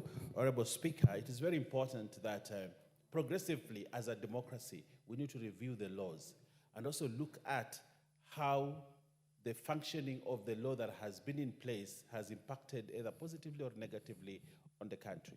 And therefore, a review of the Ethics and Integrity Act that we have here today is very important, especially to look at the qualifications of the office bearers, especially at that high level. Honorable Speaker, I think it has been seen that there is an issue in having a non-lawyer or a non-advocate to serve as chairman, and it has had repercussions on the commission. And therefore, it is very important that we look at that and see, probably, when we put somebody with credentials in law, somebody who is qualified as a judge of the High Court, to be the chairman of the Ethics and Integrity Commission in this country, we are raising the bar and actually saying that we are serious about fighting corruption in this country by ensuring that we have a board that has people that qualify to sit there. Because the work of the commission is usually nitty-gritties of law that spread across many. So as you chair that board, Honorable Speaker, it is very important that the chairperson, the person sitting to chair the board, has the prerequisite qualifications to ensure that he can conduct board meetings and is able to follow through whatever is happening. Honorable Speaker, I want to support the Honorable Murungara on the issue that although the current chairman may not have those qualifications and assist there, because we know he's a man of integrity, we know he's a man that can be counted for to stand for this organization and for Kenya, and to ensure that the fight against corruption in this country is taken to the next level. And we have tremendous respect for him. But the law provides that as long as he still sits on the board, we'll allow him to finish his term, and so that as the law kicks in, the new law kicks in, he can now pave way for a new chairman. So I want to assure the Commission that there will be no disruption as we approve this law, but it is important that progressively as our country, we look at the laws, we look at what needs to be done to farm the law so that we are at the forefront of fighting corruption, and fighting corruption with a board that has the prerequisite legal requirements to actually fight. But I also want to thank the Commission that is there for the job that they are doing.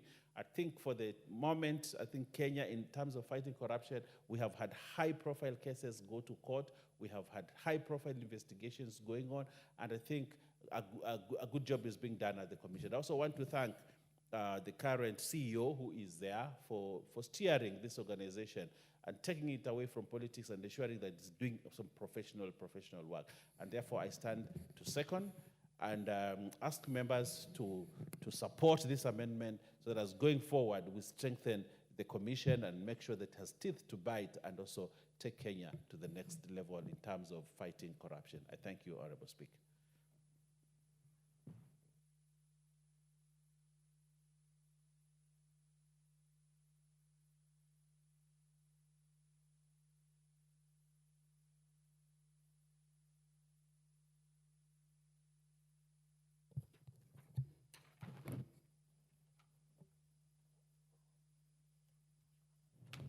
Honorable members, I now propose the question that the Ethics and Anti-Corruption Commission Amendment Bill National Assembly Bill number 11 of 2024 be read a second time. Yes, Honorable Karoli Omondi. Thank you, Madam Speaker.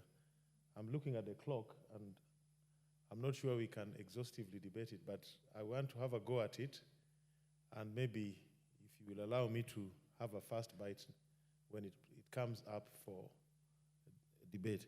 Actually, Madam Speaker, I rise to oppose this amendment. I rise to oppose it because I don't think it is well aligned with the structure, the legislative structure of the Commission and the provisions of the Ethics and Anti-Corruption Commission Act. Madam Speaker, let me begin by giving some examples of the most efficient and effective anti-corruption agencies in the world. Number one is the Corrupt Practices Investigation Bureau of Singapore. And Singapore is always rated as the least corrupt country in the world. That particular agency, as a matter of fact, is headed by a senior police officer, not a man with the qualifications of a judge of a high court. The second most efficient anti-corruption agency in the world, and a country known for least corruption, is Sweden. And they have the National Anti-Corruption Police Unit, headed by a police officer. Why am I doing so? Because the idea behind this proposal for amendments is that EACC is not able to conduct effective investigations because they do not have a legal mind heading it. That is, nothing could be further from the truth. The commission, the Australian National Anti-Corruption Commission, is headed by a judge, but for a very specific reason. But now, let's go specifically to the Anti-Corruption Act that we have in Kenya. If you look at Section 7(2) of the Ethics and Anti-Corruption Act, the commissioners, which is the chairperson, and the members actually serve on a part-time basis. They are not full-time employees of the commission. So to try and appropriate inefficiencies to them is actually to miss the point. They are part-time employees of the commission. That is Section 7(2) of the Ethics and Anti-Corruption Commission. How that affects the work of the commission should have been the focus of any proposed amendments. Secondly, if you look at the mandate of the EACC, it is broader than criminal investigations. Look at the functions of EACC. They are much, much broader than investigations. There's suppression, there's detection, there's public awareness, all those issues. There is no particular reason why a judge should, on a part-time basis, head a commission. Thirdly, in this country, we don't have a Criminal Investigation Act. And as a matter of fact, I've proposed that we enact a Criminal Investigations Act. Because we don't know the standards of the investigators, the qualifications of investigators. We don't know their training. This is where the problem is. It is not with the person heading the EACC commission. We do not have a Criminal Investigation Act. If we had a Criminal Investigation Act that stipulates how criminal investigations are to be conducted, that empowers the investigators, be they DCI or EACC, with the sufficient power and tools they need to investigate corruption crimes, there would be no problem with the EACC. If you go further and you look at the functions of the commissioners under the current act, what are they? Policy formulation, ensuring performance of the staff, providing strategic direction, strategic linkages and partnerships, and internal discipline. Why do you need a judge to discharge those functions? I think, Honorable Karori, time is up, but thank you. I think what we'll do is tomorrow you will be able to, you'll have a balance of 6 minutes. Thank you. And Thank you'll you. be the first to give Thank a you, go Honorable Speaker. at it. Thank you. So, honorable members, the time being 7 p.m., This House stands adjourned until Wednesday, 2nd October 2024 at 9:30 a.m.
So